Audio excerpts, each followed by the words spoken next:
Good morning. What a way to start your day. Or change your day up. Or end your day. This is the only way. Okay. Hell yeah!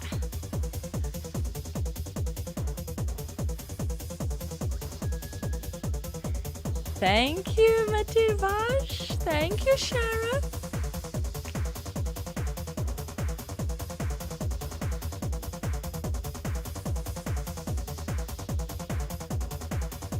Okay, we should be serious. There's a war.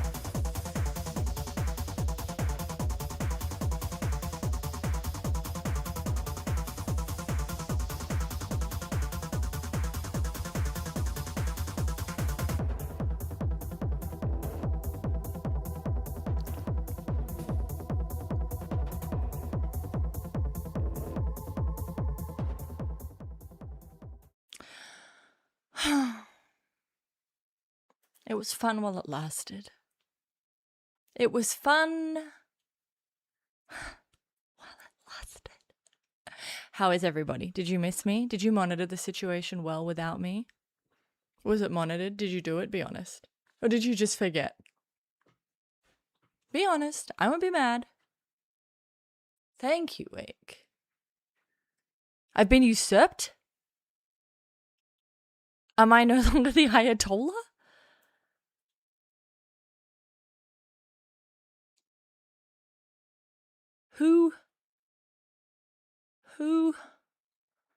Who's the new Ayatollah? If not me, who? I know there's Moshtaba, but he's not the real Ayatollah. I'm the real Ayatollah. Every day I'm on here, I resist the urge to make the I told you so joke. See how I just did it secretly, kind of? Yeah. Who took over? I'm willing to not be the Ayatollah. I just want to know who the Ayatollah is. Humble joking. I look so good with that beard. The people are jealous. Factions have been... you are my... Oh, I know what it is. You are my version. My chat is the version of the Islamic Revolutionary Guard Corps. And you've done a coup. David Littleproud's a loser. I don't give a shit about the Liberal Party, the Nationals Party. They need to get their shit together before I give a fuck about them. I don't give a shit about them. They can't sort their shit out. Also, I couldn't buy the peach one today, and everyone was telling me about this white one. So this one will get tested today. We will talk about the new Ayatollah today. Let me get my little monitoring the situation thing up. Also, guys, I went to Vibe Code, my own website. It turns out writing a prompt is really hard because I don't know what I want. I don't know who I am. But just know, I did sort of work on it, kind of, by thinking about it, you know? Why is this no longer fitting on my page? There we go.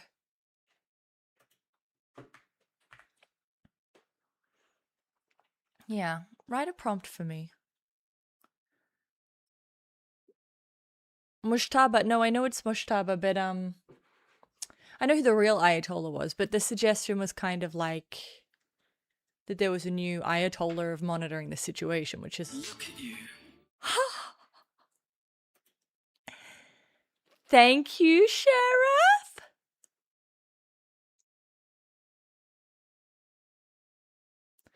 I appreciate that. Monster admit. Okay, I'm doing American time zone, so I have to stay up all night. My plan is, we monitor the situation for a good couple of hours. Yeah. With the help of this bad boy. Yeah. Not even just this, but also a coffee. Oh, yeah.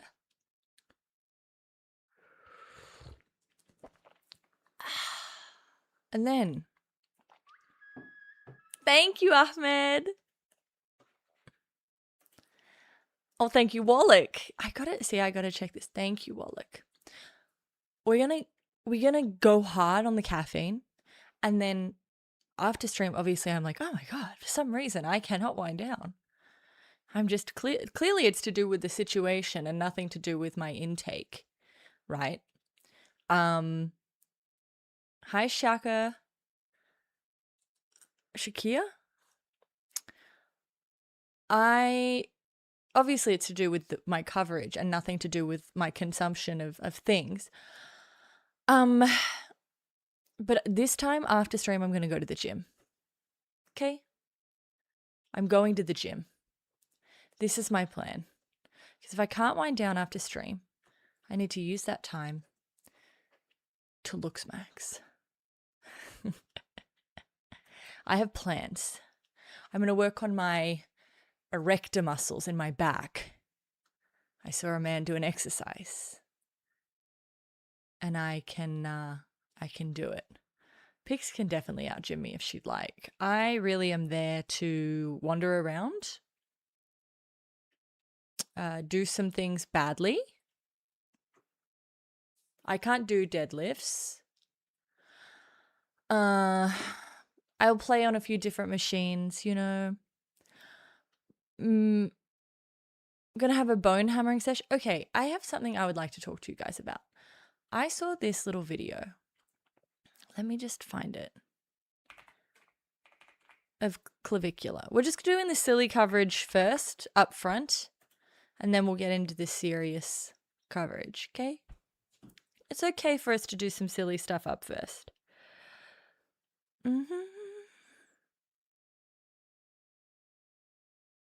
Just wait.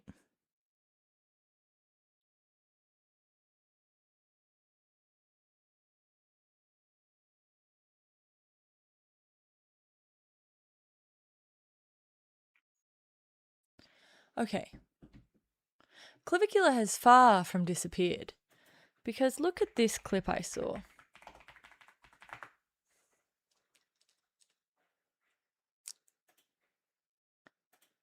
Okay, I saw this morning. He's popular because Peter Thiel decided to make him popular. That's going to happen now. This is super annoying. I need to just, hang on. Let me just do some things quickly that you guys need to deal with me doing, okay? Please, just be patient with me.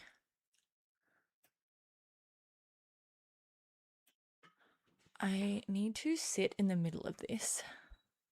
Yeah, look at this. Okay, so I've realized when I see clips of clavicular, so let's just watch this.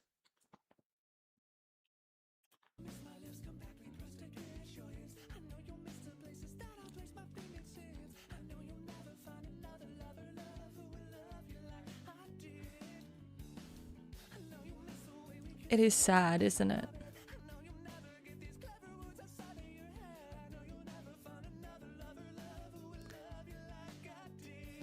Clavicular started to break down in tears after finding cheese in his burger. When I see clips of clavicular, they register in my brain the exact same way clips of Punch the Monkey register in my brain. Automatic maternal instinct, but I don't take this to be a human being. I just feel, I'm like, oh no. What are they doing to poor little Clav?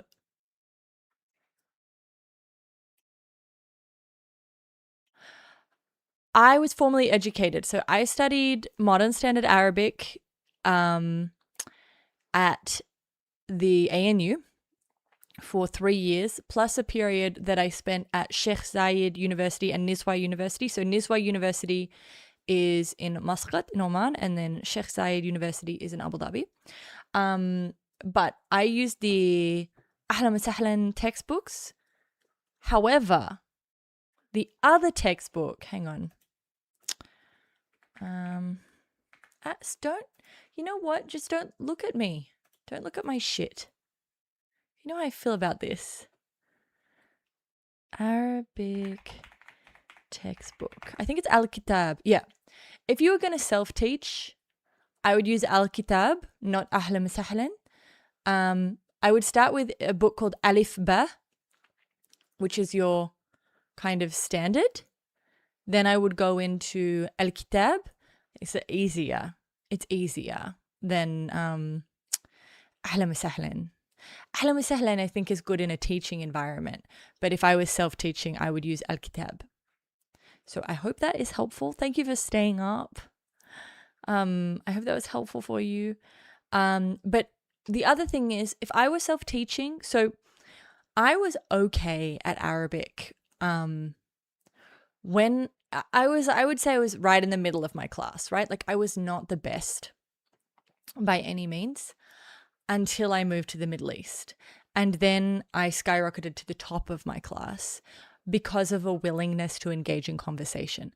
So if I could give you any advice, it would be find a language tutor or go on a website where you can talk with people from that country and converse in the language as much as possible, because that is going to get you way further than anything else.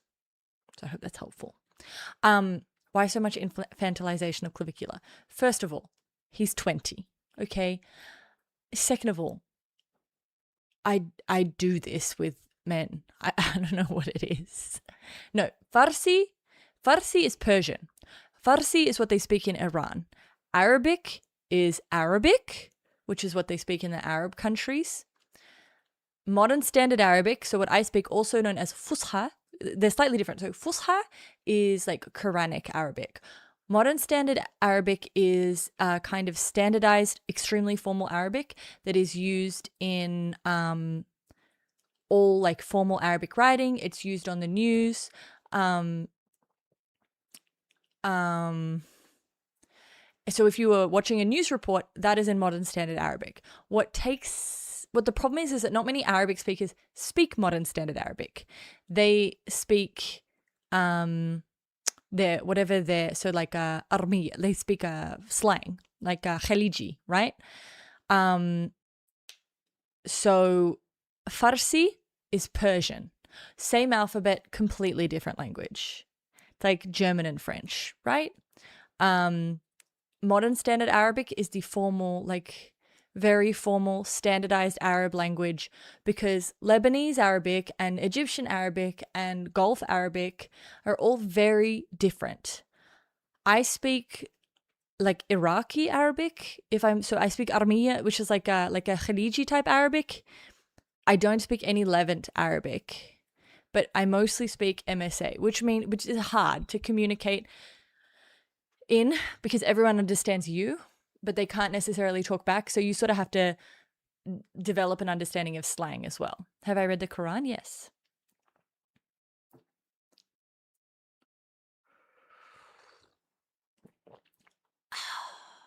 Yeah, that coffee hits good. Okay, let me just get out my little sheet on the situation and stuff we need to monitor. What's been shocking everybody? What have you been finding they're rough about? I would say the Bible is narratively more interesting. Thank you, Tria. I would say the Bible is more narratively interesting. I would say the Quran is prettier to read, if that makes sense. So like it's actually very poetic and it kind of has these like beautiful repeating verses. The Bible, though, better character development, bigger plot twists. Obviously, like the Quran is like a wartime epic as well, where the Bible tends to cover more time. I mean, that's true of anything, isn't it? That if you read something in its original language, you're gonna, because there are words that can't be translated, or they might be you know what? You know what? The other day, when Trump said it all comes down to the translator, maybe he had a point. Maybe he had a point. But people will say that about anything. Like when you do philosophy, they're like, oh, you don't speak German? Well, then you're not really doing philosophy, are you? You're not reading the. You think you're doing something there?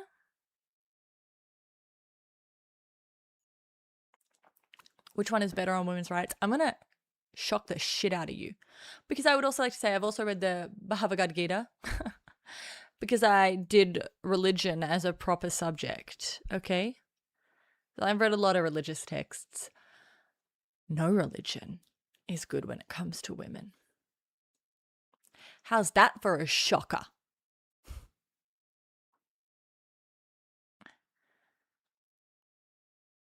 Does it do better with point of view than the Bible? Feels like sections of the Bible kind of had a few different points of view in the first section. Kept me from reading the rest, honestly. I mean, like each book of the Bible is written by someone different. This, as I said, it reads more like poetry, to be honest. I know, guys, I don't want to shock you. Religion is I got in a fight. I have religious cousins, like religious cousins. Okay? And this is going to sound so stupid. Overshare. I went through a period where I found like hype priests very calming, like new agey priests giving sermons very calming. So somehow that became, even though I'm not religious at all, I am not religious. I get a lot of reels from like Bible studies. And I watched them because it's fascinating to me. And I saw this thing that talked about how the warning about the tree of knowledge is given by God to Adam before Eve is even made. Okay? So when Eve goes to the tree and is tricked by the devil to take the apple, she doesn't know there's anything wrong with eating the apple. She hasn't been given the mandate not to eat the apple. So when she returns to Adam, it is actually Adam's responsibility to say, hey, God told us we're not allowed to eat that. But he never does. And that's why men have an apple stuck in their throat. That's Adam's apple, because it was Adam who should have spoken up. And we're all told about the sins of Eve, original sin, but that wasn't on her. She didn't know. It's Adam's fault. He knew, wait, that's not ADHD. Do not give the original man ADHD, okay? No, we're not making excuses for men, especially not the first man. Okay? He knew he wanted to eat the apple and he knew he could blame it on Eve. He was like, well, technically she got the apple. Technically she ate it and I just went along with it. But he's the one who knew. I mean, the point about the Adam's apple is kind of just a fun little aside. You guys suck so bad. Look at that. The second I hold a man to account, women have been cursed with their periods, with holding the responsibility for original sin for centuries. The second I suggest that maybe it was a man's fault, you're like, you can't actually blame him. He's neurodivergent. Hang on. Oh, yes. Okay, that's good. It's ridiculous. Anyway, I learned that on a reel.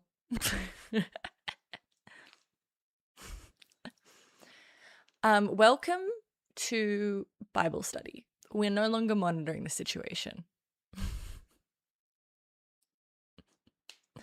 Having your period does make you feel very neurodivergent. Or like, I don't know, just straight up crazy, whatever. Anyway, no, it doesn't. Wait, guys, monitor the situation, fucking please. Okay, there's some stuff we need to go through. Let me get my little document, okay? Monitoring that old situation. We monitor every situation, including the original sin. That's how far we're taking this monitoring session back. Okay?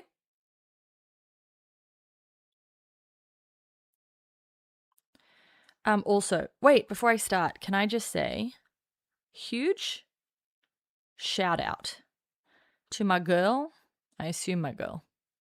Huge shout out to my girl Jenna B for watching the streams and putting in time codes to help me make reels. I see you, I thank you, and I'm making them right now. And you make my life so much easier by doing that. Because I started to find and make reels, and it's very hard because I have to watch so much shit. Okay.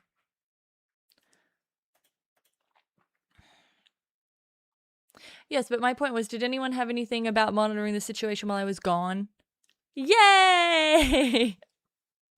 That they were upset about, that they wanted to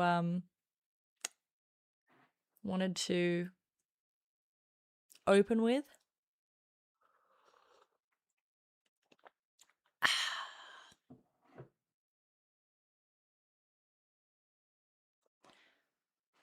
I've been thinking a lot about the way you refer to the JCPOA as a sweet deal, and it just doesn't sit right with me. Maybe it's the phrasing, but I'm not implying that Iran screwed over other parties. I'm suggesting that in terms of the deals that had ever previously been on the table, in terms of what was required from Iran, there were a lot of concessions made in order to get the deal.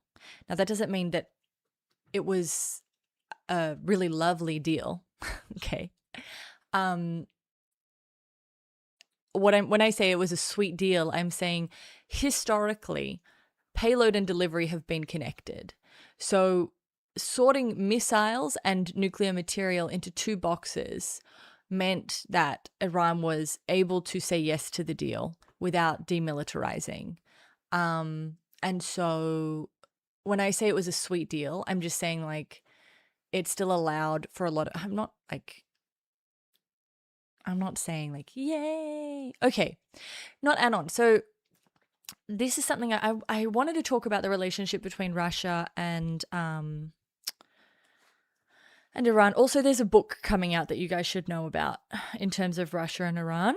And there's someone you should follow on X. So let me tell you about that at the beginning. Let me just find her. Okay, her name is Nicole Grajewski.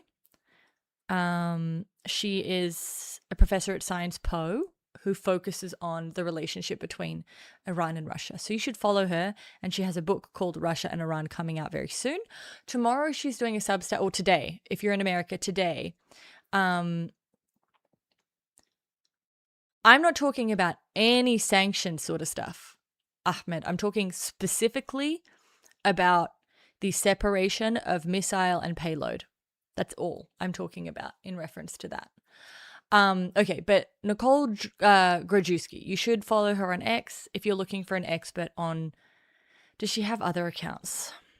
I think she has a Substack.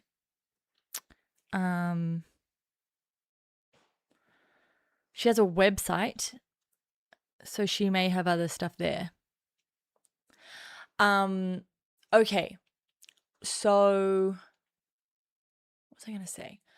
Russia and Iran. Firstly, it's really important for you to remember when people talk about Russia and Iran, these are not allies. And this is like one of those difficult things to think about, because they are strategic partners, which almost, when I first heard that, I was like, oh, that sounds like even closer than allies, but it's not. It's because allies tend to have formal agreements in terms of defense.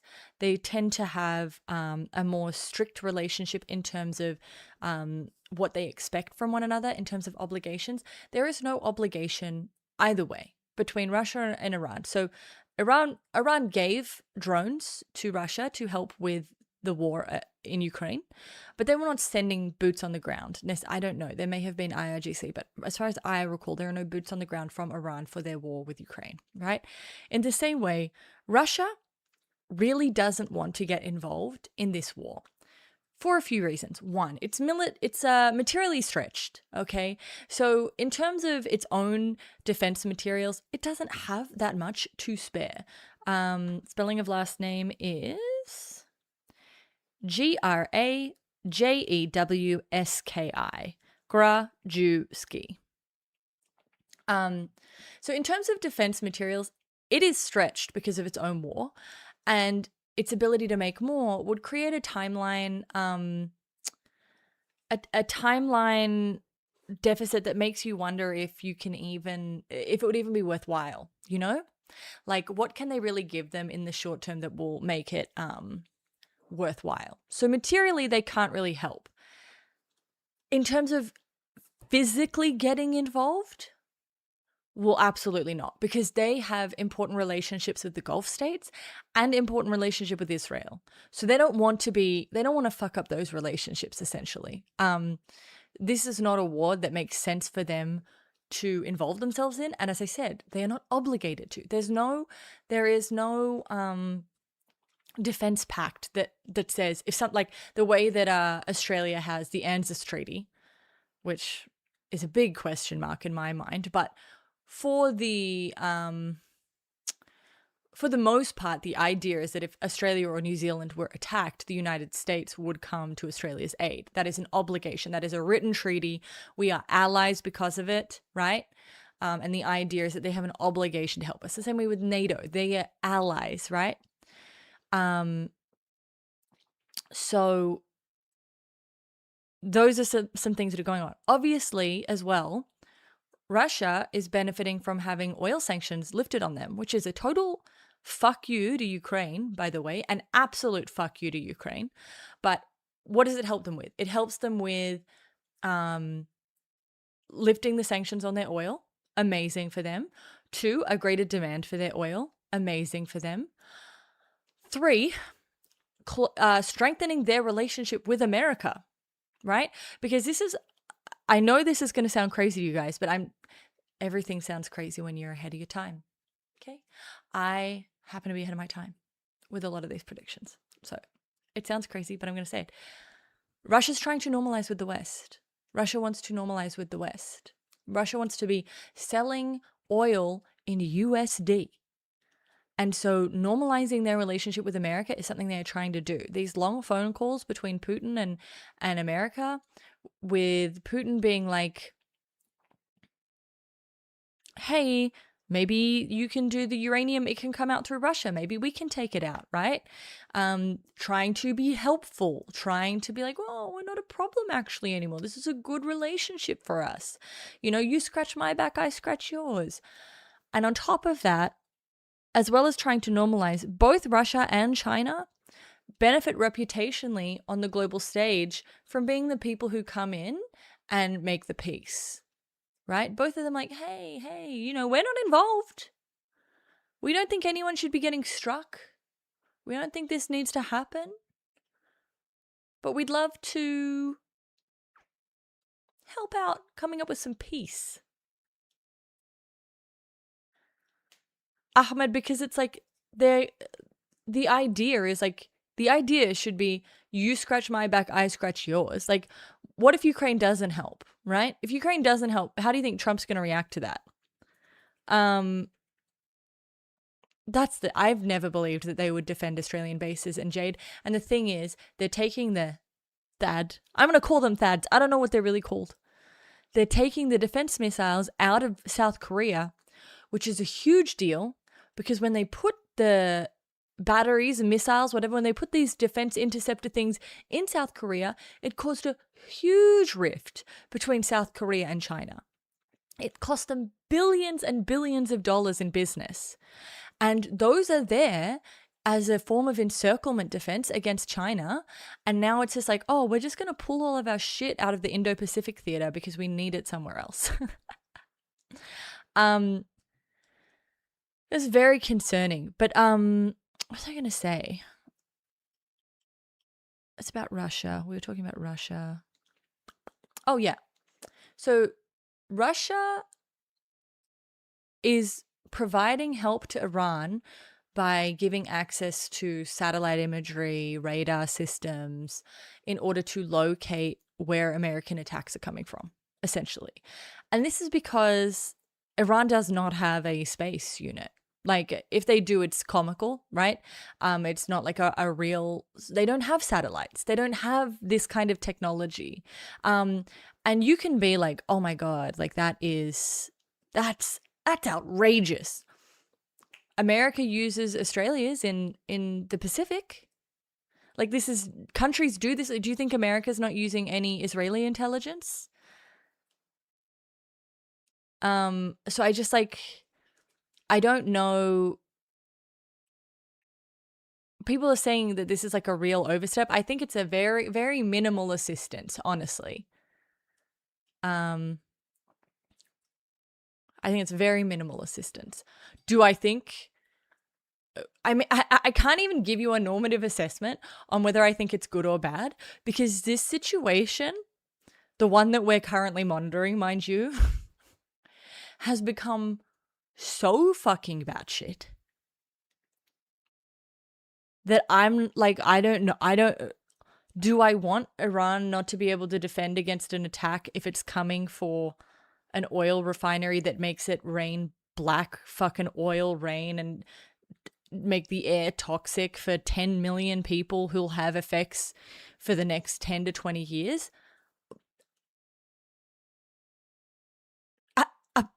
We have one side blowing up primary girls' schools and not even willing to take accountability for that. It was obviously a mistake, right? But then they can't even take accountability for that. They have to say, Iran did it. Iran did not do it. Let's just talk about the Tomahawk for a minute. And you guys all know this already. You would have already heard about it. Tomahawks. Yes, it was. We can be sensible about this. They were trying to target the IRGC. The question I have is about the double tap, right? The thing I like to do in this stream, and can I be honest with you? I watch streamers. I watch other streamers. I don't watch a lot of them.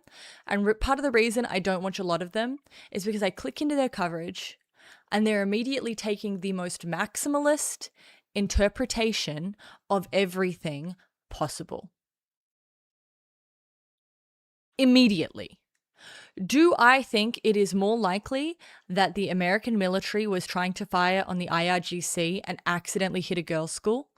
Or do I think they thought the very first thing we're going to do to start this war off that nobody supports is kill a bunch of 11-year-olds? I understand which one is better for clickbait. I understand which one makes us all riled up and that we want to hear, but it's not the one that I find more convincing.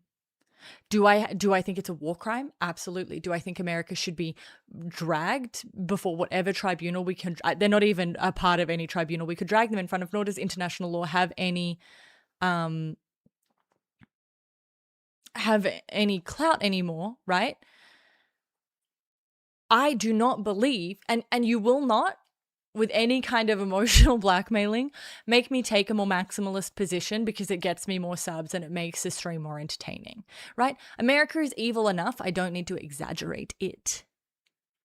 You guys are crazy when you need it to be like, not only was this the worst thing ever, but it has to have been because they were evil and they meant it, right? It's like, this is why we act so intentionally when it comes to acts of war, and we move in very deliberate ways because we don't want it, because we understand.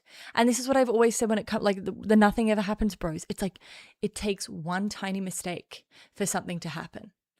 And so, yeah, the thing I'm not going to argue about is it was America. It was their strike. Who has Tomahawks? America has them, and they're sold to Australia, the Netherlands, Japan maybe, and the UK. So here are once again, let's look at the options, and let's do the Occam's razor and see which one is the most reasonable. They stole a Tomahawk. Doubtful. Who out of that group did they steal a Tomahawk from and nobody was like, hey, we lost one of these? They didn't steal a Tomahawk. The State Department issued a license and sold them one. Well, if that's the case, we need a serious investigation into that. Okay. Or it was America.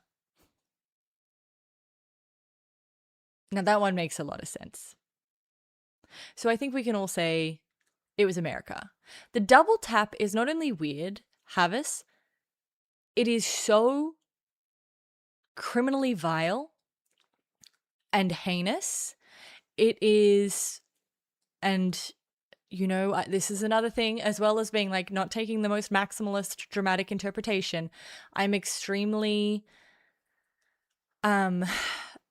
careful when I talk about Israel, because I think that legitimate criticism of the Israeli state needs to come hand in hand with an extreme sensitivity to anti-Semitism. Okay, so, but this is just true. This is a fact. The double tap strikes have been normalized by Israel. It is disgusting because the very intent is the idea that you will kill more people when they come to help the people who were first hit. This is something that has been normalized by Israel over a long period of time, but particularly over the war in Gaza. Okay? So, Tria, that is correct, that in a sense, the reason you do a double tap is because more people come rushing in. And that's why it's extremely cruel, because and the reason it's so extremely illegal is because most of the time, the people who are rushing in are aid workers, are healthcare workers who are supposed to be protected. They're not allowed to be hit. So it's an extremely, extremely evil kind of thing to do, right? If aiming for a hardened site, you want to... Okay, but that's... Okay, Barak makes a great point, right? So Barak has said that tomahawks move kind of slow. If it hits within minutes or so, they were launched and traveling maybe with 20 minutes to the target. So this idea that if you hit it once and it's a hardened site, you want to do the second hit. So the first hit makes the hole and the second hit is the bomb. But that only, once again, says to me they weren't intending to hit a school. They were intending to hit something else, right? So I have a huge problem with double tap. Even if there is a good reason for it, as tactically, as explained by Barak. But yeah, Trump now trying to say that the thing that makes me sick as well is that, like, I want people to hear.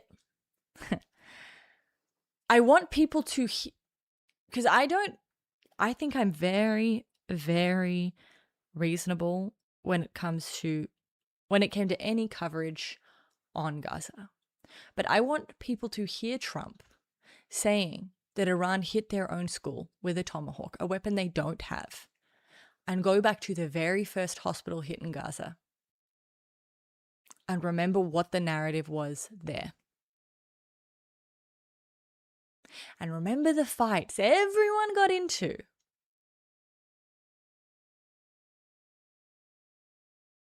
And now see the willingness to just look at the American public and lie.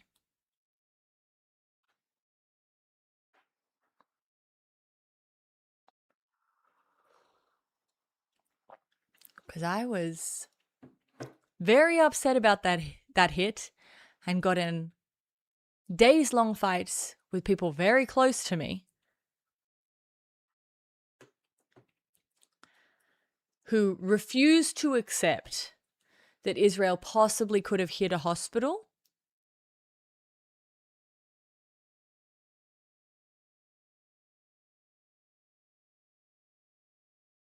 Because obviously, anything bad has to have been done by the bad guys, right?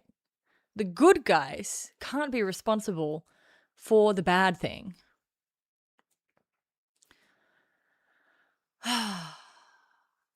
Okay, hang on.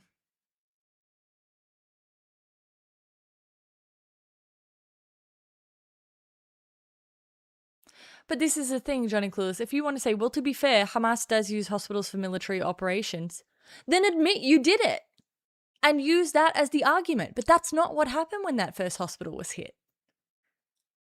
The claim wasn't Hamas are using the hospital, they're using human shields. That wasn't the claim.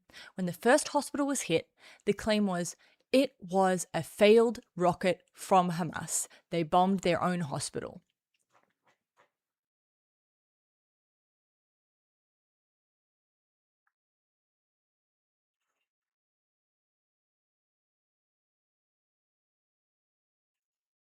Exactly. The art of Jonah.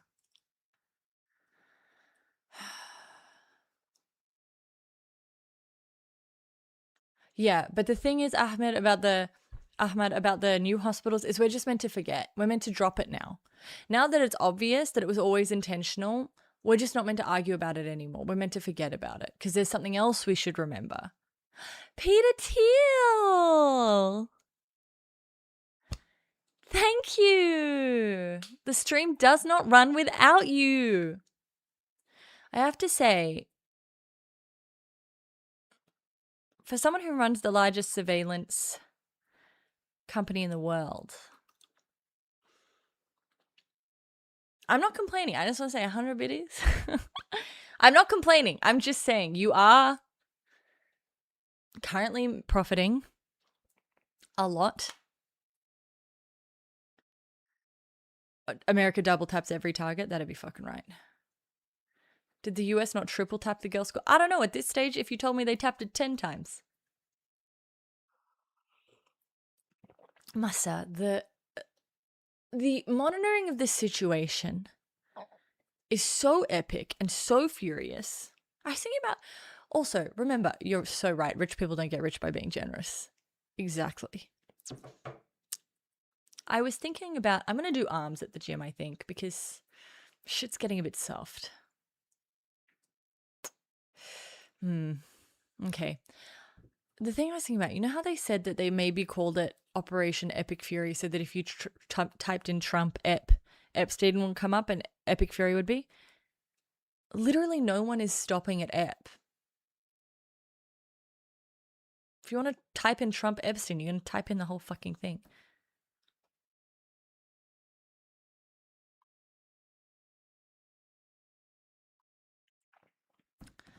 Monitor for life. Trump is talking absolute fucking crazy nonsense. It is, yeah, there's no way it's true. It's the stupidest thing I've ever heard. It's so funny. It's like there are two kinds of things that really pop off. Crazy conspiratorial things that people want to believe. It's like, guys, Trump has literally called it Epic Fury so that you can't search Epstein. And everyone's like, of course. And then there's the like Professor Jiang thing where it's like just basic international relations, a basic projection. And everyone's like, wow. Has anyone noticed that none of Trump's desks have computers on them? Just worth noting. There was something I wanted to show you guys as well.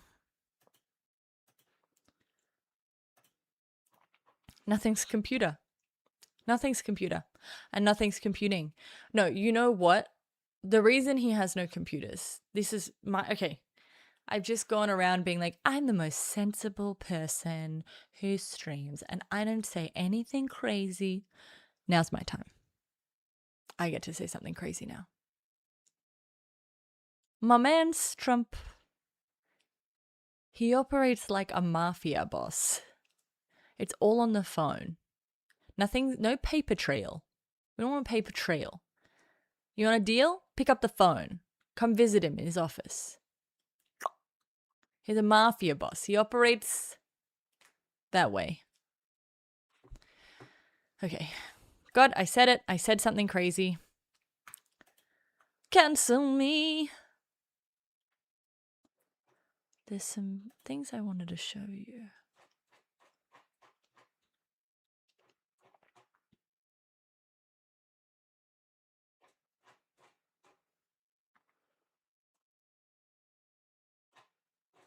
We also have the... Guys, I need to talk to you about this. Just quickly. We're going silly again for a second, then we'll go back to serious, okay?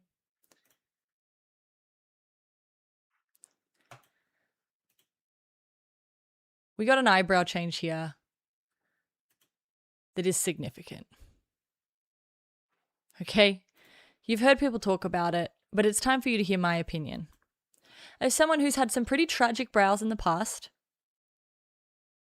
as someone who's had both too thick and too thin brows, I feel I can offer some expertise here. Okay. Ben Shapiro, like a year ago. Ben Shapiro. Okay. This is similar to what you see when a celebrity dyes their hair. He can't dye his hair, right? Because everyone, what is he going to dye? He's going to dye his hair bleach blonde, and everyone's going to be like, you're gay? He can't do that, right? He cannot dye his hair blonde. So then you have to question something, right? What are these taking our attention from? And you think content, but you're wrong. This has nothing to do with content and everything to do with lip filler. I can recognize a ducky pout a mile away. This man has lip filler and he's fucked his eyebrows so that you're not noticing it. So right now, look at these thin little, he's got nothing going on here. And then, poof, this is a significant puff. Okay, that's a puffy pout. But he doesn't want you to talk about it. And so we're all talking about his eyebrows because these are so ridiculous. He's got Botox. He's got lip filler. He's plumping out his face with the fillers and the tox. He doesn't want us to talk about it. So he does the craziest shit you've ever seen with his eyebrows. So we're all talking about the brows. But you can't fool a master of the game. I know exactly what's happening here. Look at this. You see the difference? That's not just a filter. These, his jowls, that's a very hard area to target H3O. Unfortunately, this would require an actual facelift in order to fix. So luckily he is a man and he can just grow a little scruff. But yes, this is gender affirming care. He doesn't want to age. He's getting a MAGA face. And to hide his MAGA face, there may even be, he's definitely had tox all up here. Maybe a little bit of cheek filler to try and pull this area up. But this is bad lip filler. And he is swole. But anyway, I just felt, what you guys appreciate me for is giving you analysis in my area of expertise.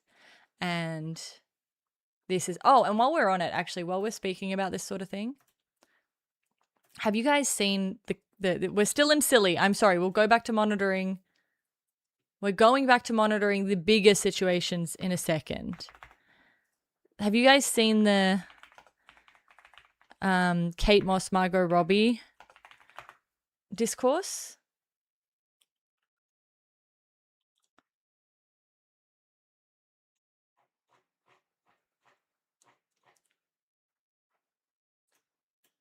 Okay, let me find it. I don't think he's taking Ozempic. I don't think everyone is taking it. Okay, so this came out. Let me explain it to you. This is the current Ozempic discourse that you guys need to be aware of. This Variana Volk has said, in the 90s, the waif models were incredibly thin. Kate Moss was famous for it, but they still looked alive. Faces full of expression, bodies with energy and playfulness, a kind of mischievous vitality. What we're seeing now is different. Hollow faces, flat expressions, bodies that look drained rather than simply lean. And it makes sense biologically. GLP-1 drugs like Ozempic don't just suppress the appetite, they blunt reward signals in the brain. So people want less of everything. The body gets smaller and the spark seems to go with it. Thinness used to look like lightness. This almost feels like anti-life. Okay? Master, go elsewhere then. It's my fucking stream.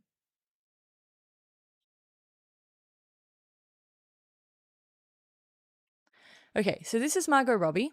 This is the shot they've chosen. And this is Kate Moss. Okay? Let me explain something to you guys. This is a 35-year-old with a haircut. maybe even 36 or 37. I'm not sure how old Margot Robbie is. Who's just come off a press tour where she's been doing interviews day in, day out, nonstop. Okay? And this is a 22-year-old on cocaine. So that life you see, that vitality, is just cocaine and not being tired and being 22. Yeah, and actually, Faith, exactly. This is a period that was known as heroin chic. Kate Moss is so beautiful though. But like, everyone's up, she just cut her hair. This happens every time Margot Robbie cuts her hair. Everyone loses their mind. God, people are stupid. Okay, we need to monitor the Massa, you need to, I am going to get one guide for a second. Hey, Appy. I am going to get one guide. And I'm okay with it. I already gave you analysis on Russia. I already gave you analysis on the Tomahawk. I already gave you actual fucking analysis on the war. Okay? I'm entitled to take a detour because there are other streamers out there who'll just insult America for 30 minutes and call it fucking content. If I want to take 2 seconds to do some aesthetic analysis of celebrities, you can sit here and shut your mouth and deal with it because it's my stream and I can do whatever I want to do. And I feel I already gave you enough concrete analysis that you should not just sit there quietly, but you should be grateful. Okay? And now I'm done being one guide.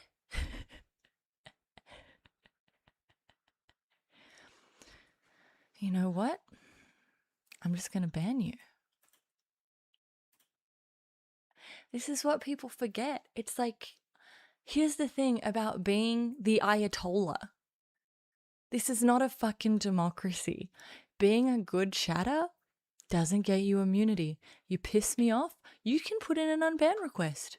And you want to know the funny thing about that? I don't know where they go. I don't know how to access those. So I keep saying, put in an unban request, flatter me there, I'll unban you. I don't know where they are.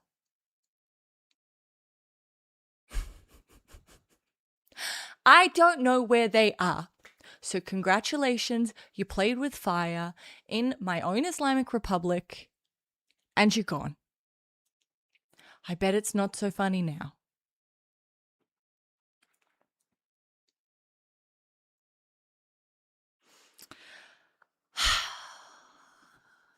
I have to do this. It's called boundary setting. Okay? And I like you, Massa. But you need to be taught a fucking lesson. This is debirthification, my style. I just don't, it's not that I don't like her. I think she's beautiful. I think she's got a very kind heart. Pussies. She's also a Cancer rising like me. I just don't think she's a particularly good actor.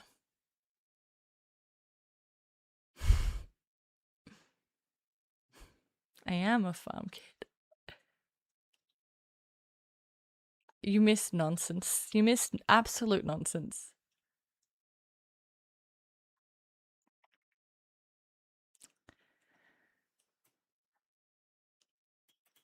The thing is, I love the idea because I tell people, if you want to be unbanned, the best way to get an unban is to just really, really flatter me because that's probably what's going to work the most. Just fill the unban request with compliments for me.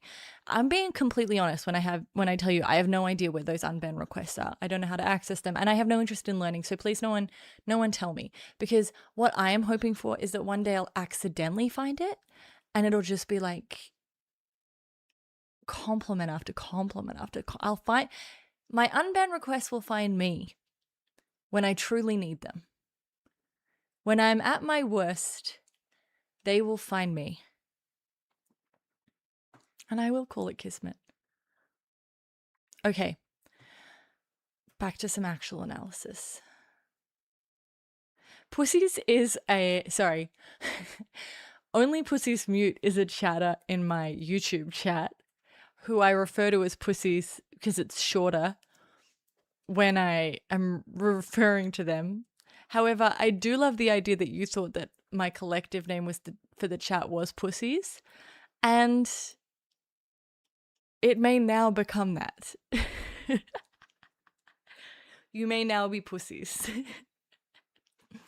Was the banning part of the silly or part of the serious? It was part of the serious silly. You don't see that often.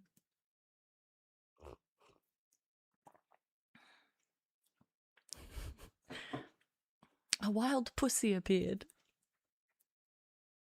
Okay. Guys, other things we need to talk about. Need a new pussies emote. We'll work on that immediately. The mines. I even found a game for us. Have you guys seen this? It really illustrates an important point, actually. So this is Sweep the Strait. It's Minecraft, but just the Strait of Hormuz. And the reason that this is kind of... Oh, yeah. The reason this is useful for us is because I saw a Twitter post being like, there actually aren't that many mines that have been operationalized. Oh, and there's the point.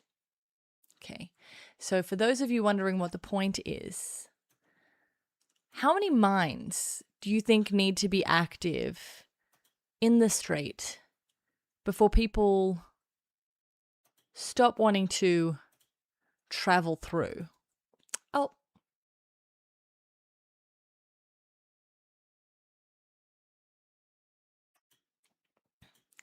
The mere threat of hitting one mine.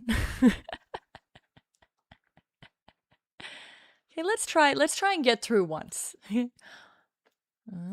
Oh, yes. I don't actually know how you're meant to play this game. Oh! I wish I made this. I can't. I'm trying to vibe code shit. Where's the press conference? What press conference? This isn't the tanker wars, though, because based on how the tanker wars managed to escort through the ships, with the current amount of ships stuck in the Gulf, it would take 32 years. They escorted once a week. With the current amount, and the thing is, the vessels that have been getting through the strait so far have been Chinese vessels, one, who've been literally using a loudspeaker to be like, we're the Chinese. On top of that, there is America has admitted they don't have full knowledge of where all the Iranian launches are. So you're asking them to demine the strait or send ships in during an active war where they don't know where all the launches are. It's not going to happen. This is essentially a shut strait, in my opinion. I understand some of my blue names may disagree with me, but I feel 100 on this one. Okay? And you know what's crazy is that America had minesweepers. Like, they had the boats that are... Yeah, exactly. You do need to be careful, Brian. They had the boats, the 4 minesweepers. They had literal boats that were made to do this job, to get rid of mines, that guarded the Gulf for decades. Yeah, they got sent home. They're arriving on a scrap... They're literally being scrapped. They just arrived in decommissioned in Philadelphia. So they'll arrive tomorrow, I believe. So it's the U.S. Navy Avenger class mine merchant vessel Seaway Hawk is transporting. Wait, I read that wrong. The U.S. Navy Avenger class mine countermeasures ships, the U.S. Devastator, the U.S. Dexterous, the USS Gladiator, and the USS Sentry. They were the mine-sweeping vessels that just got decommissioned and left the Gulf. Insane. No, they're just... Why? We don't need them, clearly. We don't need them. And so the Navy's the way that the Navy does mine clearance has never occurred during combat.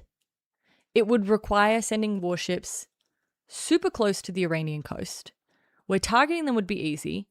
They don't know where the launches are.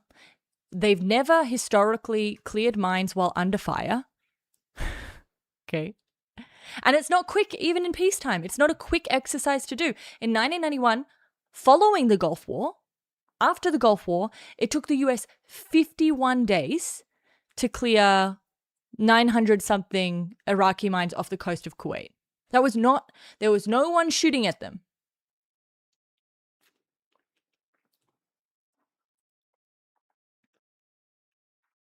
So the only reason that they didn't start laying mines earlier, in my opinion, is because the Chinese ships were coming to load oil. Now they're done. So now they will.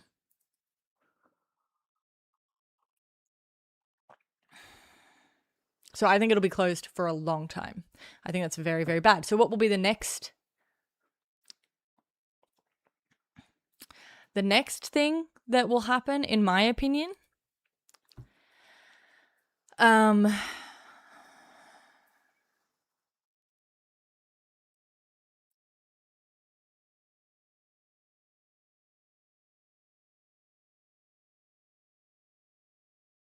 sorry, my brain. Did you literally see me shut down there for a minute? I did. I shut down, but I'm back. I rebooted. The next movement I think will happen is we will see Houthi involvement.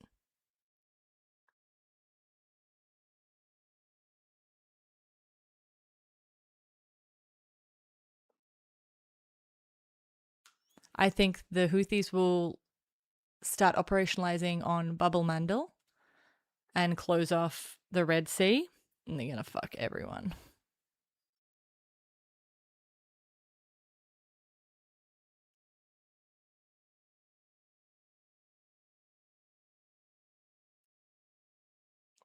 But how long would it take, Wallach? Assuming you send an unmanned, I don't know how many unmanned mine clearing vehicles we have. You send it out, you don't know where the launches are. It gets hit and destroyed. If it took 51 days with nothing getting destroyed, how long do you take? And you not only, it's the same thing with like the missiles, right? It's like not only do you have to destroy and get rid of, not only do you have to clear all of the mines, you're clearing the mines so that ships can be escorted through because there are still missiles hitting the strait. 1, 2, you have to get rid of all of the supply, which Iran, I don't know if you guys saw the video that Iran released of all of their naval assets hidden underground in the tunnels. So not only do you have to destroy all the mines, you have to destroy all of the future mines.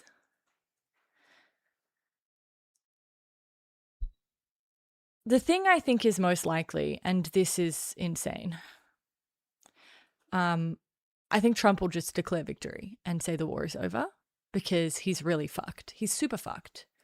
And it's the only thing he can really do. Unfortunately, he's not in charge of that decision.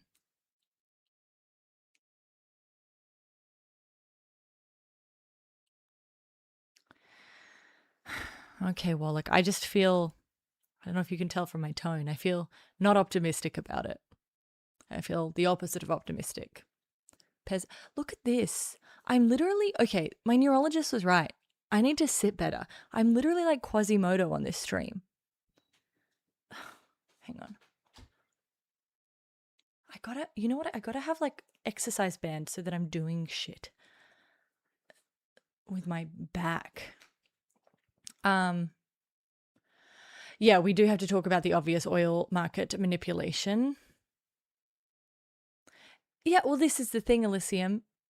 Everyone's fucked. And that is, okay. So this is where shit is rough when it comes to the ceasefires. Trump is going to want to declare victory. Okay. Because we have no idea why. Should I do face pulls at the gym? Why is this? And also, okay, just sorry, quickly. Just something I've noticed. And actually, maybe there's someone gym smart. Okay. Yeah, this moving my thoracic spine was something the neurologist told me how to do. When I look at my body and the gym. This is going to sound really weird. I do need tips though. It's going to sound so strange. I don't feel like my head is in the middle. Like, I don't feel like my neck, I feel like my neck and head are kind of off to, they're not in the middle of the barrel part of my body. They're not centered. They're off to one side. How do I fix that? Who are my color? I wish I could choose your colors. I wish I could sort you into different color groups so that I could look through my chat and be like, these are my gym people. These are my experts on defense. These are my...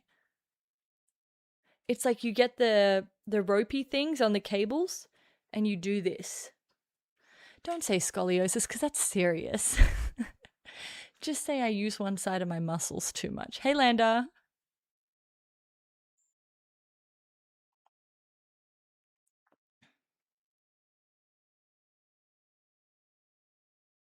Spine tilt, ultimate picture, line losing. Oh. Good posture.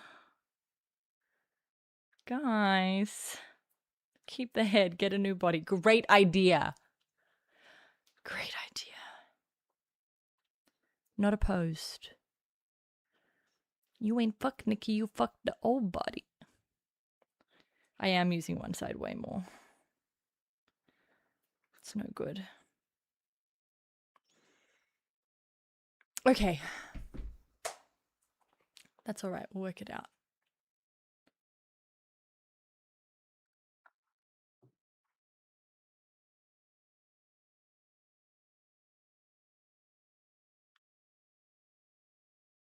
Answer back on food if you want it. Have you considered I'm Frankenstein? A question I ask myself every time I look in the mirror.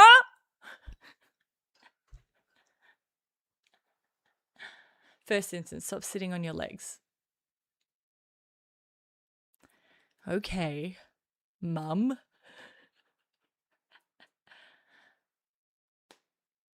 Yeah. When Nikki went MAGA, part of my, you know, it was crazy, Twin Reverb.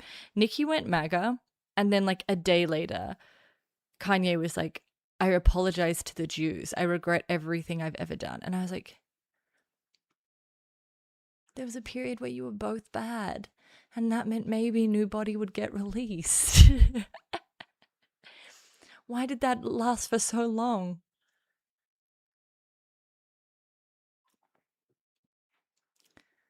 Okay, hang on. We need to talk ceasefires and how this ends.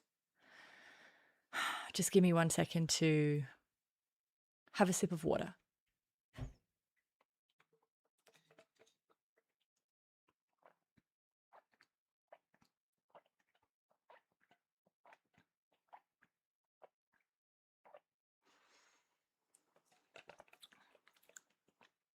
Okay.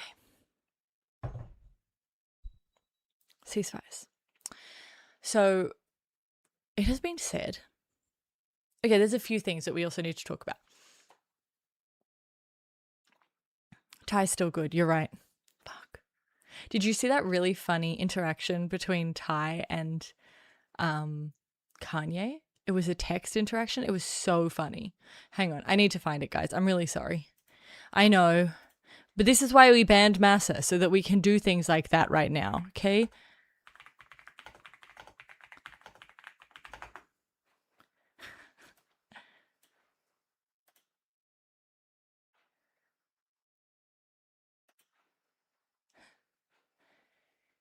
He didn't let us live our lives. He had to go.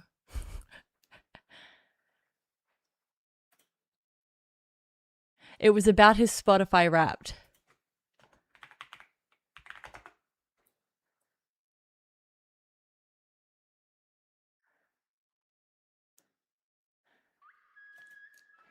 Thank you, Harris. I really appreciate it. Yeah, guys, actually, chill. I've been streaming for almost an hour and a half, and we're about to do some serious ceasefire reading analysis, monitoring. Okay. We're going to do some serious analysis. We've done tomahawks. We've done the mines in the strait. We've done the girls. Well, that was tomahawks. What else did we do? We did Russia and their involvement. We cover a lot, okay, to give you behind the scene knowledge or extra knowledge, extra context on what you are reading in the news and what you are hearing in the news. Allows you to go a little bit deeper, allows you to ask questions, allows you to get a bit more context. That's what we do here. If you enjoy having that context and if you enjoy that, then you can sub to me so that I keep doing it and we can keep monitoring together. Thank you. Okay, I can't find it, but Kanye posted if you did, then thank you. Obviously, I appreciate everyone who already subs, right? I'm not accusing you of not subbing. Am I okay? I don't like asking for money. It makes me feel unwell. And yet, it's important.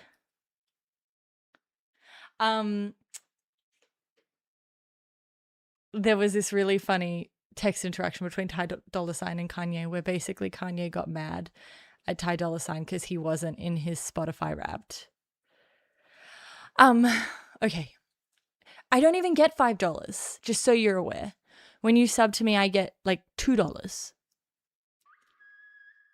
Thank you, Blinky. Oh, thank you, Wallach. Thank you, Chocolate Mints. You guys. Okay, I'll lower the weight and give it a go. Yeah, I'm going to do upper body at the gym. That's what I'm going to do. And when I come back next stream, you're going to be like, who the fuck is that? Joanna Schwarzenegger? Ayatollah Schwarzenegger? Okay, it's going to happen. But you know what always happens? I go, yes, it's better to use. Thank you, Shadimus. I go to. Oh, and thank you, Wallach, for Allegiance to You sub. Thank you. Okay, I go to the gym. I know I gotta work on my core. I have no core. Okay, this is the problem. I go to the gym. I'm like, I'm working my upper body. I'm doing it. Okay, I do like one exercise, and then I'm like, you know what though? It's your core that's the problem. I do a couple of core exercises. Then I'm like, but really, you wouldn't need to work on your core as much if your core is also your glutes. You got to do glute work. And then before you know it, I wake up the next day and I'm like, my whole body can't move. I'm fucked as shit. Anyway, that's a problem for me, not for you. Okay. Ceasefires. Firstly, and we will come back to this because we do need to talk about this.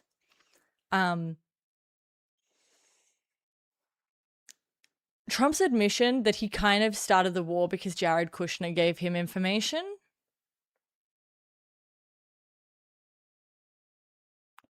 Concerning. And what I would say about that is that firstly, we're once again in that situation where things are so fucked. It's like any kind of discussion of how bad things are. It's kind of like, what can I tell you beyond that? Is it possible that the United States launched a massive assault on a foreign country because Jared Kushner and Steve Witkoff do not even have the technical knowledge to understand the situation in Iran and also what Iran were offering?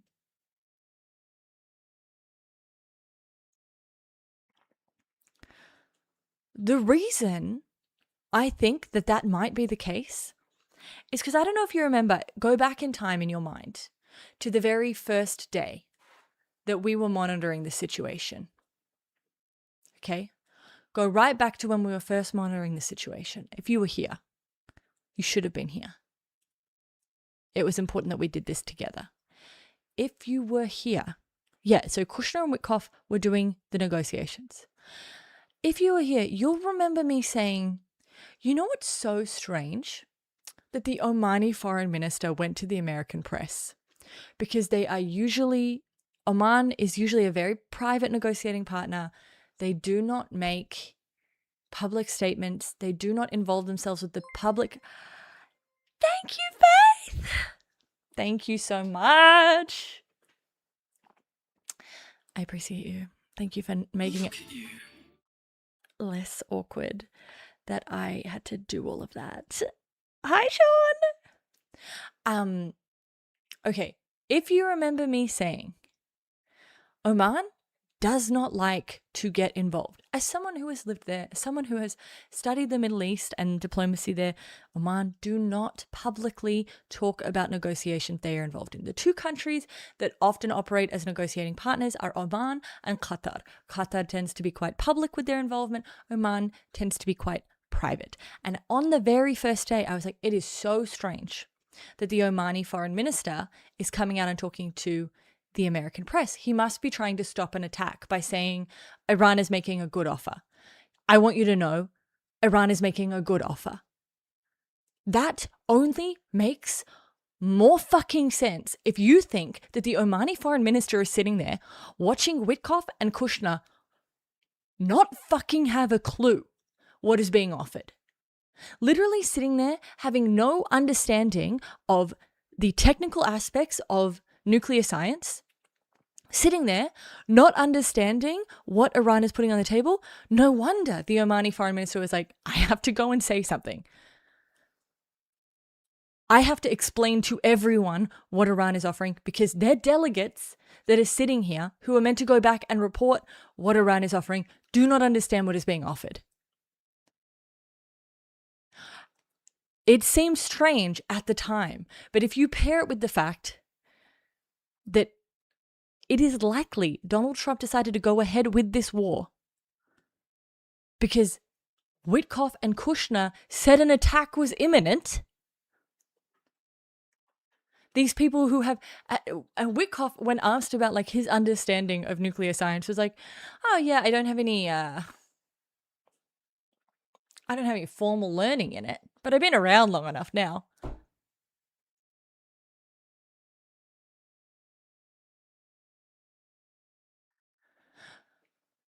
I think to sit at the table, you need to have a basic understanding of how enriching uranium works. I'm sorry. It takes one fucking lesson. Anyway, it's so bad. It's the levels of corruption are so.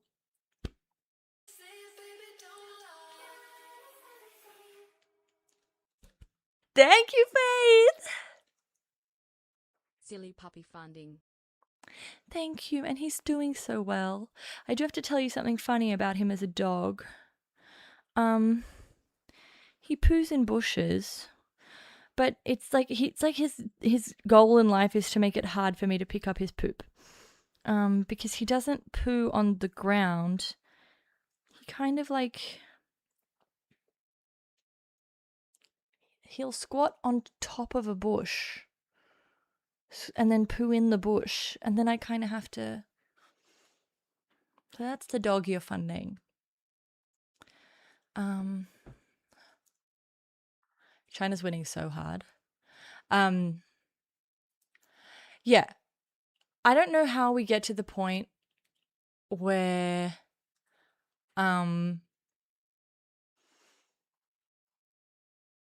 you even talk about the fact that the president launched an incredibly large war that now involves 18 countries and the entire world's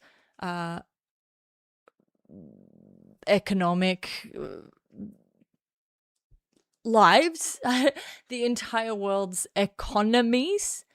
I don't know how you kind of explain that that'll happen because his son-in-law doesn't understand nuclear physics.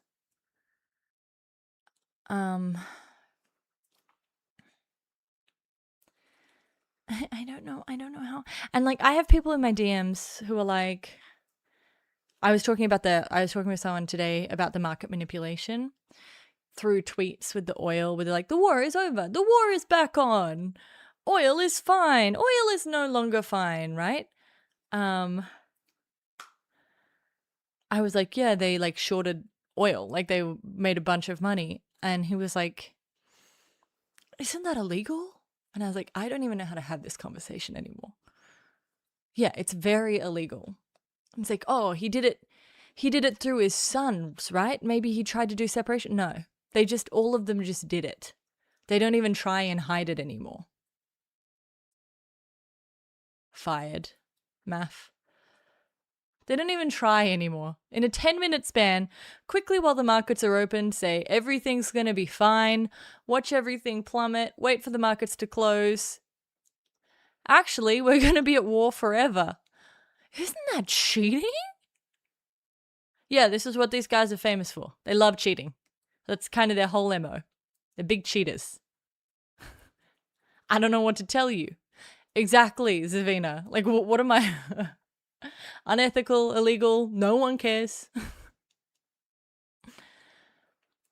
And you know what's crazy to me is that the Secretary for Energy, the person who should be like the most concerned about this, is the one I don't like.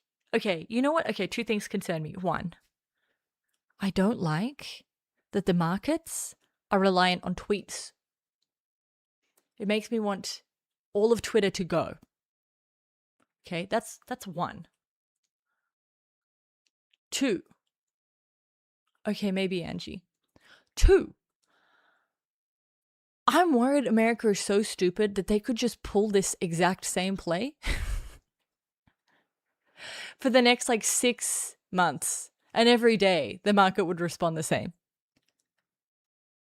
Surely not, but maybe, you know?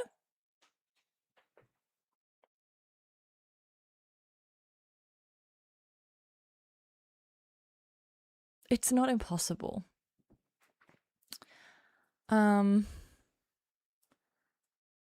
Markets are so rational, guys.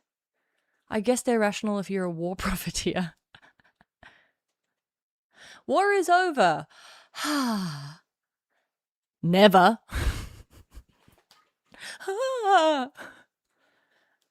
I'm the market, by the way.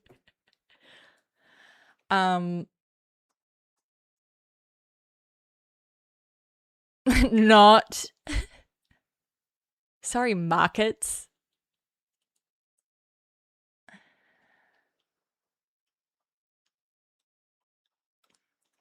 This is the problem I have with anyone. When you say something, anyone serious in any market, I don't know how many serious people are left in the markets. Because I'm seeing a lot of people. I'm watching this. I don't know. Sorry, guys. I am getting back to the ceasefire analysis. This is why I'm a bad streamer. I'm zigging and I'm zagging, and we're all just having to deal with it. Okay. I watched that Louis Theroux documentary on the manosphere, and I now know how I make money off you guys. I need a Telegram channel, and then I need a university attached to that, where I teach you how to trade. Because there are 14-year-olds making hundreds and thousands of dollars by trading and following trade tips. So you're like, any serious person in the market? I'm like, are there any serious people left in the market? Like, legitimately, who's in the market right now? And the problem is, you can say no one's taking anything from tweets seriously. This is a Twitter administration. They announce policy through tweets. I don't know if you remember the 12-day war last year, but Trump was like, the war is over in a tweet. And then he was like, Israel, if you bomb, you're going to be in so much trouble. All over. Diplomacy via tweet.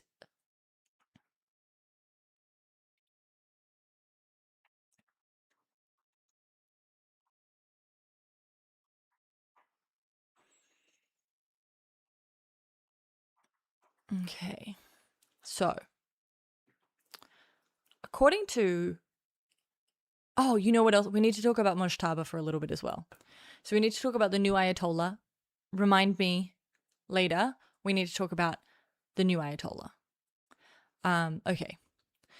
So, according to Arab sources, Witkoff sent high-up Iranian officials 2 proposals on Tuesday, so March 10. Interesting astrological event. Jupiter went out of retrograde, but that is beside the point. They were like, here's a date. We're going to stop hostilities on this date. This is the plan. Iran, no reply.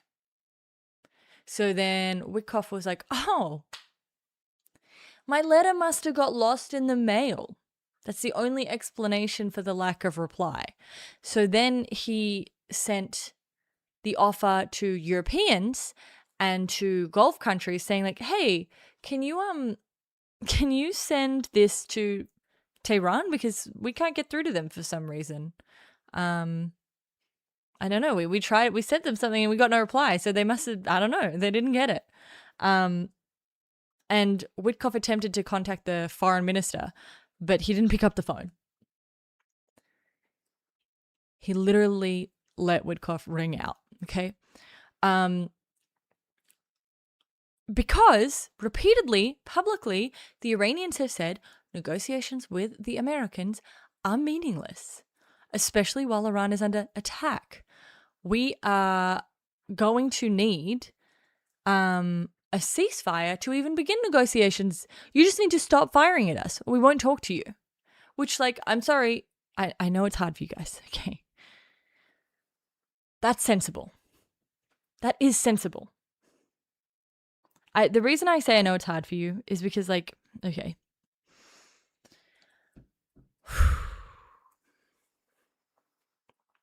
Let me try and be polite about this, but it needs to be said. Some of you, not all of you, have a little issue with the difference between descriptive analysis and normative analysis. So when I say a fact about Iran, you hear it as an endorsement. So I can say something totally normal, like, the former Ayatollah, Khamenei Sina, the former Ayatollah was a restricting force. He held back a lot of the IRGC. And for some reason, you guys hear me say, Wallahu Akbar. I don't know how to remedy that for you. So we're going to need to find a way where I can say it is just factually true that it is a fair request to say we're not going to negotiate while you are bombing us, without you hearing that as saying, I support the Islamic regime. I'm good at the call to prayer? Yeah, I heard it a lot. I'm so sorry to anyone currently practicing Ramadan. What do you have, like 10 days left?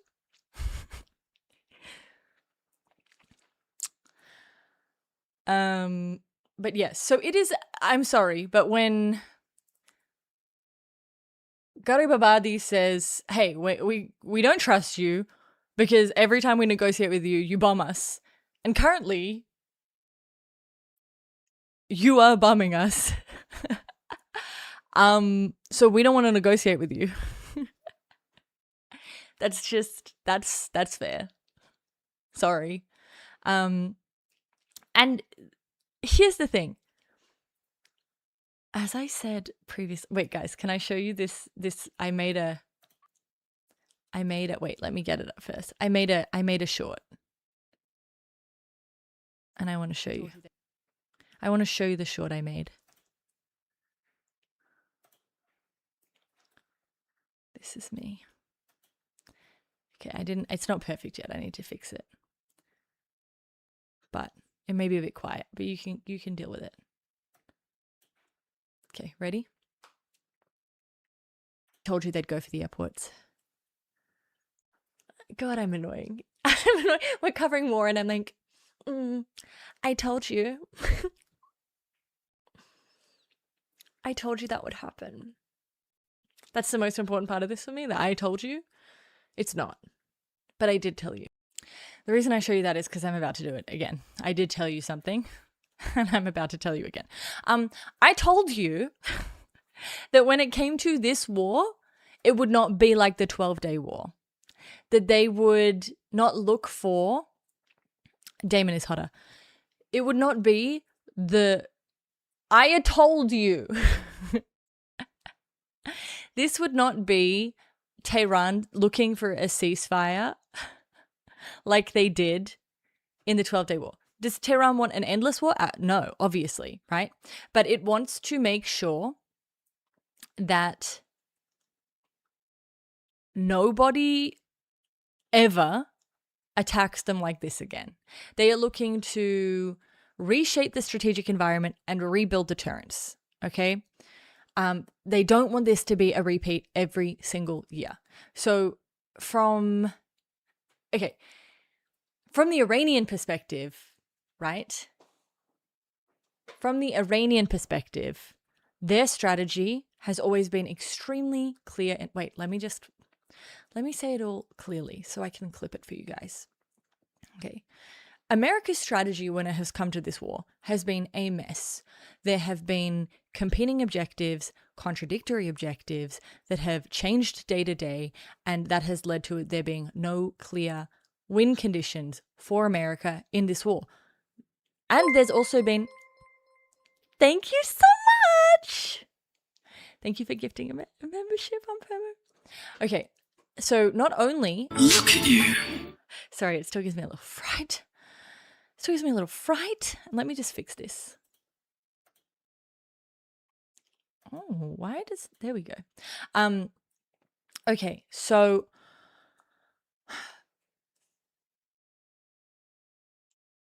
America's goal has not been clear. Thank you so much for subbing. America's goal hasn't been clear, but also their motivation hasn't been clear and their strategy hasn't been clear. The same cannot be said of Iran. Iran's strategy has been clear and simple from day one. And that strategy is ensure the war hurts everyone. Maximum damage for everyone. Make the war painful for everyone.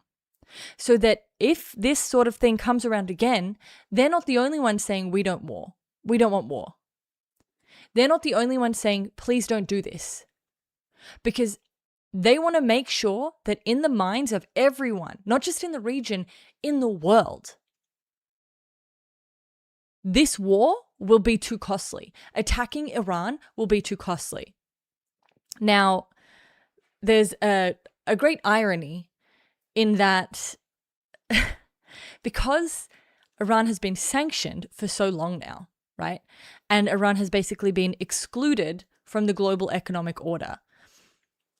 This massive event, which is affecting the global economy, doesn't affect them in the same way.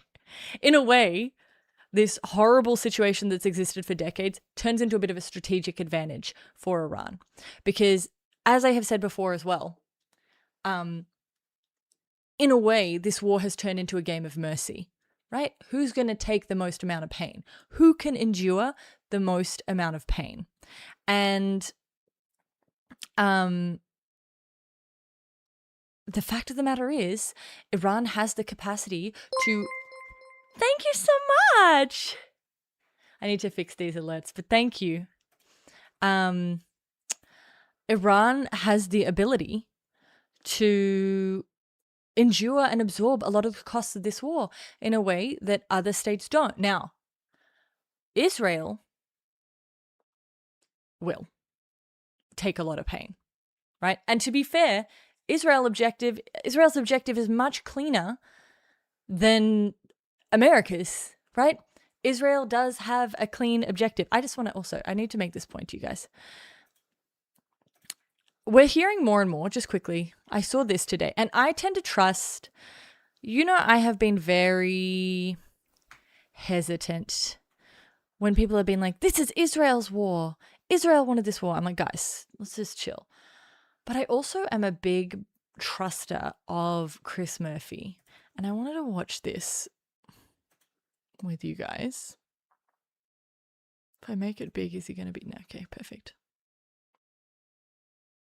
Is the reason, if the nuclear program isn't the reason, as poor Ted Cruz, I never thought I'd put those three words together, is over there talking about nukes. And we know that the intelligence did not suggest that an attack was imminent from Iran. What is left? Why are we at war with Iran? Great question. Yeah, great question. I mean, the simplest explanation, might be the one that they gave 24 hours in, that they've kind of tried to backtrack since then, which is that Israel made us do it. That Bibi decided on this timeline, Netanyahu decided he wanted to attack, and he convinced Trump to join him by scaring Trump into believing that U.S. assets in the region would be at risk, and so Trump was better off just joining Netanyahu. I hope that isn't the full explanation, but you're right. As we are now hearing that the nuclear program is not part of their targeting campaign, as we're now more confident that even harder line leadership is taking hold, as the Strait of Hormuz is still being shut down, even as we get their Navy, what's left as the explanation? It might just be that Israel forced our hand. And how weak does that make the United States look? How weak are we if our allies can force us into wars of choice that are bad for U.S. national security interests? So I tend to be a believer in Chris Murphy. He's one of my guys. He's one of my boys, which makes me a little concerned. But this is okay. This exactly, Montreal. So this is something. For those of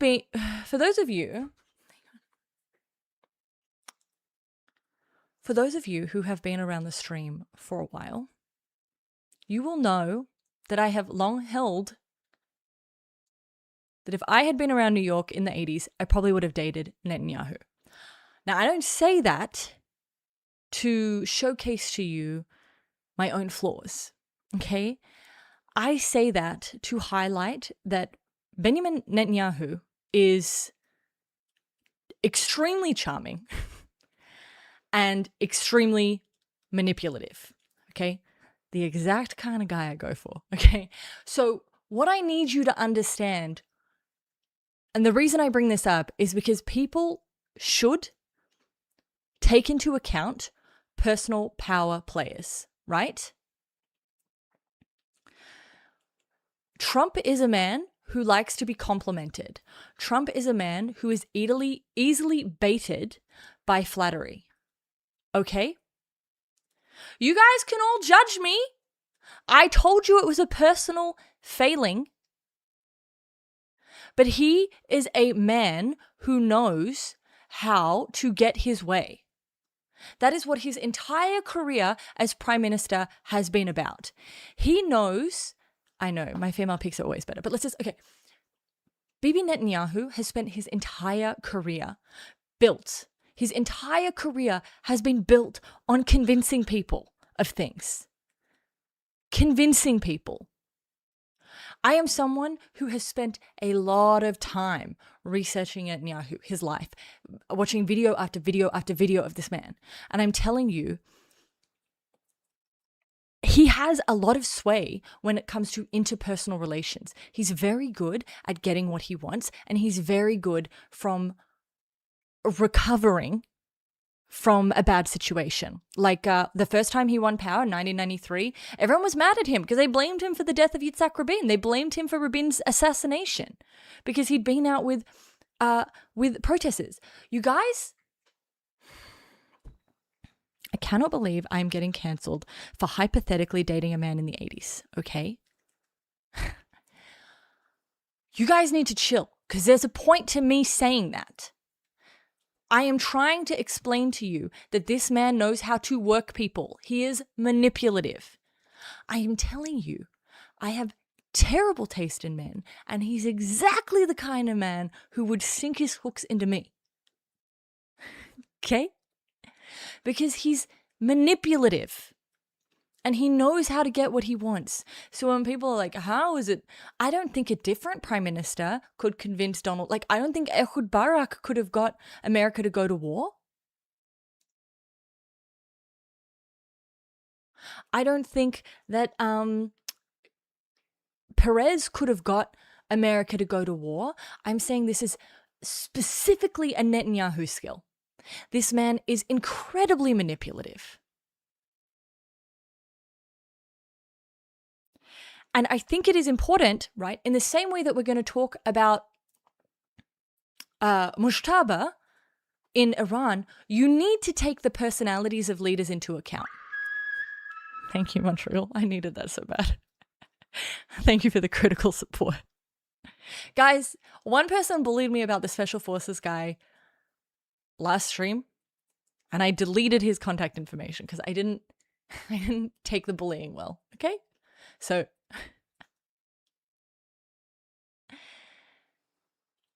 when you are a politician, here's the truth of the matter. Ayatollah Khamenei, the last one, senior, Rizless, no charisma. I don't even understand how he kept the regime together for so long. But he's not convincing people of shit. Teeny, tiny little nation of Israel gets America to do whatever they want under like 100 different presidents. And understands that Trump is their last chance to truly get what they want. I'm telling you, Bibi would have brought out, and when I say he's manipulative, I don't even mean like he just is naturally charming, because he's not. He's not naturally charming. This is a man, he is the clavicular of being manipulative politician. He's put so much work into it. He went to public speaking school. He went to negotiating school. Why do you think he has props all the time? Because he learnt how they worked. Nasrallah did have Riz. Okay, he was. But AIPAC, even that, like you need to understand that AIPAC is a Netanyahu thing, not Netanyahu Jr. His dad was the one who was the establishing for his grandpa was the establishing force in creating the relationship between Israel and America. There's a reason that Netanyahu was here as a UN ambassador, right? He was very good at smoothing the relationship between America and Israel. And you could say that since 1993, that relationship has only got stronger, which is when Netanyahu came into power. This is a man who is a people person. Anyway, that's the last time I'm honest with you guys about anything. You are not a supportive ear. You are not a shoulder to cry on. I'm vulnerable with you. I tell you bad trays about myself. I'm open with you to try and make a point. And instead of being like, wow, she's an intelligent woman and even she could have been fooled. Instead of taking the point that I was trying to make, you will crucify me.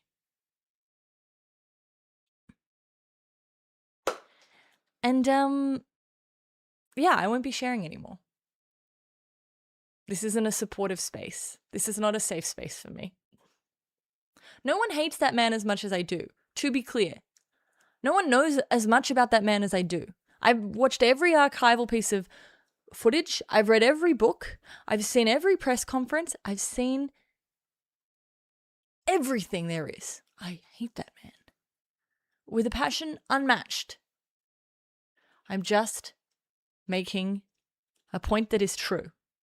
I wasn't even alive in the 80s. I wasn't even born.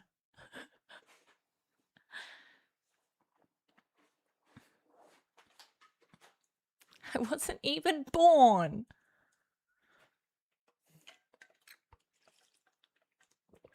You guys suck. You say you date Bibi one time, and suddenly everyone's a critic.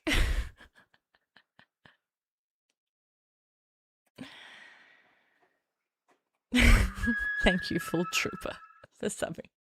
Guys, look, we're getting there. I don't know what half of 33 is. Thank you, Landa.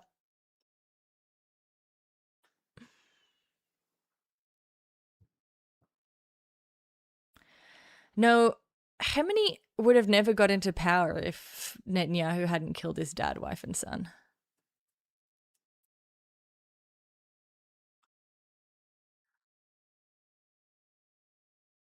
Thanks, guys.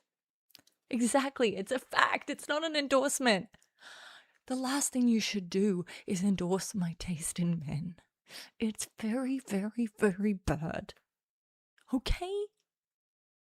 In fact, you know what? Let's look at this. I made another reel that shows you how good my judgment of men are. You'll remember this because you were here. This man looks... This is how good I am. This is how good I am at this. Ready? This man looks like a man I trust. This is a man who knows what he's talking about. States is not seeking to conduct regime change. If it has taken out key leaders, that's leadership targeting. This man is wrong. I don't know what it is. I don't know what it is.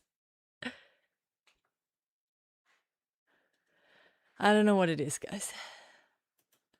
What do I think Netanyahu will be like? I genuinely don't know what Israel is after Netanyahu, because it has become so much of his thing. I don't know, like it's, I don't know.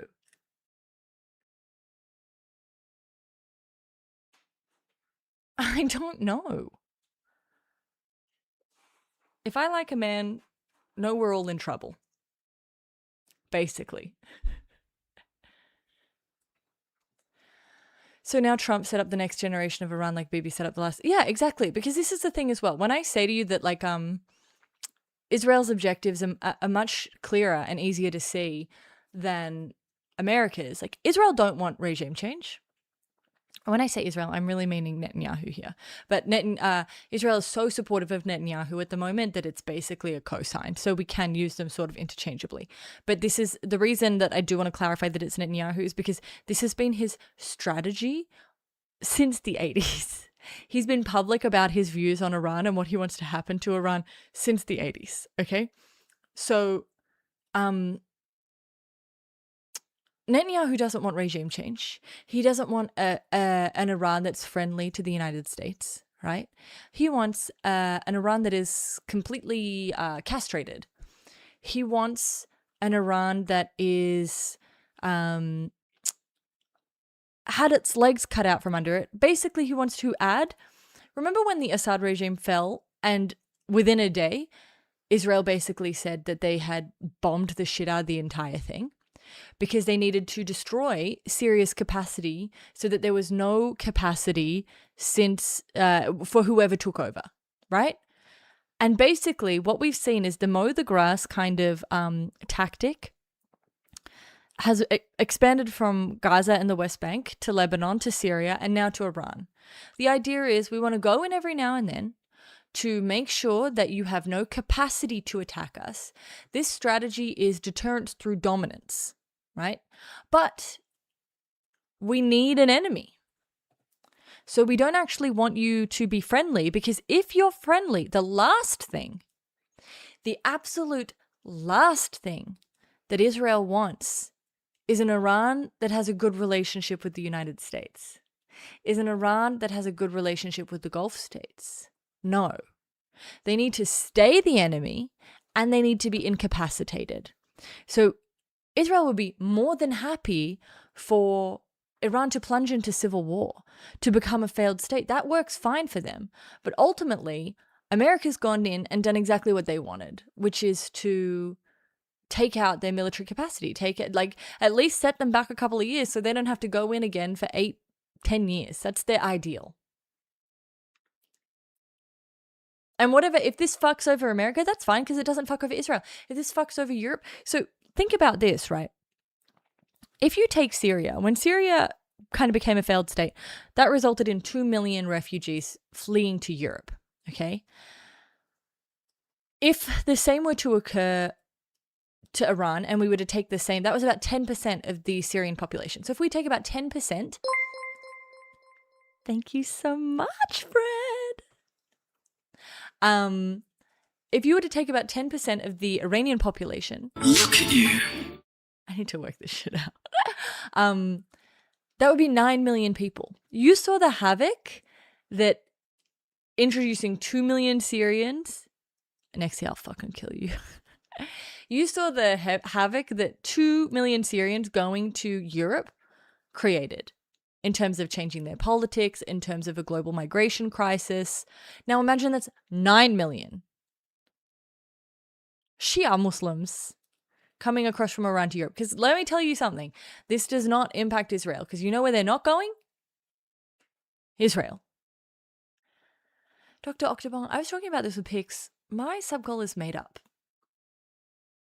It's because it's angel numbers, and 333 is a good angel number, but I didn't dare ask you guys to give me 333 subs a day because the rejection would be crushing. We would never reach that. So 33 felt like an attainable number. My grandpa was a Freemason, though, so in a way, maybe I am. But I don't think women can be Freemasons, can they? I thought that was against the rules. Oh.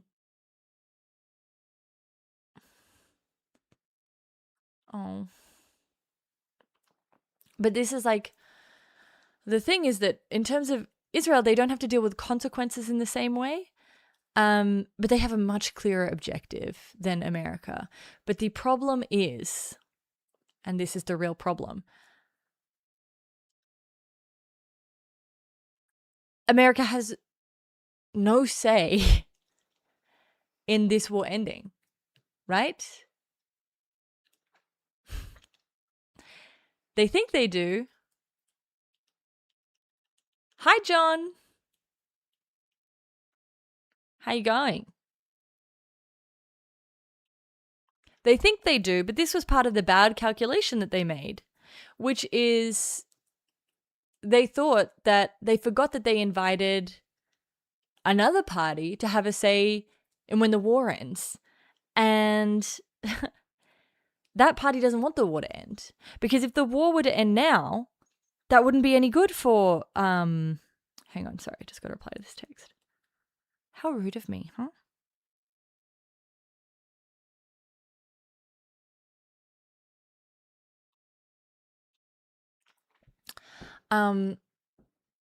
Okay, because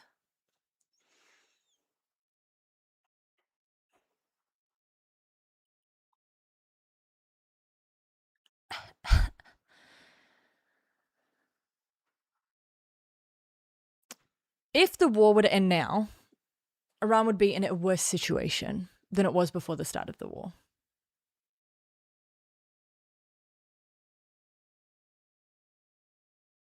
Thank you, Ultra Dudes. Thank you, John. The 12-day war ended because Iran wanted it to end, right? But why would Iran want that war to end now? At a time that totally gives all of the advantage to America. America wants the war to end now, right? The world wants the war to end now. If America, if Tehran were to accept the war ending now,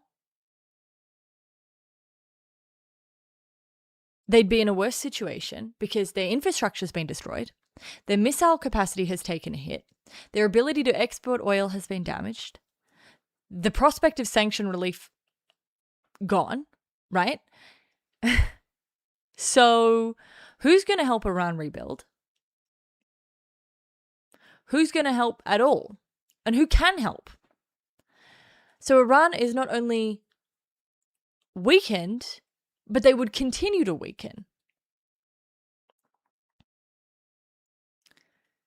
Then a war of aggression becomes more likely, not less likely, because all of the justifications that America used to attack Iran this time only exaggerate, right? They have to start rebuilding. Oh my God, they're rebuilding their capacity. We have to go in, right? Oh, the people are in strife because it's a civil war. Oh my God, we have to go in to protect the people, right?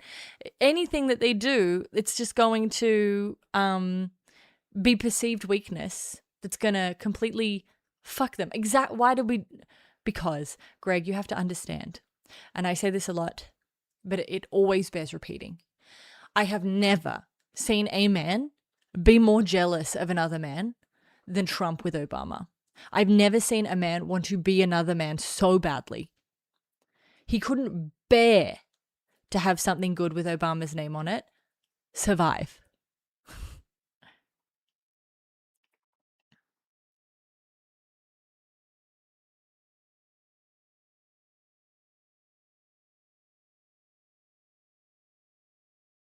And it's the fact that people were saying that Iran was as weak as it had been in a very long time that made America and Israel feel comfortable enough to attack, right?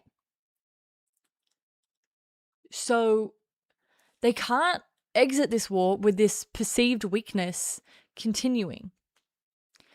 So let's say the US declares victory and withdraws.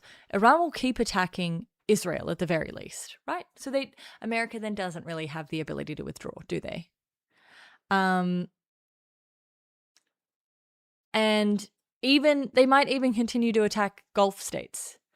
And they're very likely to keep the straits shut. So that creates a real dilemma for Trump because he won't be able to stay out of this situation if Iran and Israel continue to go at each other. He won't be able to stay in this situation long term and not do anything with the strait if that continues to be closed. He won't be able to stay out of it if the GCC and the American bases keep getting attacked, because there will come a point where the GCC says, you know what, just fuck it, no more American bases, right? And so he will have to re-engage. But if he re-enters the war after declaring victory, the hollowness of that original declaration will be revealed, right? So now, in the same way that his peace negotiations meant nothing, because ultimately they were always just a front to attack, his declarations of victory will mean nothing, right? And so that will massively negatively impact the markets, which we can assume Trump is. We can assume Trump is trying to avoid that. But I mean, to be fair, and this is answering a question way back up. Hang on, sorry, because I did see it. Which is Bong and stuff, which is, I don't see any way this just ends. What does that even look like? Iran doesn't want an endless war either, right? Like, that's not good for Iran either. They can't afford that, nor do they want it. But they'll make significant demands. Like, I saw a demand list floating around today, but I didn't want to bring it up on stream because I wasn't able to verify it. So in the same way that for like the last couple of days, they've been like, Ben Gvir is dead, Smotrich is dead, Netanyahu is dead. I'm not telling you guys. We're not covering shit unless we're certain about it, okay? So I saw like a list of demands floating around, but I have not been able to validate it. But when a list of demands does come out, it will be significant. There will be significant demands to accept a ceasefire. And one of them will likely be, you're not allowed to restart this war. But I don't like... Okay, they may say that. Like, what does that mean? What does the commitment from Trump mean at all, ever? Like, does it ever really mean anything? But most probably it will include sanction relief and the release of frozen funds. But what will America be able to do? They'll have to give in to a certain extent, in the same way that they've now taken the sanctions off Russian oil, because what choice do they have? They need relief when it comes to oil. Right? And so Trump is going to look to GCC countries to be like, hey, I'm going to need you to find a way to make this work so it looks like we won and didn't backdate. Like, we're going to use you as an intermediary, and we're going to find a way to allow this to happen. That's what they'll try and do. They'll use the GCC countries as a cover. Then we get back to another problem though, right? Will Israel allow that to occur? Because the 12-day war was a situation where it was like, this is getting too close to an agreement. Nope. So how do we know that we're not going to have that situation again?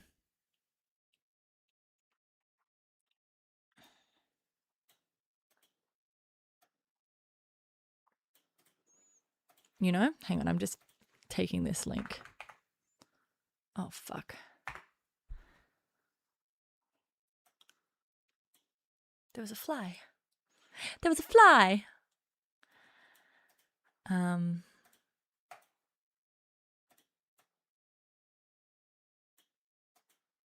Fuck me. This is so difficult.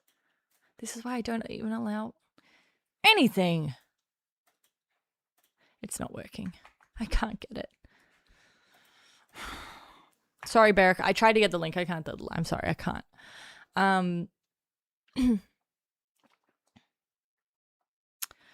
I don't think Iran could make a demand about another country. K-Step, I think most of their demands, they might be, if they were going to make a demand about Israel, I think it would be less. Hang on. I think their demand would less be about Israel deproliferating, and more to do with Israel withdrawing from Gaza and the West Bank and Lebanon and Syria. It would be a crazy demand like that. But it's like all negotiations, right? They're going to put a huge amount of demands on the table in the hopes of getting 70%. I'm worried Trump is personally incapable of being seen to back down and will ramp up the escalatory ladder. Well, the thing is, when it comes to escalation, Iran has escalation dominance. Thank you for blessing me. That's why, like, the Iranian parliamentary speaker just said that Iran is more than happy to adopt an eye for eye principle, and they're more than happy to start targeting people's infrastructure because they have that dominance. As I said, they're not going to feel the pain in the same way as other countries are going to necessarily feel the pain. I am less worried about Trump's willingness to back down as long as he can find a way to frame it as winning, because he's more concerned with the perception of things than the reality of things. So he's more than happy. And as I said, and as I've been saying, there are no victory conditions on the American side. So it's like, okay, he's going to escalate to win, but what is winning? Because at the moment, the victory conditions for Iran are survive. Simply survive. That's all you have to do. And that is a super shitty position to be in when your enemy's victory condition is survival. How on earth are you going to destroy a country? And this is something that people really need to take into consideration, which is, hang on. You are low-key fucked.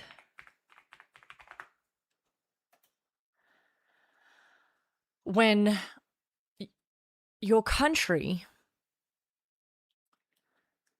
so it's one thing if you're fighting a country like, I don't know, a small country. I can't even think of it, right? A small country. It's one thing if you're fighting a little baby country. When you're fighting a country as big as Iran, 93 million, huge land space, right? But also a country that is geostrategically positioned in the way that Iran is positioned. So their assets really can't be neutralized in the same way that assets in a small country can be neutralized, so that they are in a position where they can massively affect transit of critical resources, where they can attack a bunch of your allies, right? When they can limit the freedom of both air travel and naval navigation, you're fucked, right? Like, this is the thing, like,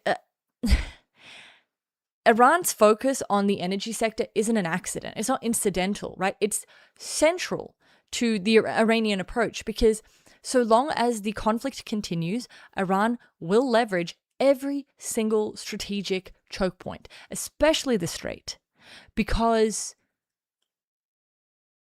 and especially gas and oil production in the region, because Iran can't match the US's military power or Israel's military power. They know this. There's no confusion over who has the military upper hand. And that's not a new piece of information to them. They didn't get into the war and they're like, whoa, guys, we are outgunned. We are outmanned. We are out-intelligenced. We are out-satellited. We are outboated. We are outplaned. They knew this going in, right? So they have to use what they have. They can't match them in terms of military. So they're not going to try. They're going to use what they have to their advantage. What they have to their advantage is they can take more pain than everyone around them because of decades of sanctions. Okay, they can leverage the strategic choke points, both in terms of the Strait and putting the pressure on oil and gas production, so production and transport of critical resources. And that's what they're going to do, because that's how they can win. And if Washington wants to guarantee freedom of navigation in Hormuz, they'll have to use force to do it. And it's going to put more American lives at risk. So they have the upper hand when it comes to escalation. They have the upper hand when it comes to geostrategic positioning. They do not have the upper hand at all in terms of military, which is why I say, whenever I'm talking about who's going to win or like who's going to have a victory, I always try and say to you guys, we can never discount the fact that America's military is the most superior military in the world. That has to count for something. But this is not something that Iran hasn't factored in.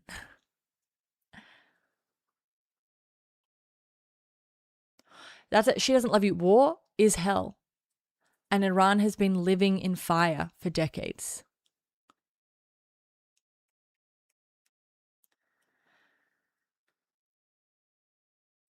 Yeah, and Glack, I've said that a lot too, in terms of like, I think the average American perception of what Iran is like some backwater, like fucking stupid. No, they don't have what America has, but they're not stupid.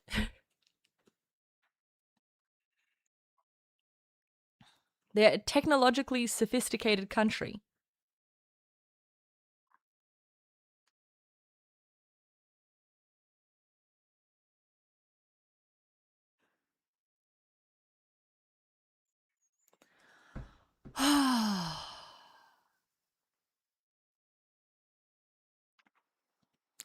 I think Iran said earlier today that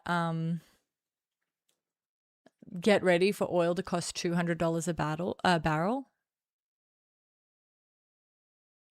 Of course, there are some people who know what Iran is. But like, I don't, most people who form Trump's base, not that he gives a shit about appealing to his base, apparently. Oh no, Peep, I'm glad you made it. Also, Peep, you sent me something to my email. And it was useful. It was good. What was it though? I'm just telling you, I've received it.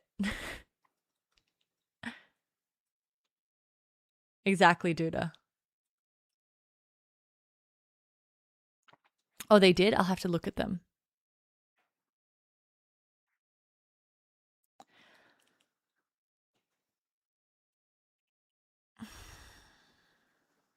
Okay, let me just look at my notes. Oh, the Praxis stuff and its relationship with Evola. That was it. Yes. So fucking interesting, and I had no idea. Which is crazy when you consider that I've made 2 videos on those 2 things, but I hadn't seen the link. Oh yeah, Tiny, it's a threat, but they do be out here threatening. I saw an interview. Excuse me. I saw an interview with Moshtaba, which I wanted to show you guys, but it's in Arabic and there's no English dubbing and there is no English subtitles. but holy shit, is it concerning. Like, very, very, very bad. So, oh, actually, Joe, we all speak fluent Arabic. Of course you do, because you're my pussies.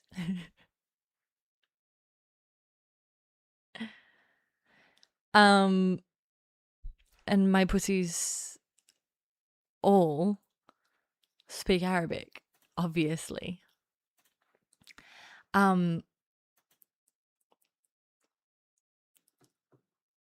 Very not good what I saw in this interview. Can't a white boy just say inshallah?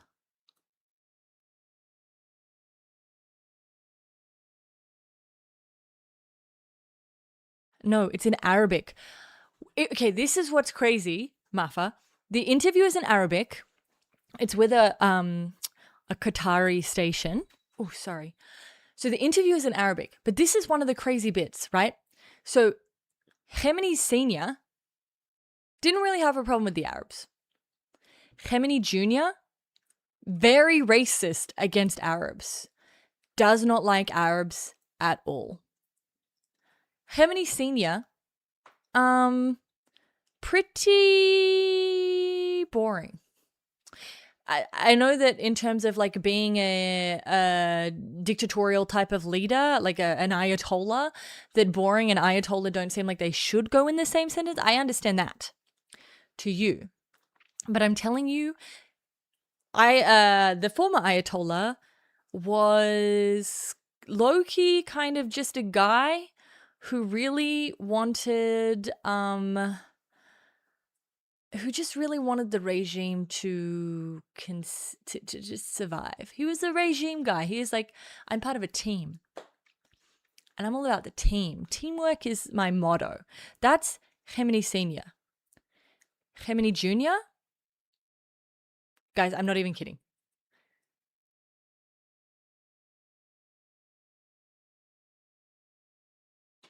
I'm going to tell you something. I feel really weird about it. But it's literally what he said. Believes that he is a messianic figure put on this earth to help the 12th Imam reveal himself. He believes he is a mythical figure.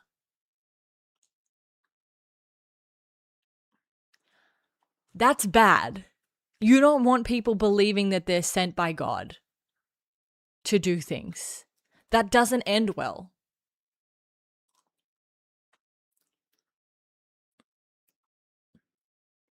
He's way more hardline. He is a kind of guy. So Khamenei was Khamenei Senior. God, it's gonna sound. This is gonna sound like me being like, wasn't the old Ayatollah such a great guy? Okay, just a disclaimer. I'm not saying the Ayatollah was a good guy. I'm just trying to explain to you some thinking that he had versus his son and why one might be preferable. Wait 1 second.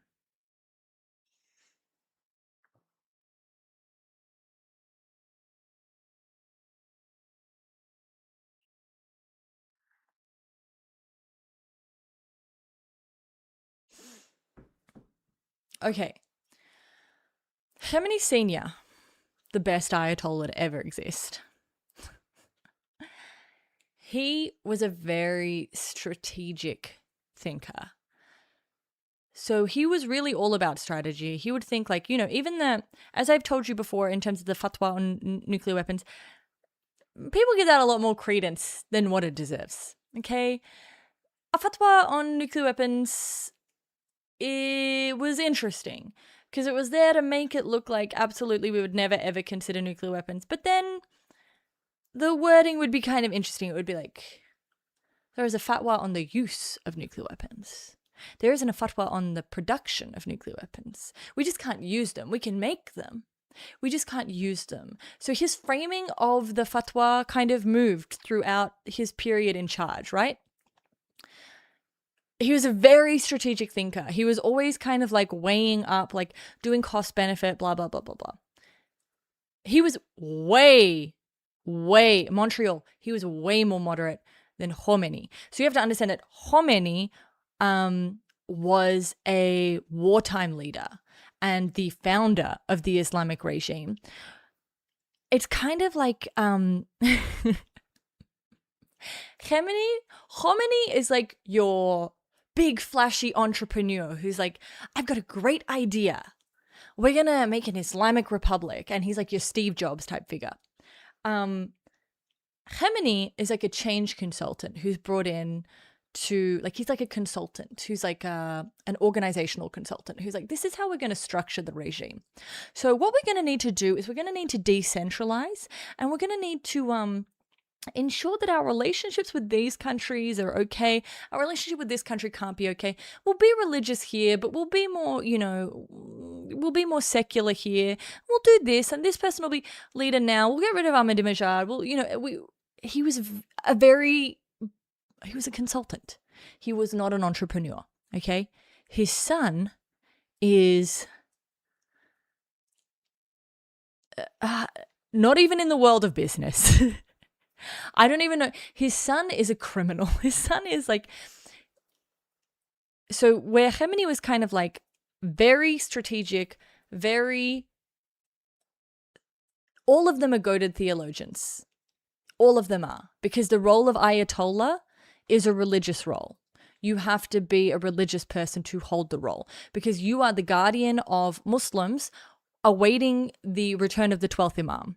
You basically have to be a cleric to some extent. All of them are goated theologian.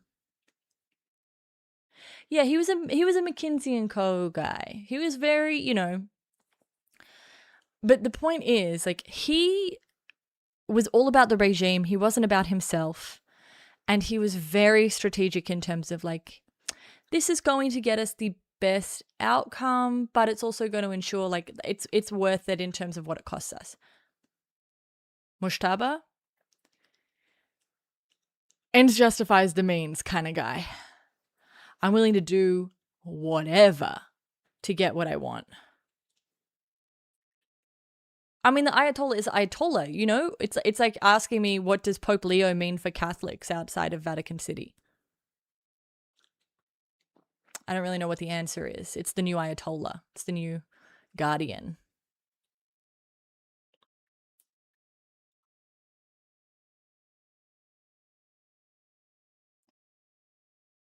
Let me see. I think there's some weird... I think he's also a property mogul. I think I found an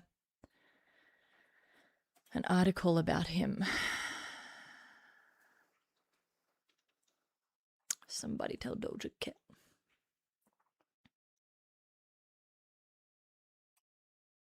A Bloomberg article. How do we feel about that? Well, it's what we've got.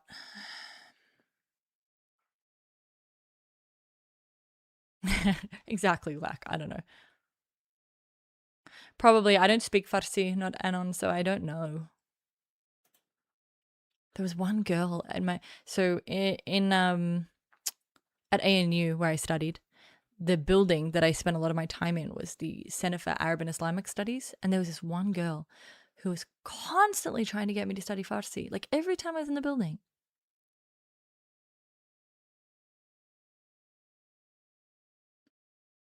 Just to add something, Mushtaba and his father are both Sayyid, which means they're direct descendants of the Prophet Muhammad. Yeah.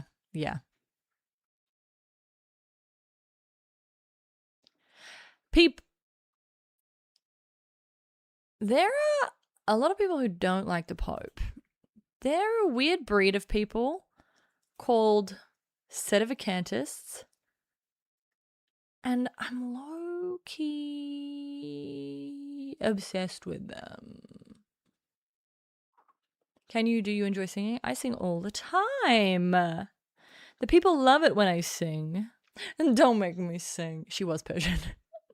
Don't make me sing. Don't make me sing.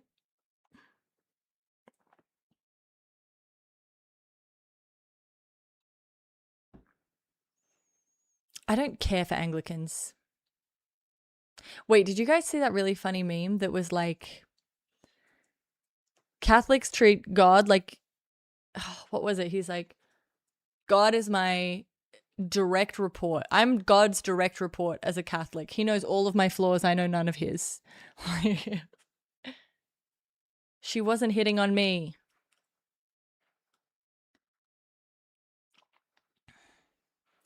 Guys, I just want to do my fucking stream.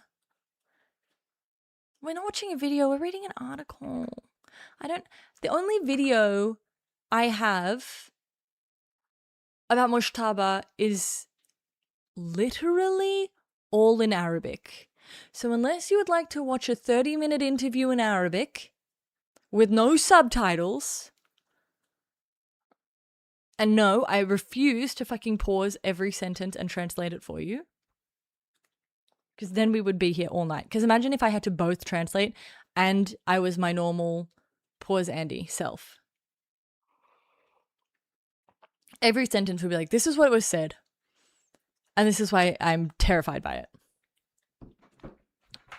Okay. Fuck you and your fucking paywall.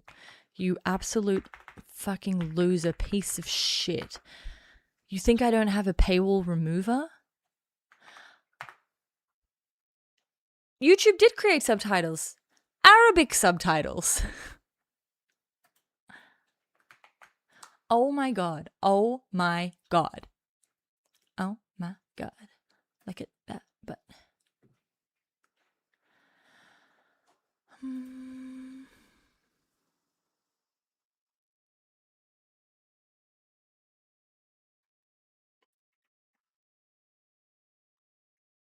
Yeah, okay. This is a weird thing is,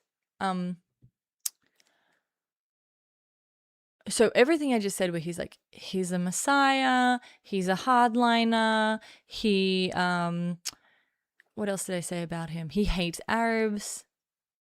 He also is a property mogul. This is an article about that.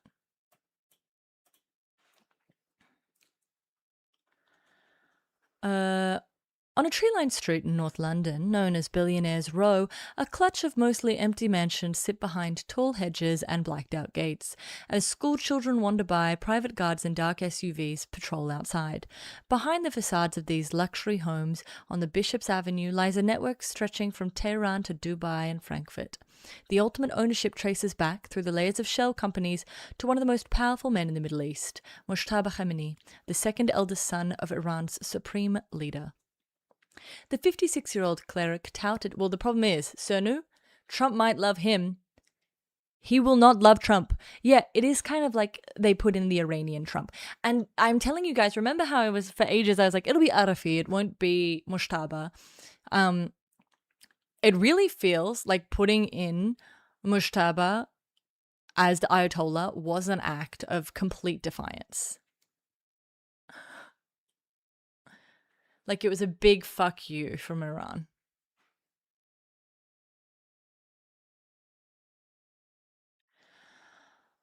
The 56-year-old cleric, touted as a potential successor to his father, Ayatollah Ali Khamenei, oversees a sprawling investment empire, according to people familiar with the matter and the assessment of leading Western intelligence agencies. The people said that while the younger Khamenei refrains from putting assets in his own name, he has been directly involved in the deals, some of which stretched back at least as far as 2011. His financial power has embraced everything from Persian Gulf shipping to Swiss bank accounts and British luxury property worth in excess of £100 million. Said the people who request anonymity for fear of retribution or because they're not authorized to speak publicly. Together, the web of firms has helped Khamenei to channel funds, by some estimates in the billions of dollars, into Western markets despite US sanctions imposed on him in 2019. Seven Harmonies. I still am not over the fact that the old Ayatollah was in his house when he died. Obviously, he wanted to die. He wanted to be minded, blah, blah, blah. Okay, yeah, we get that now. I still think it was stupid, right? young Khamenei is not going to make a public appearance. Even Saudi, I believe, is currently doing all of their cabinet meetings over Zoom. I kind of look like Khamenei's granddaughter. Well, I'm actually the Ayatollah. Can people show Sean that I'm the Ayatollah? Can we please get some Ayatollah emotes in the chat?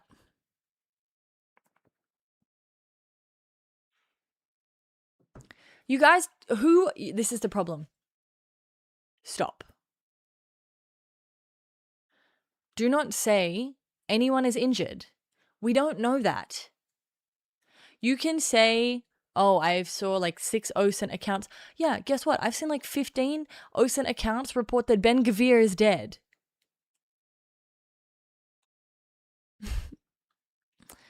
Apparently Netanyahu is also dead. Apparently Smotrich is dead, right? So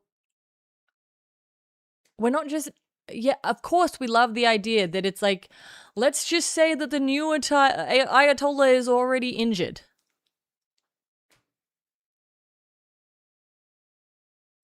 How about we just chill? How about, wait, Ben Gvir is dead? No, you're not hearing that here. Because I may have read it on Twitter, but I simply do not repeat things that are not highly evidenced. Do you remember the drama of night 1 of monitoring the situation when the Ayatollah died and we spent the whole night with Schrodinger's Ayatollah, who was both dead and alive at once?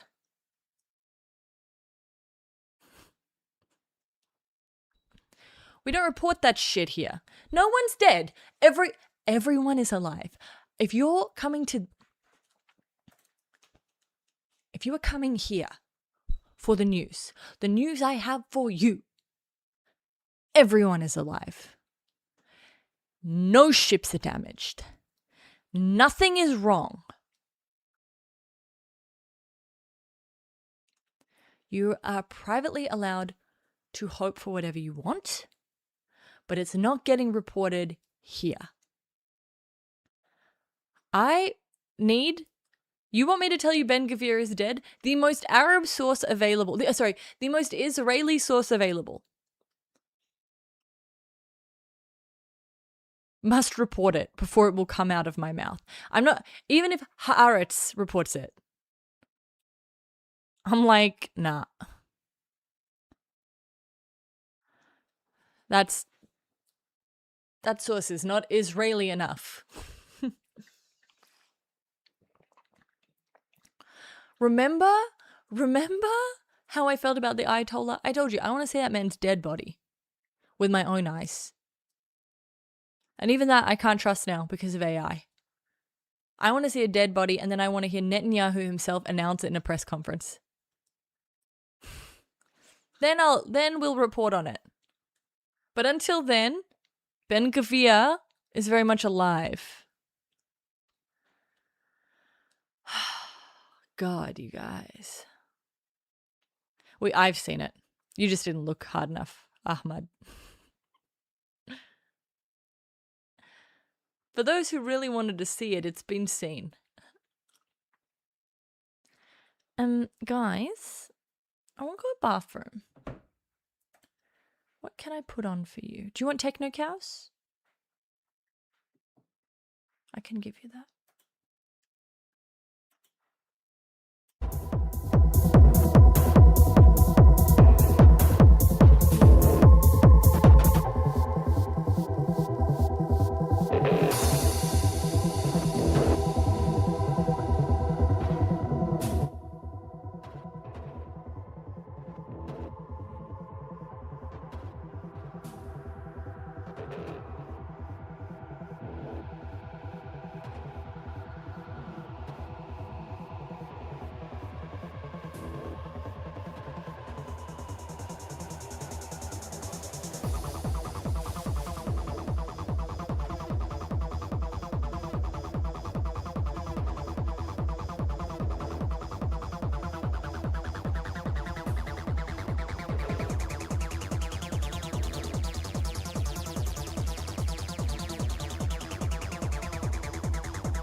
Alrighty.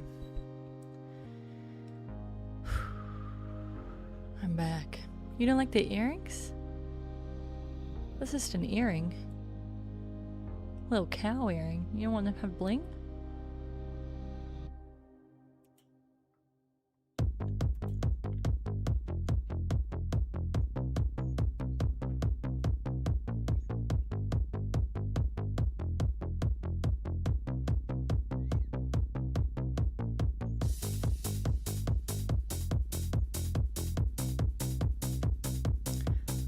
Oh,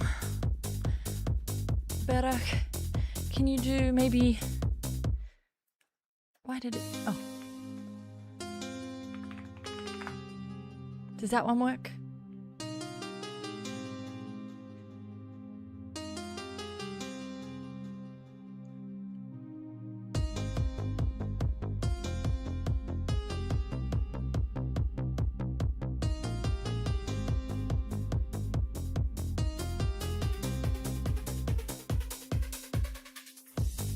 Okay, for reals.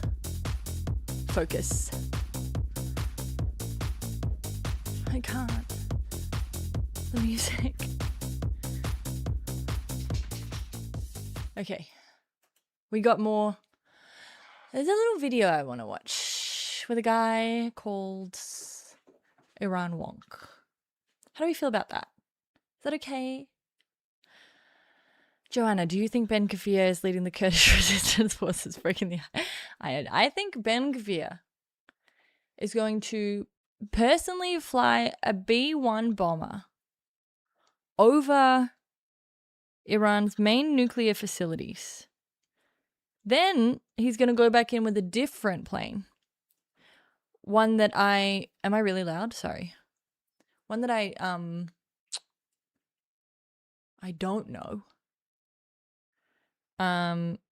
He's gonna go in with a different plane, one he can jump out of the back of. He's gonna parachute into the nuclear facilities, break in to the underground tunnels, and he's gonna personally destroy with his hands every piece of military material that Iran has.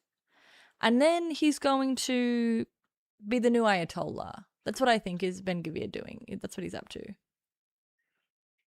Just if you're wondering. I don't know. I haven't set it up over in YouTube. I'm sorry, Pete.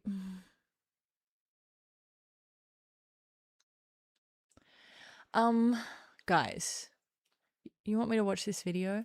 But I had another video I wanted to watch. But I can watch your video. Let me have a look.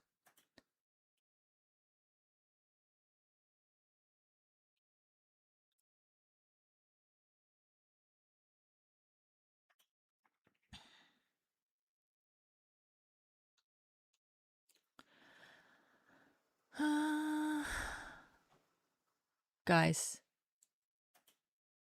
I'm just a girl. Never forget that. Oh, okay, Beric, I want to watch this. The second you send me a video that looks kind of dated, I'm really into it. No, Ben Gvir being the Ayatollah is Jar Jar Binks being the Sith Lord. Being a Sith Lord. That's what that is.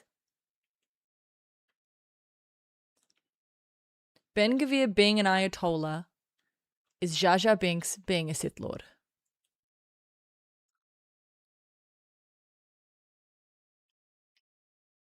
Okay. Thank you, Glack. What do you mean? He was always a Sith Lord. That's what I've been saying. That's what I think the new movie's going to be. I think they're finally going to do the Jar Jar storyline.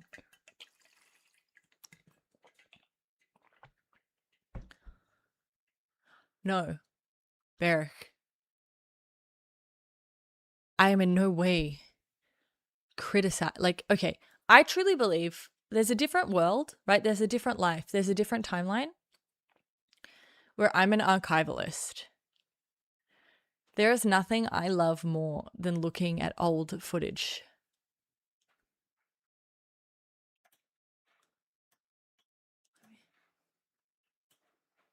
Oh, it's long, but you timestamped it. So we're going from the area you timestamped?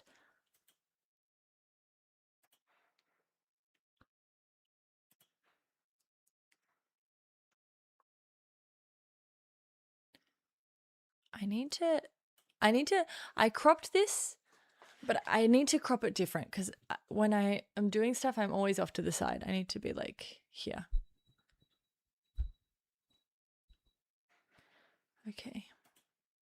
That are there, and basically what we want to do is capture their equipment. They're all out of Kuwait then. So in fact, they are all out of Kuwait. And I wouldn't be the least bit surprised if they're not pockets of people all around here who are just waiting to surrender as soon as somebody uncovers them and comes to them. But we're certainly not getting any internal fighting going on across our lines of communication or any of that sort of thing, right here. General, not to take anything away from the Army and the Marines who made the breaching maneuvers. I hope you don't. But many of the reports and the pools we've got from your field commanders and the soldiers were indicating that these fortifications were not as intense or as sophisticated as they were led to believe. Was this a result of the pounding that they took that you described earlier, or is it they were perhaps overrated in the first place? You ever been in a minefield? No. All there's got to be is one mine, and that's intense. That's what I've been saying. There were plenty of mines out there. There were plenty of barbed wire. There were fire trenches that most of which we set off ahead of time, but there are still some that were out there. The Egyptian forces had to go through fire trenches. There were a lot of booby traps, a lot of barbed wire. Not a fun place to be.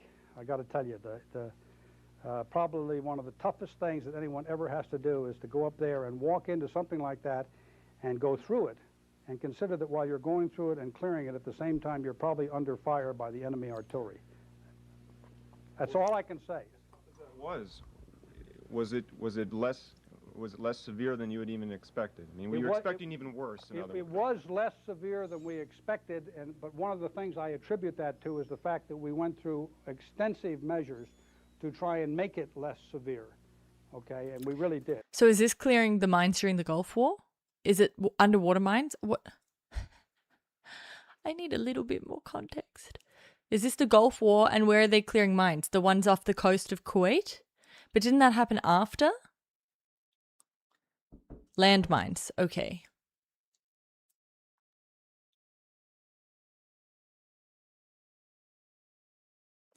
Okay. Is there a significant difference between landmines and underwater mines? I don't know. I'm just vibing. You know what I like about this video as well, just quickly? Also, super rude dude to the reporters, sort of like Pete Hegseth has been. And so I'm like, okay, people, okay. Other than the obvious, right? So I know that I have a video on naval mines as well, if we want to watch that.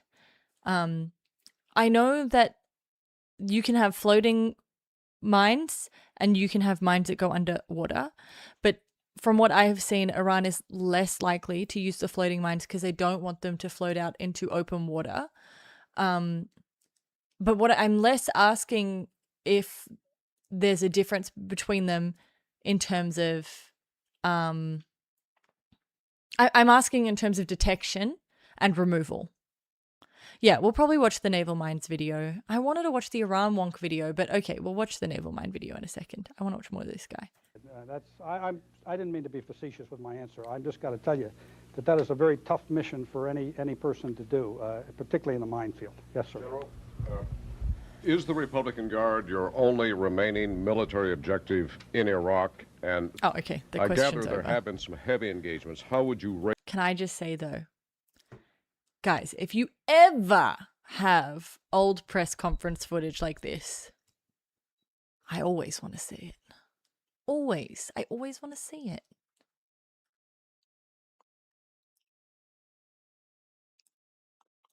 Yeah, I think they've put mines. Sean, I've seen enough that makes me willing to say they put mines. You know what? I didn't notice he looked like Hassan. I did notice he was hot. I didn't bring it up because I was like, you can't keep giving analysis like this. It can't just constantly be you pointing out the hot people in the video.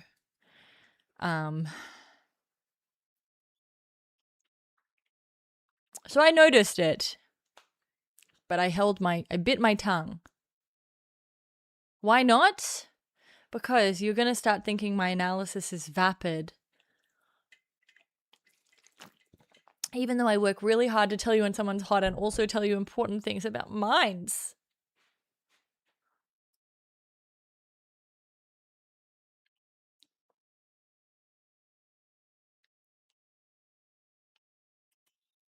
Don't look at my stuff. You're always trying to look at my stuff. You're always trying to look in my tax documents to find out the kind of stuff I like to watch. You sickos.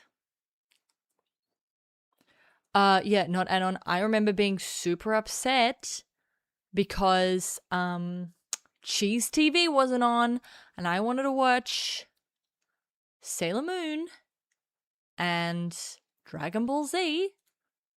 And I had to go into my parents and be like, yo, where are my cartoons? And they're like, New York has been attacked. And I'm like, cool.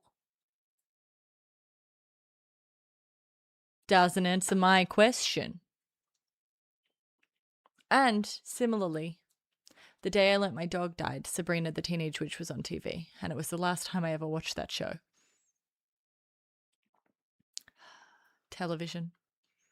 Really hallmarking all of those important moments. Thank you, Matthew. 6 a.m. I'm not a morning person, but you knew I was up every morning at 6 a.m. so I could catch my show. My exact reaction to the wall coming down.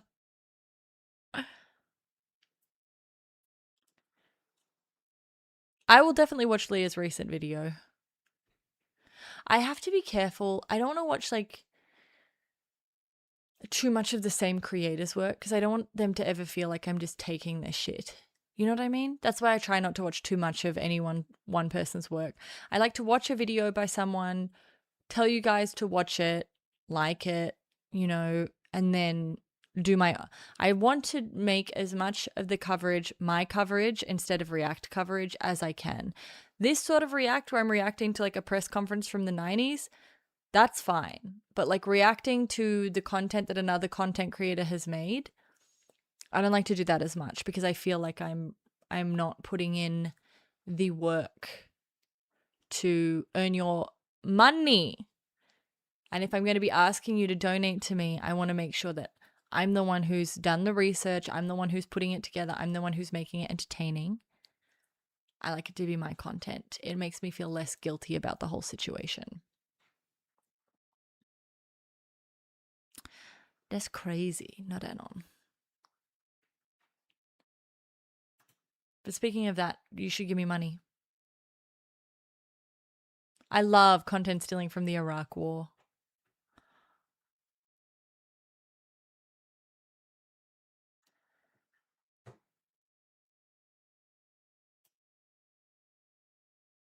How do you become dangerously obsessed with pointing out all of another person's flaws if you don't binge their content on a live stream? Good point. I only have one enemy, and it's the guy from Warfront. My new enemy. The bald guy that you're all obsessed with telling me, he's just a voice, he's just a face. Okay, well, he's the face. That's what happens when you... Hi, Bad Horse! Thank you so much! And now it's going to make another alert because I don't know how to work shit. Look at you. There we go. Nice. You're all like, start beef with someone. I start beef with this Simon guy. And then all of a sudden you're all like... Look at you. Thank you. All of a sudden you're all like, whoa, he's just the face of it. He doesn't do the research. Make up your mind. Do you want me to have beef with someone or not? You can't have it both ways. Let me fix this. Look at you. It's I thought I was being so cool. Setting up an alert, making it work for YouTube. And I just look at you. Ruined my own life.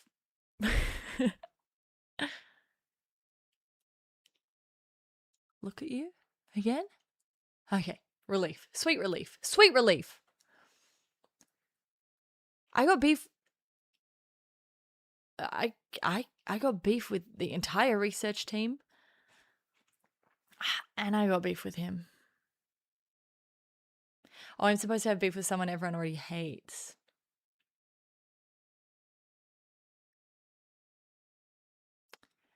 But I'm an Aquarius. I don't like to do what everyone else does. I got to do my own thing. Just the face is the least defensy thing ever.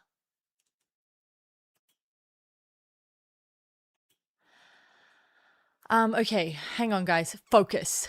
We were doing shit. We had shit to watch. Do you want to play? We'll play just quickly. One more game. One more.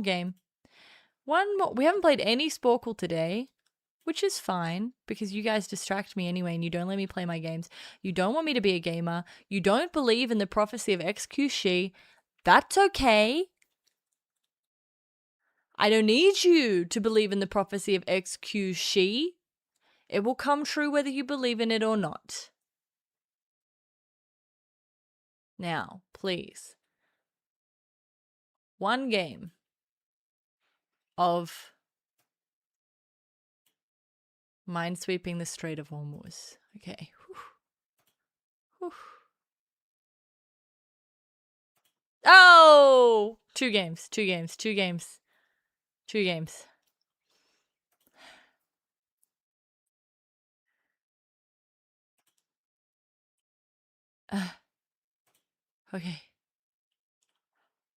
Okay. I don't know what the numbers mean, to be honest. Oh, okay. Can I jump or do I have to go column by? I don't actually know how the game works. I've never played the game.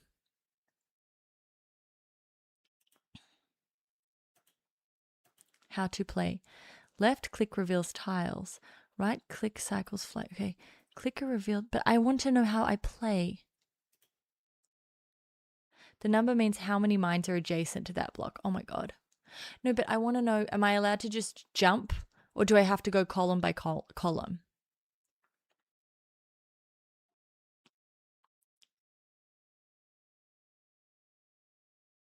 Do I have to go column by column or can I just click anywhere?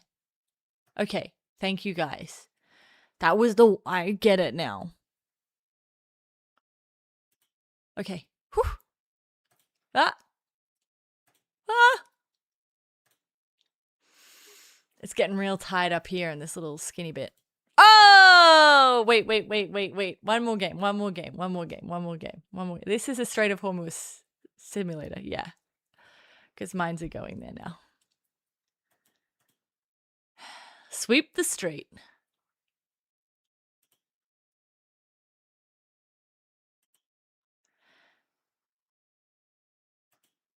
Oh! Did you guys see that? Oh!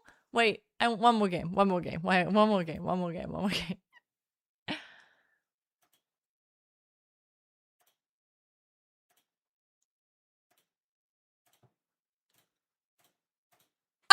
wait, one more.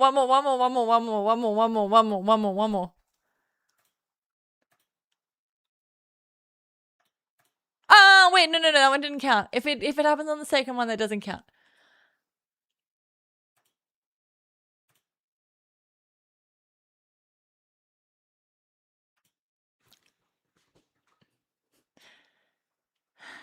I'm sweeping the Strait of Hormuz, Jess. Wait.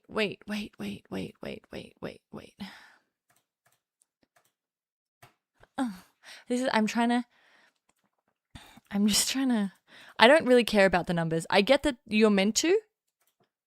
I get that the numbers tell you something. I like to play it more like Deal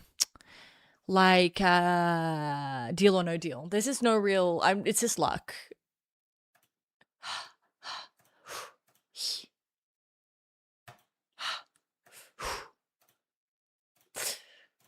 Oh, okay. Be strategic. No.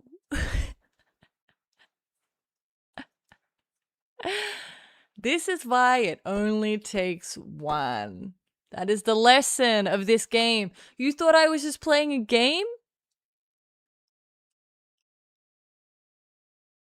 You thought I was just playing a game? No, I'm teaching you a lesson. The lesson is, it only takes one mine to shut down the strait. I understand that looking at the failed screen would teach me. I understand that there are rules. I understand that there is strategy. This is a really annoying thing about playing a game with me. I don't care for that. Okay? I'm either good at something or I'm not. It's either a natural talent or it's not there. I'm not wasting time learning rules and strategies. I'm doing it. And if I win, amazing. If I lose, I was never meant for this. You know, it was never going to work. So why would I waste my time learning a strategy for something I have no natural talent at?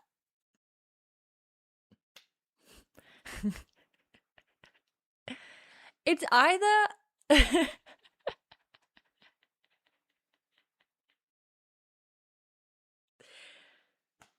This is my approach to games. I just want you to know, like, there are other things. Okay, I also have a different... Hang on.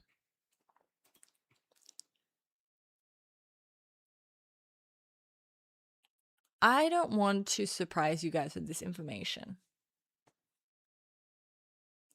I'm not always a very rational person.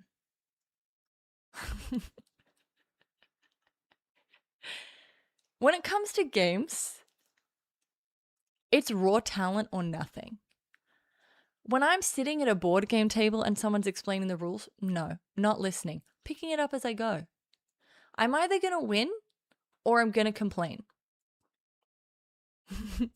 It's the Leroy Jenkins document. I am doing it the way I want. And you guys, I played this game with my family, and it was like this submarine game where you had to go down and get treasure. And I did the opposite of what was strategically sensible. And I lost 3 rounds of that game before I won bigger than any fucking one else. And I knew I would. And I stuck with my strategy, which is just do whatever the fuck I wanted. Okay? Guys, I'm not like Trump. Stop it. Okay, Ableton is different. That's a skill.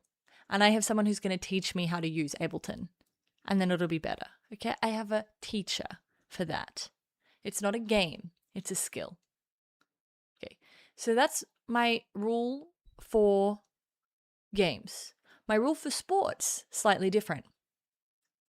I will not play a team sport. Absolutely not. Because here's the thing. If I can blame someone else, I will. So I need to play games where I'm the only one to blame. Because how do people play soccer or any game where there's a goalie and not be perpetually pissed off at that person? I understand it's a team effort. The ball shouldn't even get to the goalie, blah, blah, blah. I get that. I get it. I hear you. The ball shouldn't even get to the goalie, but it did get to the goalie and the goalie didn't stop it. And we lost the game because the goalie didn't stop it.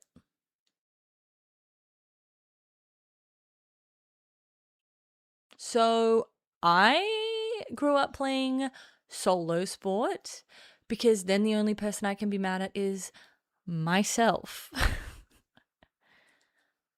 Genius.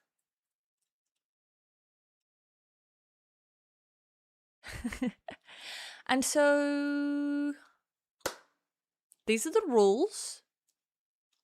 Nothing with teams, no strategy. I'm either good at it or it's not for me.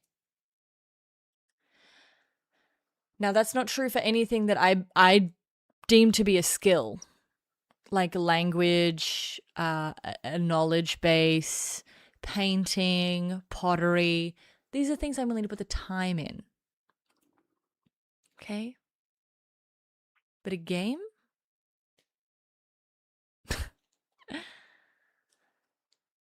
No. I'm going to win or I'm going to lose. And if I'm going to lose, I don't want to play. That's not fun. Well, sparring in Taekwondo, there's a winner and a loser. I'm the winner. I understand that point of view polygraph. I even went through that polygraph. I told you, why did the ball even get to the goalie? I understand that way of looking at it. But the point is, the ball did get to the goalie, and the goalie didn't stop it.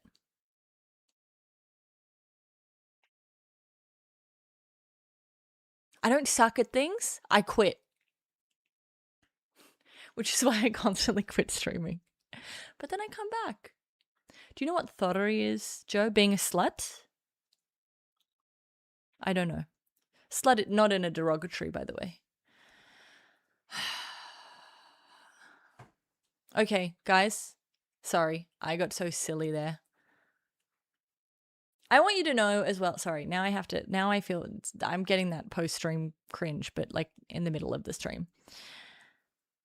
Sometimes I exaggerate things on stream to make it fun for you.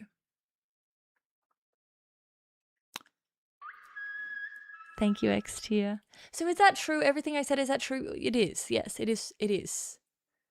It is. Do I feel it as strongly? Do I never listen to the rules of a game? That's not true. When my niece and nephew were down, I spent hours watching videos on how to play this fucking unicorn game. Crazy unicorns or something. I learned all the rules so they'd be happy. I didn't even want to play the game.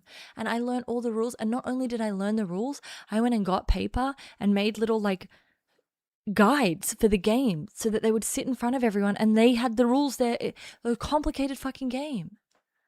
So do I feel that way? Is that true to an extent? Of course. Is that the whole of me? No. I exist in multitudes. You want me to be a one-dimensional woman. I'm not. I exist in multitudes. Okay, guys. We've got way too silly.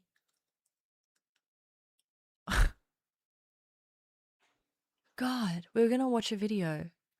Do you want to watch a video on how... Let me just monitor the situation quickly. You can monitor with me. Mines laid, US casualties reported. Great.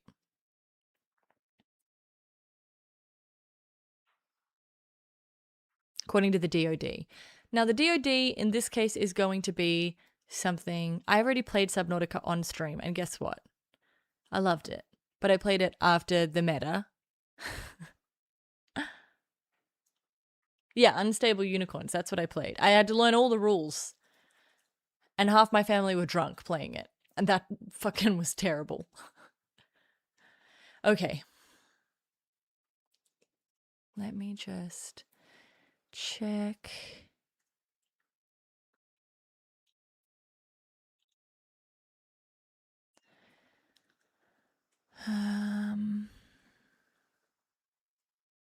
Okay, everything looks fine. Nothing, too intense that we need to. We can watch a video. We can afford to watch a video right now. Okay? If you're enjoying the stream, either the silliest parts or the seriousest parts, please consider gifting a sub. So when my mom wakes up in the morning and calls me and says, "How did your stream go last night? How many subs did you get?" I'm not an embarrassment to her as a child. Thank you so much.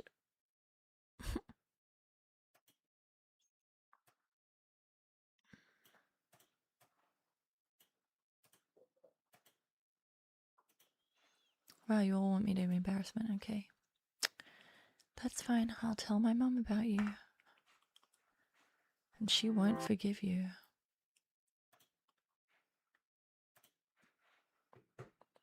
Well, she might forgive you, but she won't forget. Okay.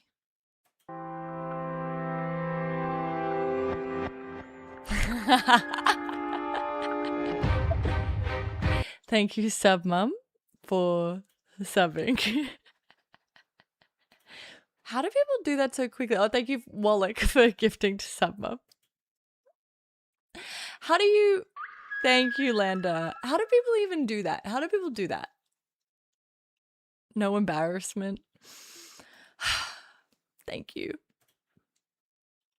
Okay, guys. I feel I'm cutting off too much of the... doco. We need to decide if I just want to... Hang on. How do other streamers do this? Cinema mode? Ooh! Okay, that's handy. Oh, would you look at that?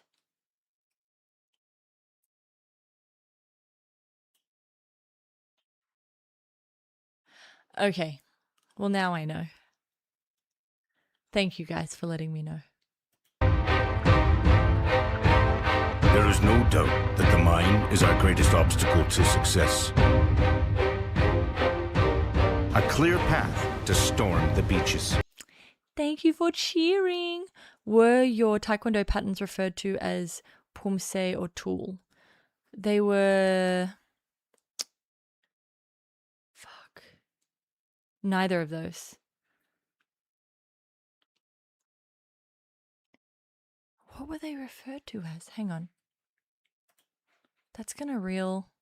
Mum train? Sub so I impress my mum. Sub so I impress my mum. Sub so my mum goes, ooh.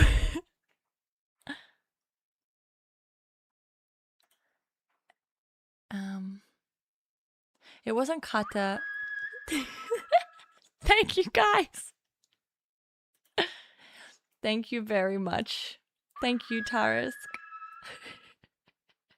Sub so I impress my mom. Thank you.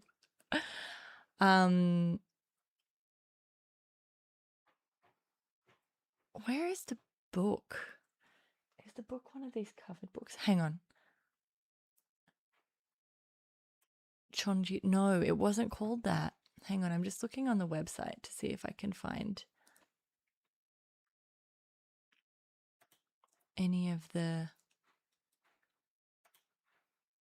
Because there were different, there were like, oh my God, I can see the names. One of my sabums died. Man, you've really distracted me and I don't even care. Is it called demonstration?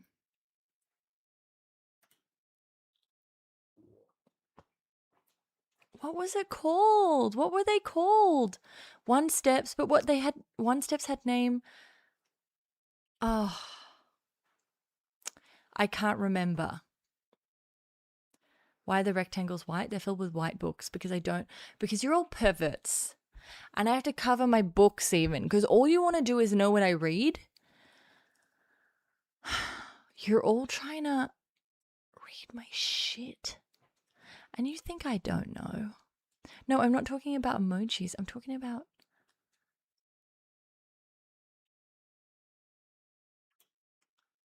Okay, just, you know what? I can't remember.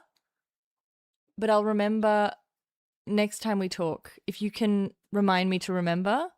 If you can remind me to answer the question, I will remember by the next time we talk. Why are they white? I told you. I had to cover my books so you didn't read them.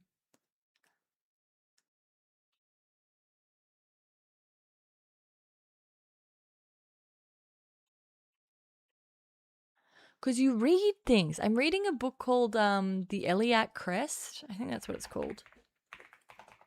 Yeah, by Christina Rivera Garza. That's what I'm actually reading. Hi, sweetie. You tired? She wants me to go to bed. You know how she is. I'm reading a book called The Iliac Crest by Christina Rivera Garza. Okay. we were watching something, you guys.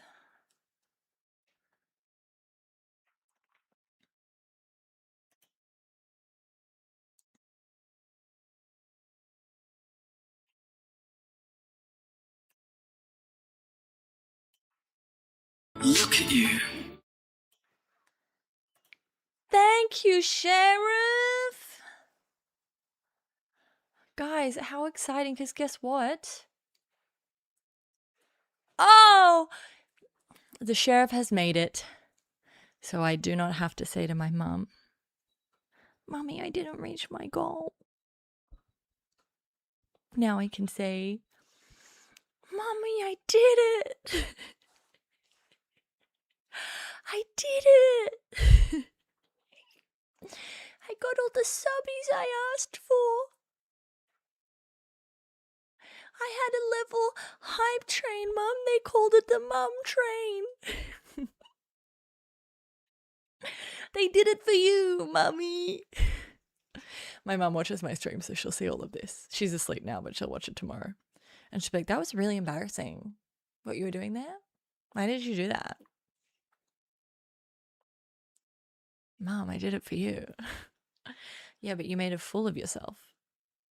Yeah, Mum, that is my job.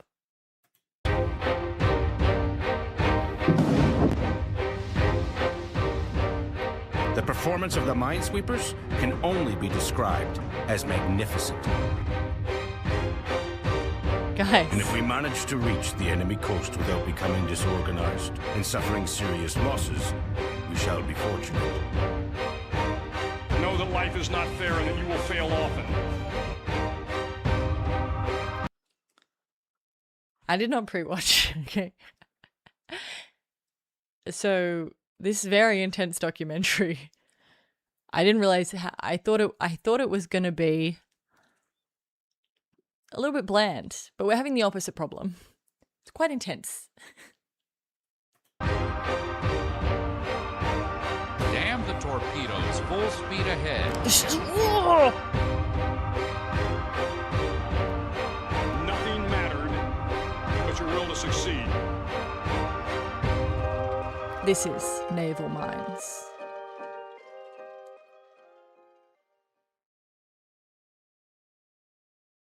No, for this, I'm just While you might think of naval mine technology as one of war's past, these underwater devices are still crucial aspects of the modern naval battlefield. In order to understand this forgotten aspect of modern warfare, let's take a look back at the history of naval mines, how they work, and how they are used in the modern era. Okay. Guys, great. We need this David knowledge. Bushnell is known as the inventor of sea mines. During the American Revolutionary War in 1777, he set adrift what were known as floating explosive torpedoes in the Delaware River, hoping to take a British ship as a casualty. It took out a small boat floating next to the HMS I would not have guessed that they were this old. Cerberus, a British frigate. And can I just say, I'm sorry, I know it's an aesthetic observation. I love this design.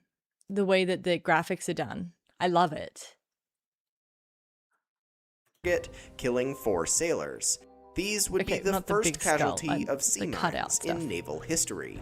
In the years after, mines became seen as devilish and unchivalrous in combat. Yeah. For their early lives, sea mines were used sparingly, and it wasn't until the American Civil War that the world saw the first large-scale use of these explosive torpedoes. The Confederate Navy was known to be inferior to the Federal Navy during the war, so to...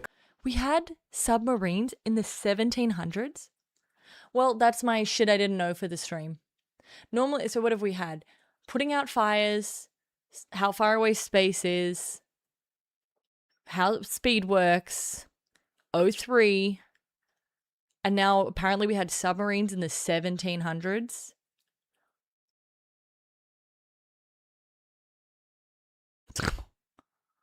Jeez. 1800s. Yes, of course. I totally didn't get that wrong. Okay. compensate, they turned to massive mining efforts. They covered their coastline with various types of mines and inflicted heavy losses on the Federal Navy. During the Battle of Mobile... I have no doubt that the submarines of the 1800s were pretty crap. That I don't find confusing. Bay, mines sank a total of 27 federal vessels. During World War I, naval mines became a primary weapon against the deadly and feared German U-boats. The Allies laid what is known as the North Sea Barrage, a minefield that extended 250 miles from Scotland to Norway in 1918. How did they get rid of them all? In 5 months, American and British forces were able to plant 72,000 mines. The war was actually ended before the minefield was completed, but during this short time in service, it sank 6 submarines and damaged even more Axis vessels. Following the First World War and the subsequent period of peace, mines were forgotten about as effective weapons and not much development was performed in the industry. That is, until World War II. With the advancement of submarine and airplane technology, both of these crafts were developed to effectively lay sea mines. These mines had now evolved past the early stages of mine design that functioned only on contact, to be what are called influence mines. These mines were now able to actuate based on magnetic, acoustic, or pressure changes in the water due to enemy ships. Mines became a highly effective and strategic weapon in World War II. One example of such was Operation Starvation. The United States carried out a massive mine-laying operation near the end of the war in the Pacific that involved laying 12,000 mines blocking Japanese shipping routes. In total, why are we laying so many? Like, I feel like 72,000 is overkill. I feel like 12,000 is a lot. Especially when we've established it only takes one. Total, the U.S. sank 650 Japanese ships and practically halted their shipping activities. Due to mines' effectiveness as not only an active weapon but as a psychological deterrent, nearly all Japanese ships were forced to stay in port or heavily diverted into enemy waters. After World War II... I love that both someone in Twitch chat and someone in YouTube chat says the ocean is big. Something I hadn't considered. Thanks, guys. Mines fell again into the background of warfare as the world tried to scale back their militaries. Superpowers assumed that naval mines wouldn't be useful with the state of advanced warfare and nuclear bombs, but they were soon proven wrong. During the Korean War, the Korean Navy only had 45 vessels, a tiny navy compared to the US's 250-ship invading fleet. Yet, nearly the entire U.S. fleet was held up for a week. Okay, blue names. These things, the trucks that float in the ocean, but then drive onto the shore. 250-ship invading fleet. Yet, nearly the entire... What are these called? Because these are fun. LVTP. What does it stand for? Light Vehicle Terrain Popper? Amphibious landing craft. I'm into amphibious landing crafts. The entire U.S. fleet was held up for a week due to 3,000 mines laid in the North Korean waters. Damn. This got the attention of the U.S.'s Chief of Naval Operations, Admiral Forrest Sherman, and the U.S. started heavily investing into mine countermeasures and advancing mining technology. Another important note is that this re-interest in mines wasn't just due to the week-long holdup, but also that 70% of U.S. naval losses were directly the result of enemy mine warfare in the Korean War. Only 2% of the U.S. naval service were minesweeping personnel, demonstrating a clear flaw in U.S. naval strategy. The U.S. developed the Destructor class of mines in 1967. These mines contained highly sophisticated solid-state firing mechanisms that were inserted into the fuse wells of simple general-purpose bombs. This class of mines stayed in operation until the Vietnam War era, where a new family of quick-strike mines were developed. These mines were heavily sophisticated and developed for specific strategic uses. They were also incredibly cheap compared to other weapons, making them perfect for defensive action. The U.S. continued to build up their mine warfare forces in all types, involving sea and air units, ordnance disposal detachments, reconnaissance units, and minesweeping ships. To this day, naval mine operations and the skills of the community therein remain the unsung backbone of U.S. naval defensive operations across the world. The anatomy of a mine, guys. Modern naval mines are both fairly simple but also incredibly complex devices. Their simplicity is due to their overall lack of components and their complexity. Okay, now I have something stupid to say, but I'm going to say it. Why is this man cleaning a mine with a toothbrush when inevitably it's going to blow up? Does it truly matter how clean it is? Is the result of high intelligence programmed Is it to make sure something doesn't pop off accidentally? Why are we cleaning the mines? into them. Modern mines also have a variety of safety features that old mines never had, like the ability to be easily stored or stockpiled, and the ability to self-destruct or self-sterilize to keep wildlife and water safe after the mines are no longer needed. That's nice. The makeup of a naval mine usually looks like this. It contains flight gear, Plugged in. So they need to be clean to be plugged in? Guys, how do we get AI to fix the war? There must be an AI solution. What prompt should we use to end the war? or handling gear, an explosive case, an arming device with an explosive train, a target detecting device, and a battery. The flight or handling gear is used to transport and deploy the mine from any one of the deployment techniques in the military's arsenal. The explosive case contains the raw explosive material contained in the mine, usually identical to the types of explosive used in bombs. The arming device and explosive train provides the initial arming of the mine after deployment. You can think of this assembly as the key that allows a mine to be detonated. When the arming device and train are properly aligned, the target detecting device can do its job and actuate the mine. The target detecting device is the most important part of any given mine. It's the one component that makes something a naval mine, and not just a bomb. This device senses any number of triggers from the surrounding water, whether that be seismic, acoustic, pressure, or magnetic, and it actuates... Okay, I know this isn't a problem in the Strait. But this... What if a whale comes by? Stupid question, sorry, but someone has to ask it. Someone has to be brave enough to ask the dumb questions. I would guess that is the arming mechanism threads, and it is important to get a good connection. Storage over time would lead to Okay, cool. Okay, thank you for the appropriate answer. Now I need someone to tell me about the whale.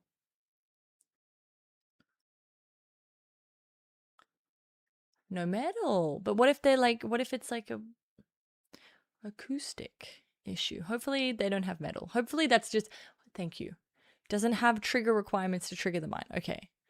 It's not just about being in the area. You have to be made of metal. Okay. Thank God. the mine on a given set of constraints. Different ships will have different signatures in any one of these categories, which allows the mine's internal technology to make informed decisions on when to activate. Oh, it's when smart. all of these components are assembled together in proper functionality, you get a naval mine that can be a highly effective, intelligent weapon in the naval battle space. Among the naval mine weapon type, there are various different types of mines in how they are deployed and used. These usually relate to their final positions, or in other words, where they rest in the water awaiting detonation. The balloon mines are actually so scary looking to me. Mines will fall into one of three main categories: bottom, moored, or drifting. Bottom mines are those that rest on the sea floor, usually in comparatively shallow waters. These mines tend to have large negative buoyancies. They sink, which means that after they are deployed, they fall and rest on the sea floor. Exactly, fast Moored Johnny. mines are used against submarines and ships and float a set distance from the sea floor thanks to a weight and a mooring, or a tether. The mine itself is held in a case that floats, which is attached to an anchoring device that sits on the sea floor. This mine type allows for deeper water deployment as well as other specific use cases. Mines that are found on beaches that usually make the news are typically old moored mines that have broken loose of their mooring and floated to the surface. Drifting mines are those that float on the surface of the water and explode usually on contact with a ship. Due to their uncontrollable nature, these types of mines were actually outlawed at the Hague Convention of 1907. They've been sparingly used since then. We've discussed the different functional types of mines, but each type can also be deployed in one of three ways, either by aircraft, submarine, or surface laying. Aircraft-laid mines are typically designed to be offensive in nature and are suited for rapid deployment, similar to bombs. Aircraft can be used to rapidly provide minefield replenishment without having to send vulnerable ships to the front lines and put them in danger from previously laid. Is there any way to sweep for mines with aircrafts? I'm asking the real questions. Mines. Today, aircraft are seen as an ideal mine delivery technique, as the process requires little overall risk and can be done quickly. Essentially, any aircraft that can carry and deploy bombs can also carry and deploy mines. Only floating mines. Submarine-laid mines, like aircraft-laid mines, are typically used in offensive covert operations. These types of mines will fit in submarine torpedo tubes and can be deployed at depth. Typically, submarines can only hold a small number of mines, which makes this technique not the best suited for laying large minefields. During World War II, submarines planted a total of 576 mines that we know about, which directly resulted in the sinking of 27 ships and the damage of another 27. Surface-laid mines, or mines laid from ships, are the most economical due to the sheer volume of mines that can be transported on any given ship. However, so from what I was reading, Iran is planning on, because a lot of Iran's navy has been destroyed, but they have a bunch of speedboats. So from what I was reading, they're going to lay mines using speedboats. However, surface laying mines requires that the laying country has control of the waters and there's no potential imminent threats, like a previously laid minefield. This is not the case in many modern circumstances, which often leads to submarines and aircraft to be more preferred mine delivery techniques. Surface laying is typically used in defensive situations, like defending your harbors. In World War II, this was a very common practice. While there were no documented cases of these defensive minefields taking enemy casualties, there's also no documented cases of enemy vessels. Well, Elysium and Matthew, don't you remember there was that, was it the CIA that were experimenting with SEALs for a while? I remember there was someone who was working on SEALs. Getting through the minefields. This underscores one of mines' most essential qualities, their ability to scare off enemies without active engagement, a psychological weapon. Understanding how mines are actuated is crucial to understanding how to protect against them and Ground-penetrating radar identifies underwater mines by transmitting radio waves that detect anomalies based on differing electromagnetic properties such as dielectric constants in submerged environments. While primarily used for land-based utility detection, GPR is effective for profiling shallow freshwater lake bottoms and identifying buried objects. How deep is this strait, though? Because it's saying lake bottoms, shallow freshwater, that's not what we're talking about.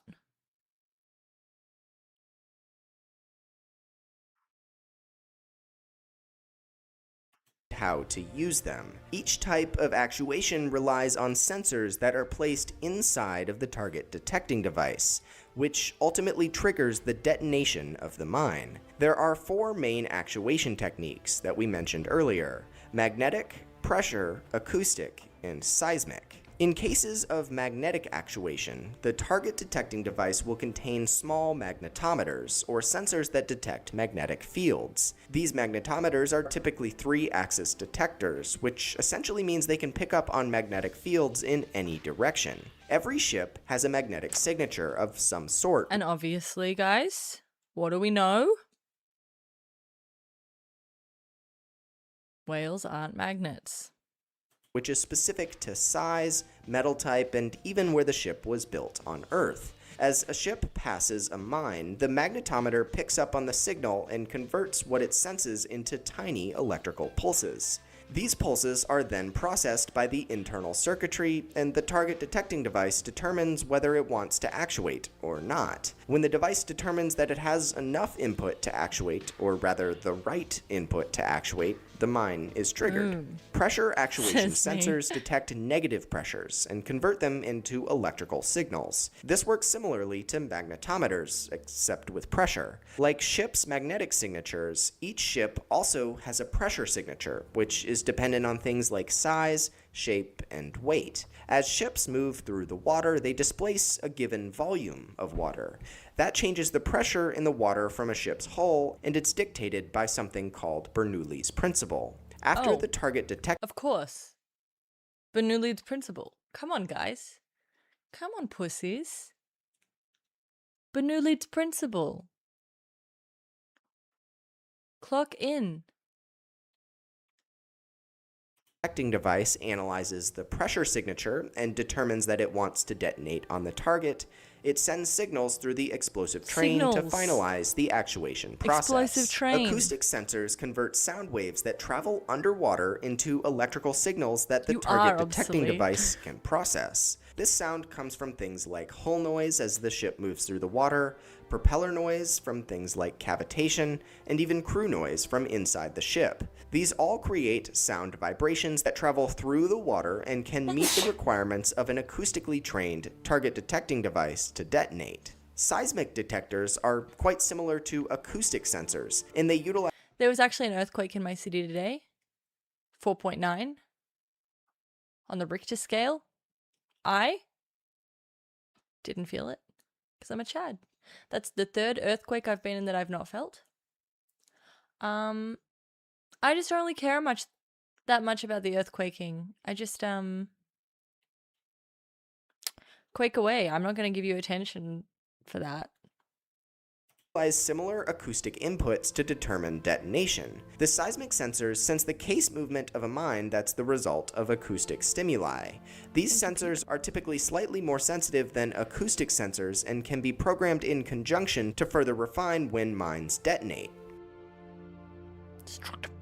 Now that we've thoroughly grasped what mines are, how they're used, and how they work, the last thing to cover is what happens when they go boom. You might think that mines just explode and punch a large hole in the side of a ship. This might be the case for surface mines of the old days, but not respectable enough for me to feel it.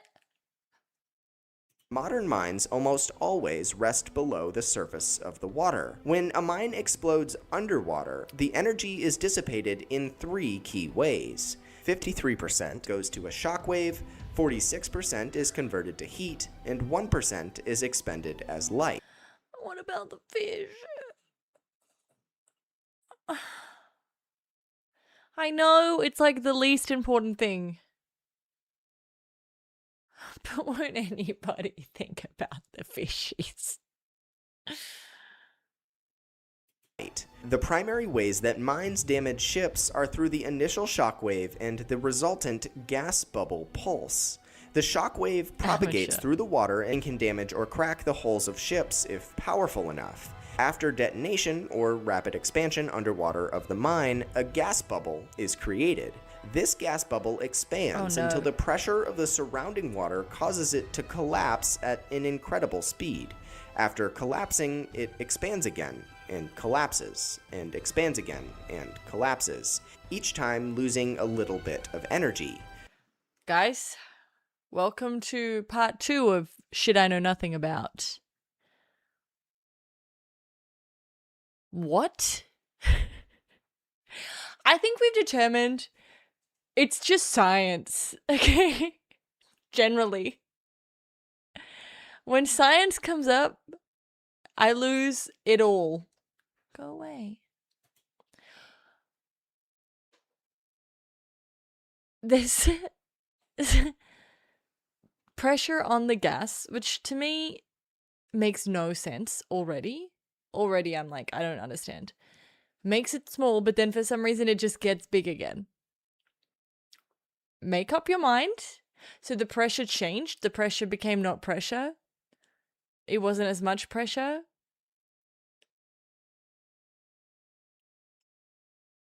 Bye, not anon. I'm going soon too. But I just don't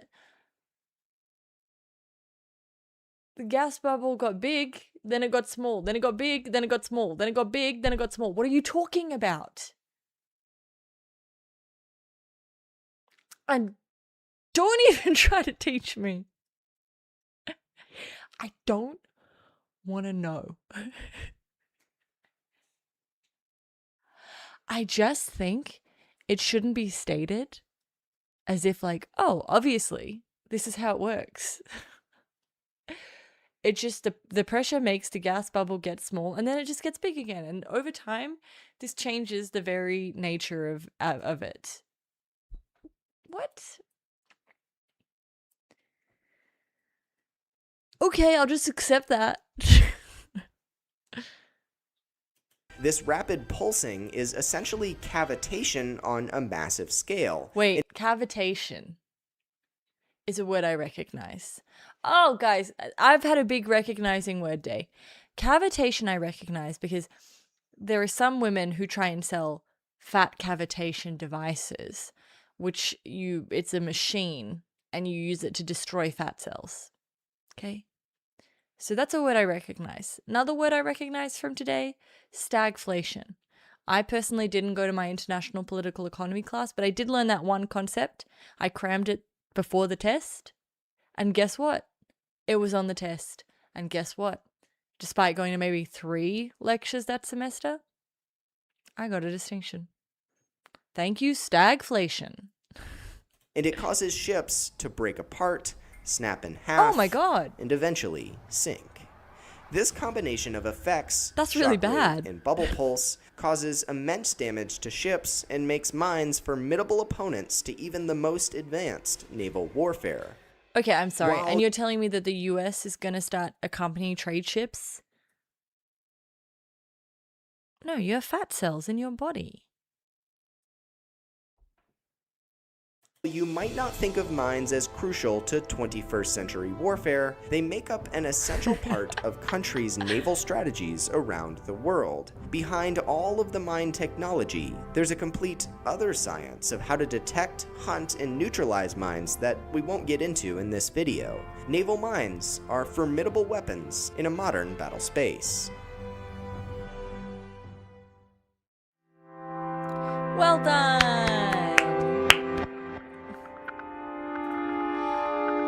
Okay. There is no doubt that the mine... Guys. Now you fully get the naval mine situation, right? We learnt that. Why aren't we using blimps? Fucked if I know.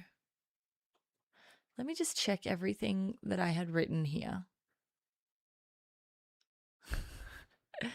Let me just check that I've spoken to you about most of what I wanted to talk to you about. I mean, here's the thing. We didn't talk at all about the attack on the oil depots, because this is the thing. Some things are just so bad I don't even know what to add. Like, I want to talk to you about the ecological disaster vis-a-vis air quality for a city of 10 million people, having water turn into rivers of oil, having rain be oil. But it's so bad in such an incredible way.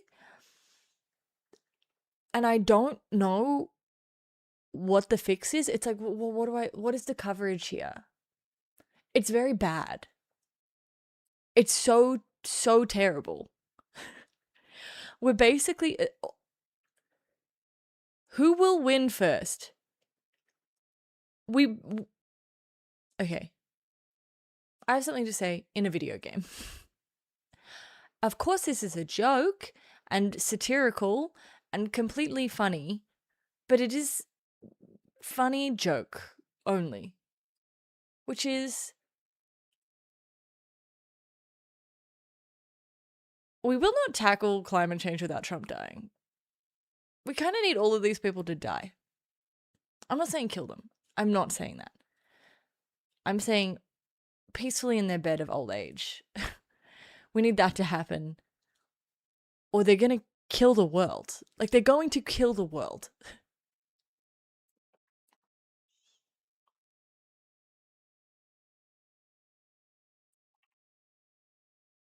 They're going to kill the world. And we're all going to die.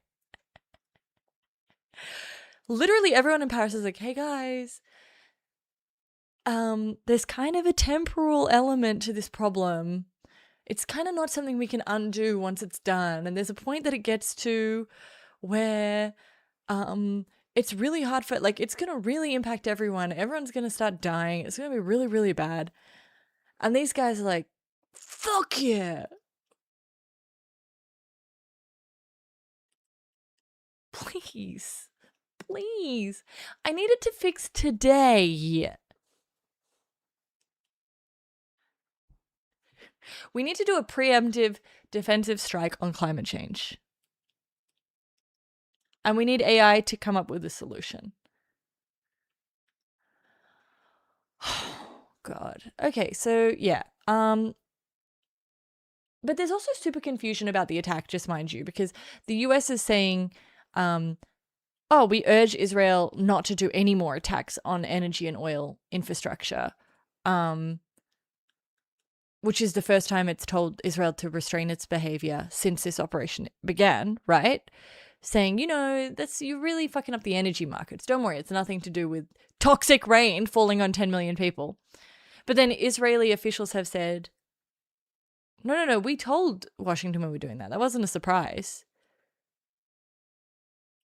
So I'd like some clarity on that.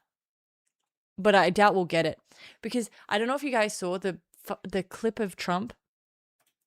I need to explain something to you. I need to show you a clip and explain something.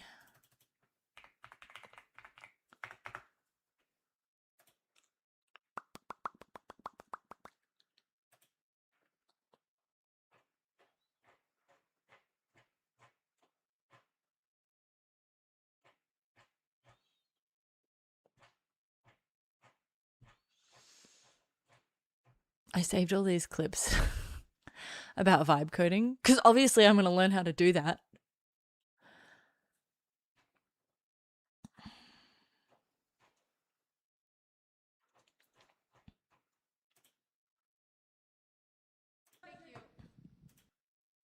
Okay.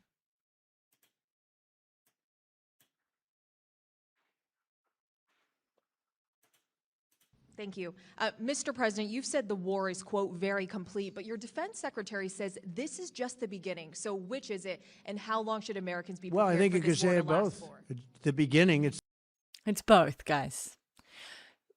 So what Trump is describing here is a dialectic.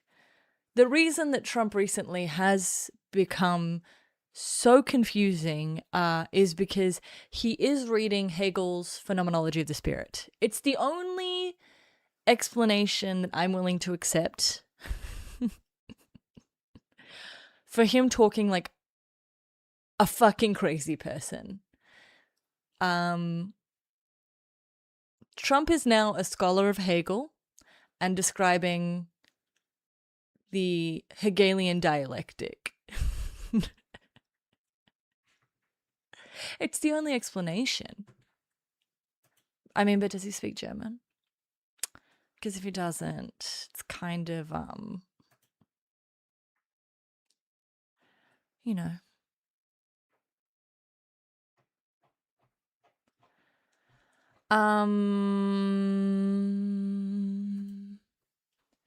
Okay.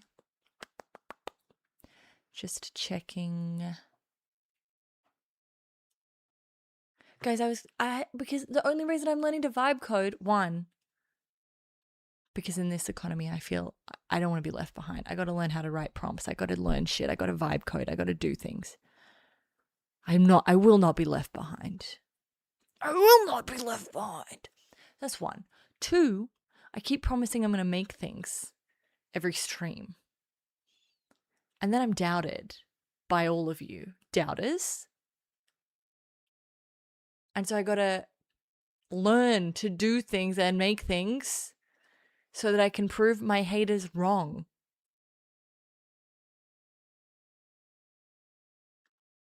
Okay?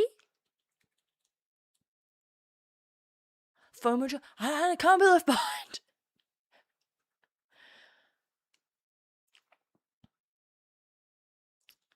Guys, don't make it harder for me. It's already hard. And I already explained to you my approach to playing games. And my approach to AI is unfortunately very similar. So far, I'm not good at it. And it makes me want to stop. So I'm trying to apply myself.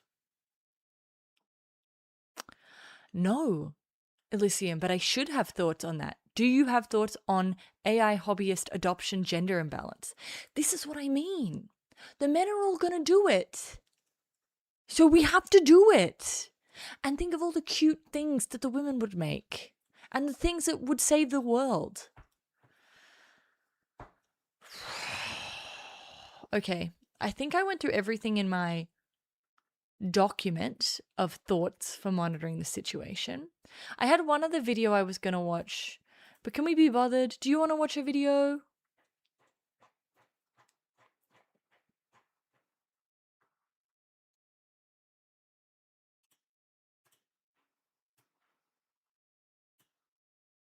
See, you're working on a tarot app.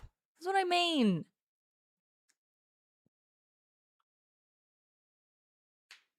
The haters know not what they challenge, though.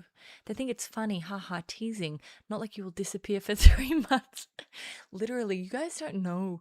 You don't know who I am. You don't know what I do. You don't know how I operate.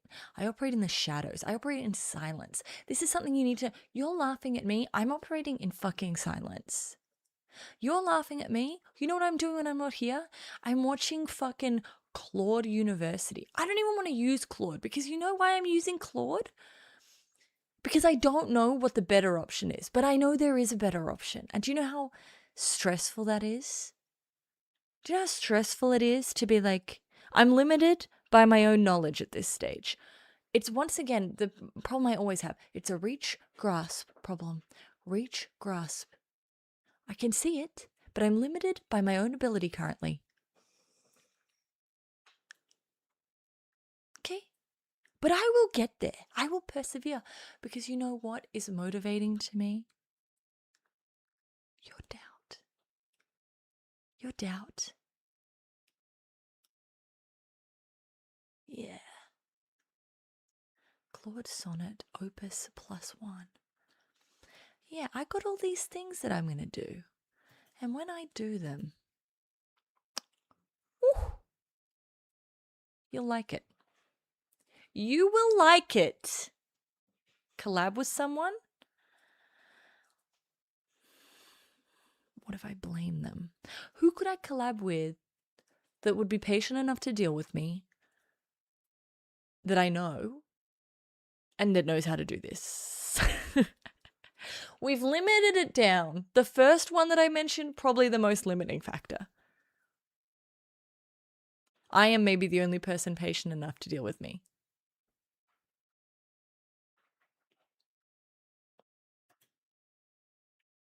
I could giggle my way through it. Oh my god. I had no idea. You just write in the little prompt. Okay. Do we want to watch... Listen. No. I think we're done for the night. I think we've reached the stage that's silly. I want to come back this week. It's Tuesday night. I meant to come back last night, but weirdly, okay. I took a little bit of time off. Spent time with my family while they were visiting. And then I got anxious about coming back. How stupid is that?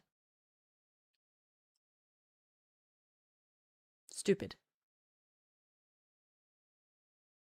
But tomorrow night I'll be back. I've got something for us to watch tomorrow night.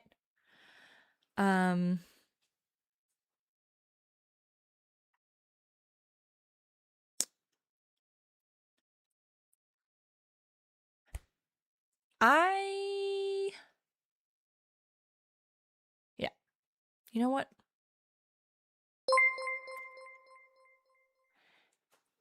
Sheriff! Don't. You're on. Look at you. Sheriff, you're meant to be on a march abstinence. You're meant to be. For Lent, you were meant to have given up. Look at you. For Ramadan, I was meant to be existing without your subs. Look at you.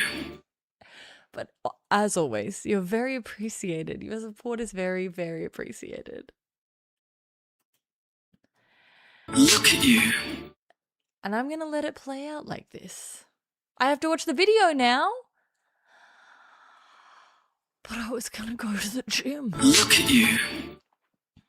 Okay. Hang on. I'll let this happen.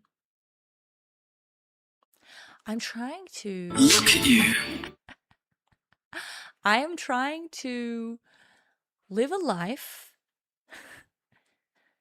that's somewhat sustainable. Look at you.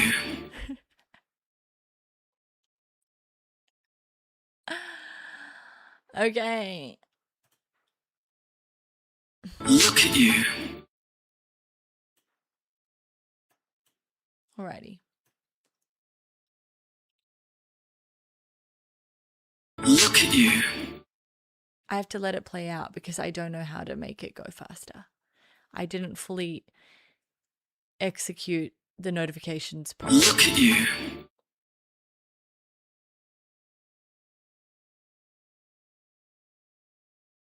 And we sit here.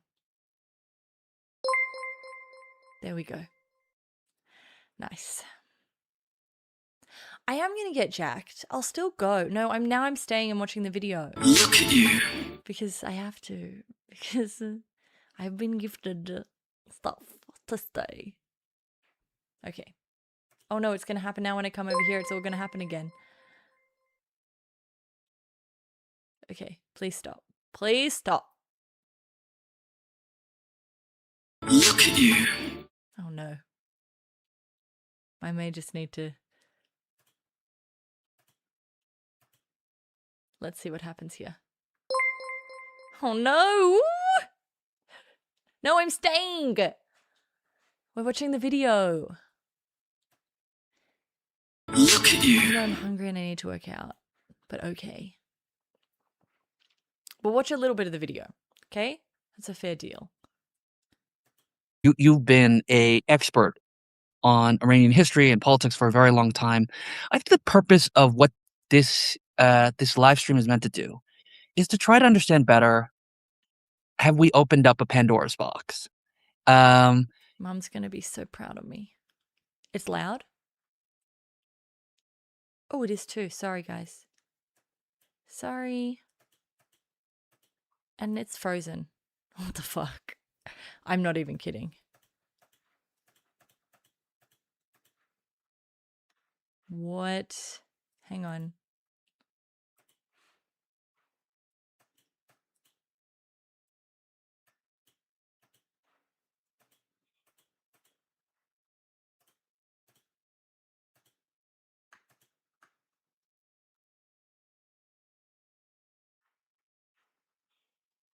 Are there lanes in which some sort of stable transition to democracy could happen? Okay, here we go. How do you think about this? How do you assess this? Yeah, that's a good question. You know, in the case of Iran, we've had multiple crises over the years, especially rounds of mass anti-regime protests. Going back to obviously 2009, and then again 2007, 2018, 2019, Women Life Freedom Movement in 2022, and then most recently, what's coming to be called the Lion and Sun Uprising in 2026. And I often would get asked, is regime change about to happen? And the same thing happened during the 12-day war in the past summer in June. And reflecting on Iranian history, my answer was typically no, right? And that's based on kind of reflecting on maybe the last century or so with the history of the modern Iranian state. When you look at moments of rupture, when you either had regime change or the existing regime transformed in certain fundamental names. So it's technically the same regime, but its nature changed. There is usually 3 or 4 factors at play. The first factor, of course, and the one everyone thinks of, is kind of a mass popular uprising. But of course, oftentimes, actually, mass popular uprisings haven't worked or haven't been sufficient. And it's kind of easy to understand.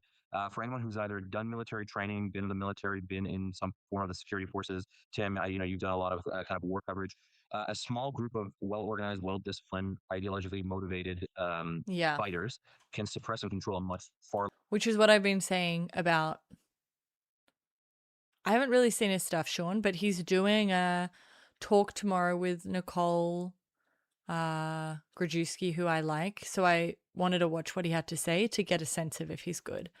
But this is the point I've been making in terms of like the IRGC are going to be able to suppress a popular uprising because these people are not organized, they don't have weapons, like, and sheer numbers alone, if they even have sheer numbers in any kind of concentrated space, is not going to be enough to tilt the playing field in their direction. Or larger population of disorganized, unarmed people. And so oftentimes, especially when we're dealing Pretty with much. authoritarian contexts out of Iran, popular uprisings fail and they get crushed. So even in the Islamic Revolution of 1979. Exactly, Matthew. Mass uprisings need significant military defections to work basically anywhere. It would be one thing for the Artesh or the police force to defect, but the IRGC are not going to defect. So even if you have defections from you won't get it from Basij either, because that's a voluntary force associated with the IRGC. So you're really just relying on Artesh. It's not going to work. It's not going to happen. They're not going to defect because the calculus isn't correct. In my opinion, could be wrong. Doubt it. Possible. Right, which everyone thinks as this grand kind of uprising where a popular wave overthrew the regime. You actually have 2 things that have to happen before the popular uprising can succeed. Right, the first is that the Shah of Iran essentially surrenders. He doesn't want to commit a wide-scale massacre of people, and he's quite ill at the time, so he decides to step down and leave the country. That obviously rarely happens, right? Where the kind of top-level leadership of a regime just gives surrenders. up. But of course, he left in place what was supposed to be a constitutional monarchy with the hope that would help the pathway to transition. The army, which was kind of the guardian of that constitutional monarchy, they declared neutrality in relation to political forces, right? And so that in the critical moment, the revolutionary forces, without having the army or the other security forces as an encumbrance, basically were able to seize power. That's quite the exception in Iranian history. Actually, typically what you see are 2 other important factors where which kind of contribute to some form of regime change. And when we're thinking of it in a more contemporary context, hopefully a regime change that's headed towards democracy. Right? The second factor is obviously we kind of alluded to it, and we talk about it a little bit, and what's happening now is foreign intervention, specifically foreign military intervention. That's actually often a key factor. And the third factor is defection of political elites and or the loss of their control over security forces. Right. I kind of said this after the 12-day wars this summer. Since then, we basically had 2 of those boxes checked. Right. We had a popular uprising, which in the context of modern kind of Iranian states, especially since the Islamic Revolution in 1979. Is more or less unprecedented in scale and in terms of as an effort to overthrow the Islamic Republic. And that's why you saw a wide-scale massacre, right? And that triggered this large-scale military intervention that we're seeing now. That's 2 out of those 3 hypothetical boxes checked, right? Yeah. That leaves a third box, which is, do elites start to defect? And defection can, play out in a few ways. Do they abandon their posts? Do they actually join the opposition? Or do they reach out to foreign adversaries to declare their willingness to work as part of a transition? And or do they start to lose their control of the security forces? That's the moment we're in right now. We're in the thick of it. And so it's a little bit hard to tell if that third box will be checked. So there are certain people, okay, you know how there's the constant rumor that there must be someone high up who's working with foreign adversaries?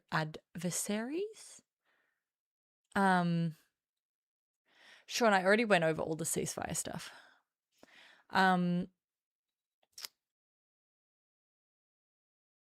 At noon, PST. What time is that for me? That's forever away. I have to do that tomorrow. Ground invasion would not surprise me. I've been saying boots on the ground, most likely for a while. But hopefully not.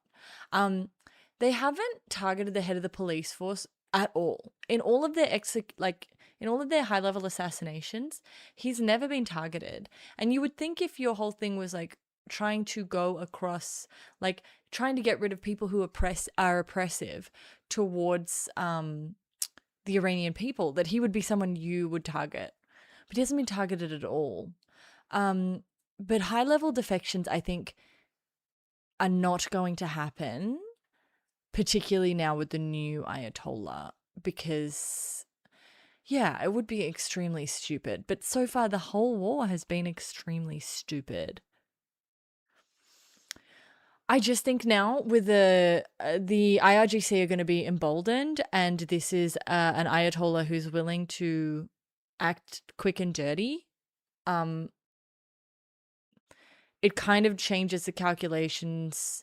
Like, look at how hard when Pezeshkian was like when the president was like, "Hey, we didn't mean to attack the Gulf states, and we're going to stop doing that." People within Iran got so mad at him. That's a very moderate thing to say. So the cost of defecting in a country where it's been made clear, we'll kill you. We will kill you. Like, you would need a lot of people to be willing to defect at once, I think. But I think that's going to be important. Are you seeing any indications at all, or are you seeing a rally around the flag approach among regime elites, essentially doubling down on their existing position due to foreign strikes? In terms of elites, so far it appears that elites are rallying. Yeah. Now, is it broader populace rallying? I think that's a different, slightly more complicated story. But elites are rallying. We do see some signs of possible defections on the margins. For example, when the protests started, we had 2 senior diplomats, one here in Geneva, where I am, and one in Vienna, defect and seek asylum in Switzerland. So we've had some defections at the mid-level, some defections at the lower levels. We started getting some videos, especially in recent days, of members of the security forces basically saying that our commanders have abandoned us and we're ready to fight for a change.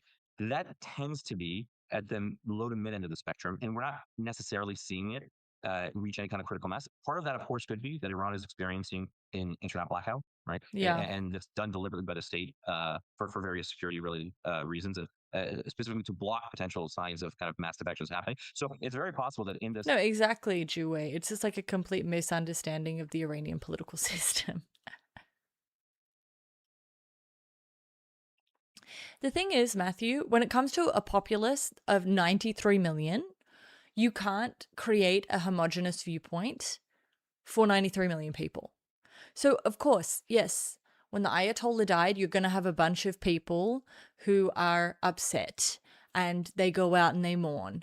You're also going to have a bunch of people celebrating, and you're going to have people at war posting these images being like, see, the population are happy. Then you have another set of people going, see, the population are upset. They're on the side of the regime.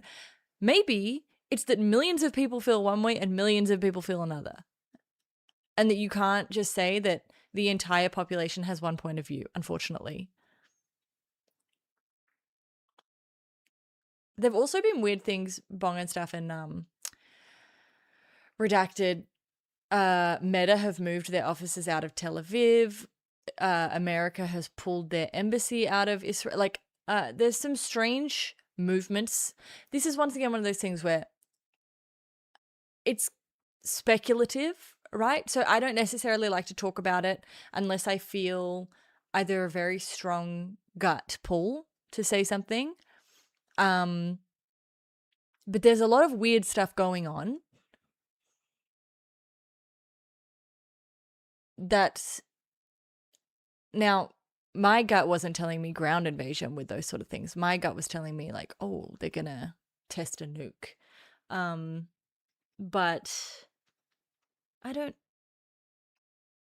Jules, don't freak me out with shit like that. Don't freak me out with information like that. I can't handle it. Something's definitely happening. Exactly, Redacted. We literally said that at the same time. Something is definitely happening. I can't tell you what it is, and I'm not willing to make speculative claims about what it might be. Something is happening. Other than the very obvious war that we already can all acknowledge is happening, you're a boots on the ground denier. Yeah, Method, they are. Digital blackout conditions. Something is happening. especially as the U.S. and Israel, especially Israel, are pounding the domestic security forces and the military more broadly. It's just very difficult to see. But at the moment, it seems that at least at the level of the elites, they moved very quickly to make sure there wasn't any kind of prolonged power vacuum. And so at least during this first week of the war, they seem to be fairly strongly ensconced still in power. Well, it's hard to believe it's been less than a week, actually. And This we was jumped a few into this days ago, conversation. this I love it. conversation. But we didn't give you a chance to introduce yourself and your Substack That's and your right. great work and your announcement. Why don't we do that now that we've gotten Of all course. one? Of course. So my name is Farzan Sabed. I'm a managing researcher at the Sanctions and Sustainable Peace Hub at the Geneva Graduate Institute. I have a background that spans academia, the policy and think tank world, government, the United Nations. Alongside my positions at Geneva Graduate Institute, I also work as a consultant for the private sector in the area of geopolitical risk. So that actually takes more of my time than my day job, especially these days. And my main areas of focus have been over the last kind of decade and a half or so: Middle East security and politics, economic sanctions, and nuclear non-proliferation. What I'm hearing is that we're getting very, very expensive advice here for free in the Substack Live. Hopefully. I'm Tim Mack, and those of you who don't know me, I have spent the last few years in Kyiv, Ukraine, running a publication called The Counteroffensive, which tries to cover and report on the war between Russia and Ukraine from a human interest perspective. So we tell you about someone, teach you about someone as a way to tell you the news. And when Big announcement today, apparently, from the White House, Ahmad, and just suspicious movements in the region. I'm not willing to say anything's happening. I'm just saying people been making moves. when the war started with Iran, less than a week ago, we decided to jump into action and try to cover it obsessively. And so now we have a publication called Iran War Dispatches at iranwar.news. And so if you're watching, you should be checking out iranwar.news. You should be checking out Farzan's Iran Wonk. Can I just say it's something really- about Americans that confuse me? You call it, well, he says Iran, but a lot of you say Iran and Iraq. I think I was listening to Counterpoints call it Iran. What confuses me about this, when people have trouble saying Iran or an Iraq, you have no trouble with Italy. What is the disconnect there? You don't call it Italy. Iran, Iraq. Very strange to me. really easy and free to subscribe and follow along, given how important these types of developments are to world affairs. But moving back, Farzan, to whether there's some level of, or a great level of hubris in the American action in True, Iran. Formica. I wonder how you assess the likelihood of a worse outcome than the status quo, as opposed to something that could really be a liberating moment for the people of Iran. Yeah, there's a big part of the discussion has been in kind of the public sphere, and I'm sure you've seen this as well, is that we don't really have very many cases, or really any solid cases, of regime change achieved purely through air war, right? Of which there isn't a major ground component. And I think if you reflect historically, that's more or less true, right? The kind of distinction being that you also don't have very many wars, especially modern wars, where the entire defense leadership, or most of the defense and leadership, including the top leader of a country, is decapitated in the opening day. Right? As much as this kind of general observations about air war and regime change remain true, Iran, of course, there's a broader context to it, which is, for example, it's been under sanctions for roughly 47 years. It's been under a very kind of intense form of post 9/11 sanctions for the better part of 2 decades. And so the economy is weakened. That's one of the factors that triggered the mass uprising. The Iranian currency is crashing. It's very possible we'll see the Iranian rial hit 2 million rial to $1. Just to give you some context, in 1979, it was 70 rial, to $1. It's kind of 1.5 million, That's or a little bit over nuts. 1.5 million. It might reach 2 million. So the currency is rapidly depreciating. Obviously, that affects. I heard something today, though, that was crazy, that following Trump's sanctions, I can't remember the exact statistic, but most of the people in poverty, the people who went from middle class to impoverished, a huge percentage of them, a huge percentage of that occurred following Trump's sanctions. I just think it's very interesting as well, because it's sanctions kind of like, yes, they can mobilize people and get them out of the street. They also kind of handicap people in their ability to rise up. Imports that affects inflation, people's ability to just afford basic goods. So Iranians are experiencing a rapid decline of living standards, and it's partly a function, of course, of those economic sanctions, but economic mismanagement and corruption also plays some role there. So that's kind of one of the economic situation which has been deteriorating. And of course, for any regime, you need to be able to pay off your elites and your social base, and of course your security forces. And so its ability to do that is declining rapidly. It's declining rapidly before the 12-day war in the summer. I hadn't considered it accelerated after the 12-day war. And it's gotten worse since. And with this current war, it's going to get even worse. Also, in terms of these anti-regime demonstrations, it's actually become a structural and cyclical problem. The first protests within these themes happened in, like I said, December 2017, January 2018, then again November 2019, then again Women Life Freedom in 2022. This is the fourth one. So that on average, you're having one major kind of anti-regime uprising every 2 years. And they're growing in scale. They're growing in terms of the kind of geographical coverage and social and demographic coverage, and they're becoming more violent and more threatening to the regime, right? So keeping in mind, on the one hand, these kind of two trend lines, on the other hand, the security crisis in the country, the fact that the Islamic Republic, that the ruling regime can't secure the country, and finally, the fact that, let's say they survive this war. And I think it's quite likely that if this ends up being a 2-3 week war, President Trump at some point looks for an off-ramp. The regime does, they put a new leader in it, they do survive. The problem is that the type of person who's likely to come in and become leader, and the type of regime that will be left at the end of this will not be able to offer any kind of positive horizon to Iranian society. Interesting. Absent full capitulation to the U.S. And Israel, which is what they're demanding right now. Taking together this kind of big picture, I think even if some kind of either change of the regime or a transformation of the current regime doesn't happen in the next few days or weeks, if we put this as a kind of a part of a longer term process that could take months, maybe a year or 2 years, I think we're certainly on that track. And so it will happen sooner or later. But it's quite possible that, at least in the interim, the shorter term, that a regime that emerges from this war, that ends up being kind of a shorter war in the 2, 3, 4 week range, might actually be radicalized and much more hardline than even in the preceding. Which is what has happened, Do of you course. think it would be naive to cheer on the fall of the regime, given that it's possible that whatever comes next is much worse? Yeah, this is why I wouldn't say it's impossible that the regular army might switch sides. They are recruited from people and have parents and sisters and so on. If it gets so bad that they really struggle with surviving, they could revolt. Yeah, I mean, Wallach, I hadn't considered, I don't know why I hadn't considered it, but I just hadn't. The extent to which, like, people in Artesh must be being paid off. And I find the growing nature of the uprisings very interesting. So I do find that just this literally this last 30 seconds of analysis has maybe changed my take on the likelihood of it being possible to have a successful kind of regime change, which is super, super interesting to me. Yeah, it's the question for me, of course, is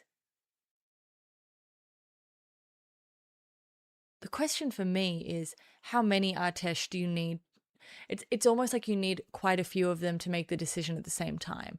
I want to look back on history and see when that's occurred and have a look at how that occurs. Because to me, that seems like a scary calculation. Hi, Transit. I'll have a good appointment. I need an appointment, that's for sure. It's none of our business. Method. What are you talking about? You come in here. You cranky. You're acting like I'm not supportive of Iranian self-determination. Like I'm supporting the American attack on Iran. How about you just chill? It's not the case. You don't need to worry. I'm interested in something, not because I care necessarily about the outcome one way or the other. I'm interested because it's fucking interesting. And it's good to learn things. Or do you think that, the requirements of justice and the massacres of protesters lean you towards against supporting the removal of these people? No, I think regime change would be the best thing for Iran. I'll say that quite openly.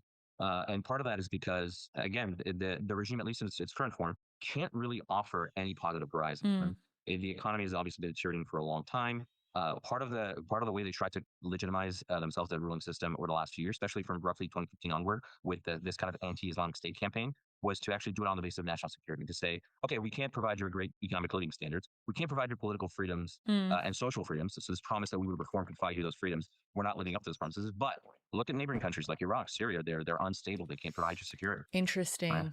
Well, that is, of course, the quagmire in Middle East. And what I'd be keen to hear from you is an overview of the sectarian tensions that may exist in Iran that possibly are being held down by a very brutal regime.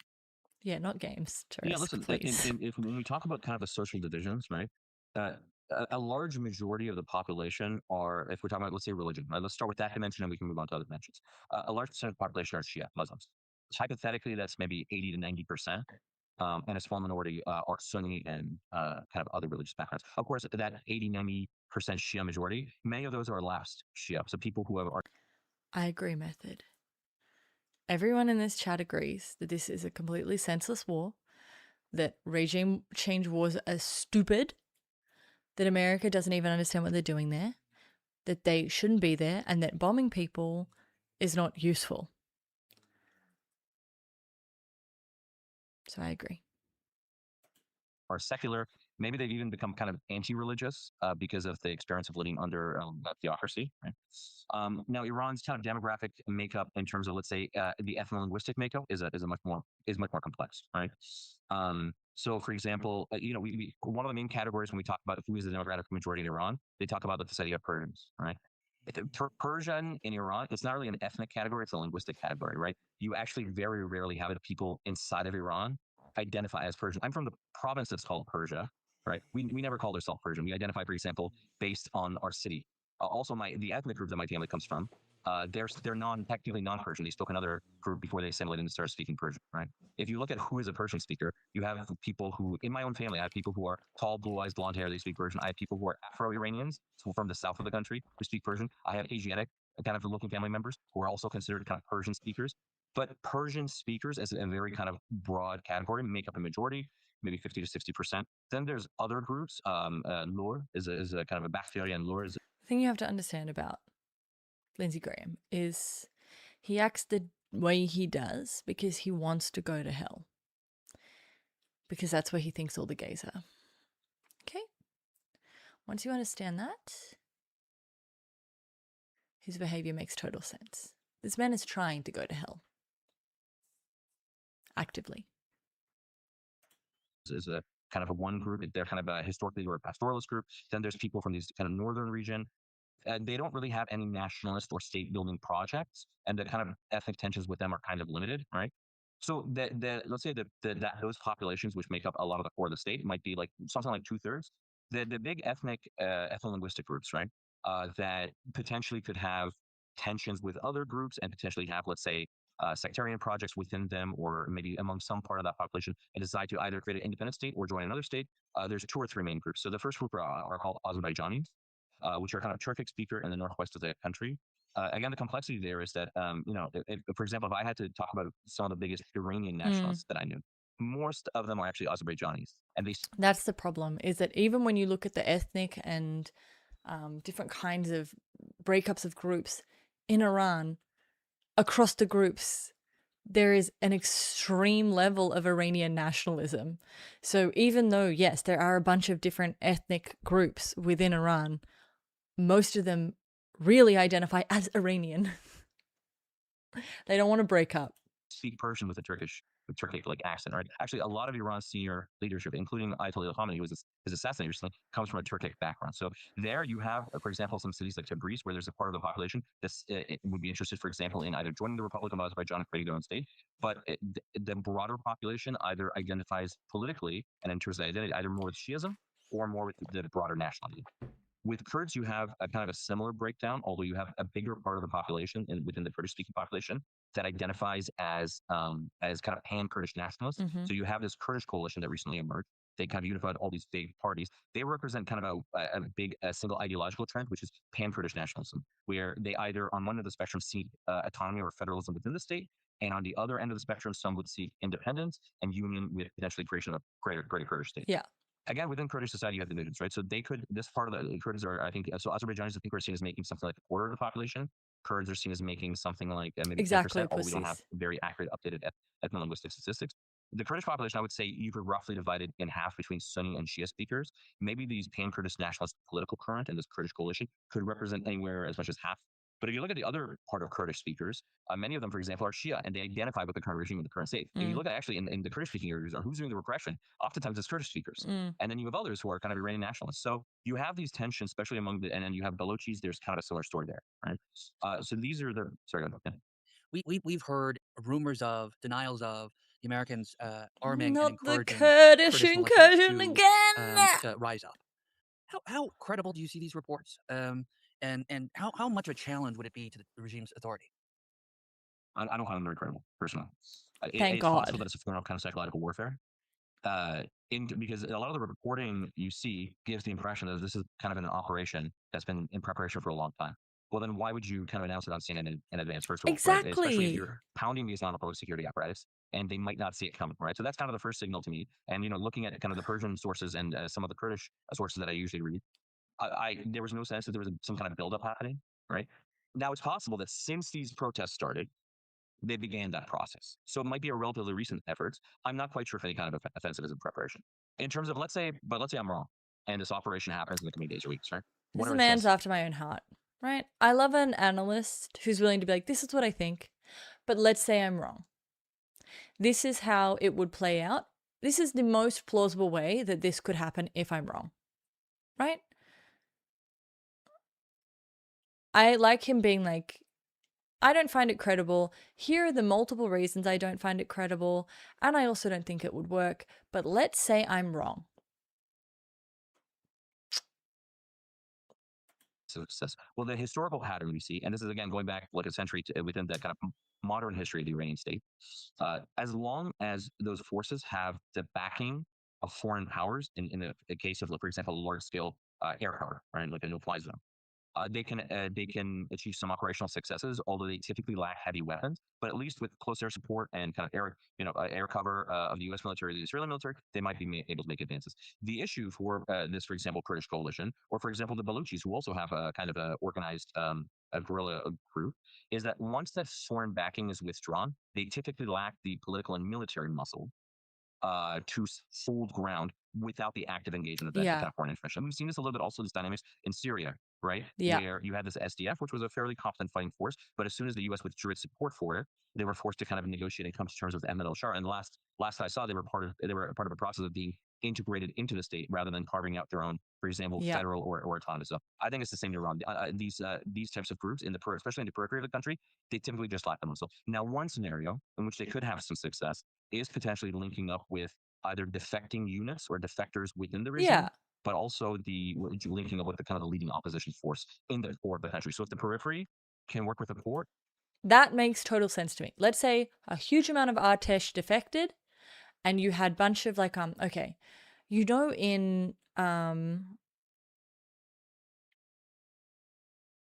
that show about Star Wars that everyone really liked that was on TV. Was one of the Star Wars shows. And there's this scene where all of the different ships show up from all of the different areas. Like they put Andor. Yeah, they put out a blinker sort of thing calling like, can people come and help? Like, yes, of course, a Kurdish incursion would work if it was working in parallel with something that had more grunt, both militarily and politically, that had more organization, that had more force. But it's not its own thing that can work or even be the central pillar in any sort of uprising against the regime. It might have some shot of achieving successes, but by itself, once the foreign intervention is withdrawn, typically collapses. Well, these scenarios that you're outlining all involve an American and Israeli quagmire in this country. It is not an in and out 72-hour operation. It is a long-term period under which if you make these sorts of demands for regime change, you either have to achieve that or you have to go away looking No, you just have to come up with powerless. new. If you come up with Absolutely, new victory absolutely. conditions every day and you change them every time you talk to the press and the public, then really victory is when you just, and I have said this, I said this to you, I told you so. Since day one, Trump will just declare victory. That's what he will do. Not giving any sort of objective to the war means that when he wants to be done, he'll just say that he achieved it. Because none of us know what he is there for. None of us understand the point of the war.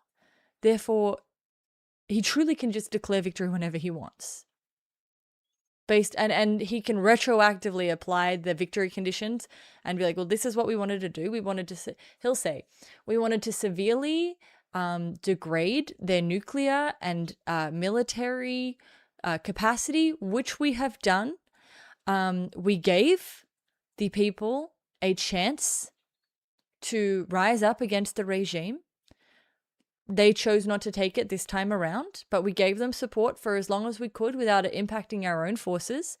And so hopefully over the next few years, they will work. We'll continue to apply financial pressure. But we have significantly damaged their military strength and shown what a pariah they are to the region. And they will not be developing a nuclear weapon anytime soon. And therefore, we can say that we have achieved a victory. No, Iran, exactly. We talked about this all-night method, how ultimately they don't get to say that the war is over, that Iran has a say in that, and Iran has no interest in stopping the war right now. It doesn't make any sense for them to. But what I'm saying is, when Trump wants to be done, he'll just declare victory. And yeah, we talked about kind of the issue with that is that if you declare victory and then you have to go back in, then suddenly the hollowness of your declaration of victory is laid bare to all. But, what are you going to do? This guy sucks. He's not a good politician. He's not a good leader. He's a very bad commander-in-chief. What do you want me to tell you? I mean, once you enter this conflict, especially with a regime like this that has such a high level of resolve, right? And that's I've always felt I could do Carolyn Levitt's job, Mum. Like, every time I see her speaking, I'm like, I could do that. not going back down very easily. There's this risk that you get drawn in further and further and further, and you at least have to make some form of sustained commitment, right? Because imagine, let's say there's an off ramp that President Trump takes in the coming weeks, right? 1, 2, 3 weeks. Well, if the succession is towards a hardline leadership, which is not willing to compromise with the United States, you have every reason to, for example, potential belief that any red lines they had of trying to break out for a nuclear weapon. So we understand that they had been developing the various elements of a weapon, but hadn't made it as to actually build and test a weapon. Well, that's out the door now. Which is why I say it's really important to understand that the fatwa that Khamenei Senior had in place there were some technical elements that you should keep in mind that mean that you shouldn't see it as like, you'll get this kind of like, and I am shitting on, I don't know, I want to say the word leftist. It's not the correct class of people. It's just the class of people I'm trying to identify are often on the left, okay? But it's not a leftist principle because I'm on the left. It's like a certain person who's built a personality around their politics and their politics are screaming about their politics, right? But they often don't know that much about what they're talking about. But there's a group of people, for instance, who will say, no, you don't understand. The Ayatollah had a fatwa against nuclear weapons. Like, he was never going to make them. It was religiously untenable for him. You can't take these people seriously. No, the Ayatollah had a fatwa against deploying a nuclear. He was very careful about how he talked about this fatwa, right? Oh, we can build all the elements. It's not even tank. It's like, it's just a person who's like, I love to scream about my politics loudly at you. And it's like, oh yeah, but you didn't even know the Ayatollah was different from the Ayatollah during the Islamic Revolution until 2 days ago. So how about you just don't yell about it?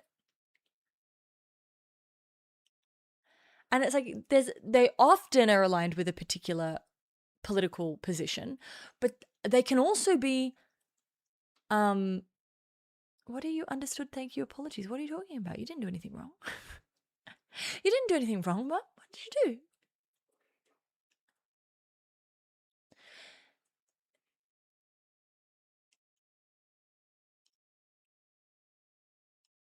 There's like what they also exist on the right. Obviously there are lots of these people on the right wing. Oh, sorry. Like these two people, this personality trait, which is just like, I don't even need to know that much about I've decided to know now. Like, obviously Iran is terrible. You'd get that in the right wing, right? You got Lindsey Graham being like, bury me with Israel. So, whoa, bro. Like, he's a politician though, but you know what I mean? Like, there are people on the right wing who are like Groyper type people who have this same sort of affliction to like learn a fact and then yell that fact at you as if that fact means anything without the contextual understanding that goes behind it. So like, as he's saying here, there was a fatwa against nuclear weapons, but they've been building around that. That's a really strategic kind of fatwa, right? So, you know, you get my point. Oh, person.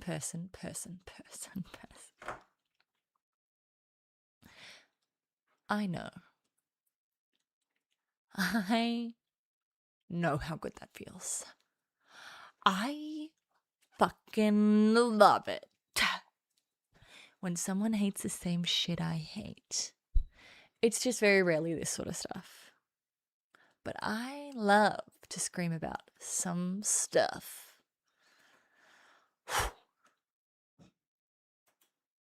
Right?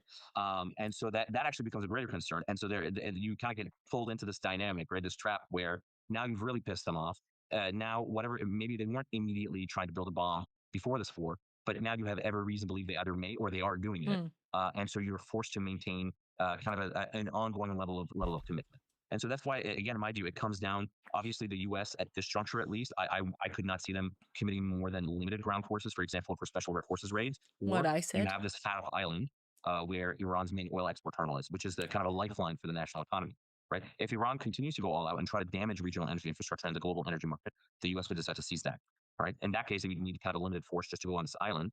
So it's a relatively easy operation, but you've already had some forward mission. Interesting. My sense is that the U.S. then at a later stage is not willing necessarily to do some kind of large-scale Iraq-style invasion. So what ends up happening is we go back to that third box that I talked about, right? That you have to check for some kind of either substantive transformation of the regime or regime change, which is you need to connect the, let's say, more powerful elements of the opposition with defecting forces within the regime. And that can be at the level of political elites, but also at the level of the security forces in the military, right? And so to have the Iranians carry on the fight themselves.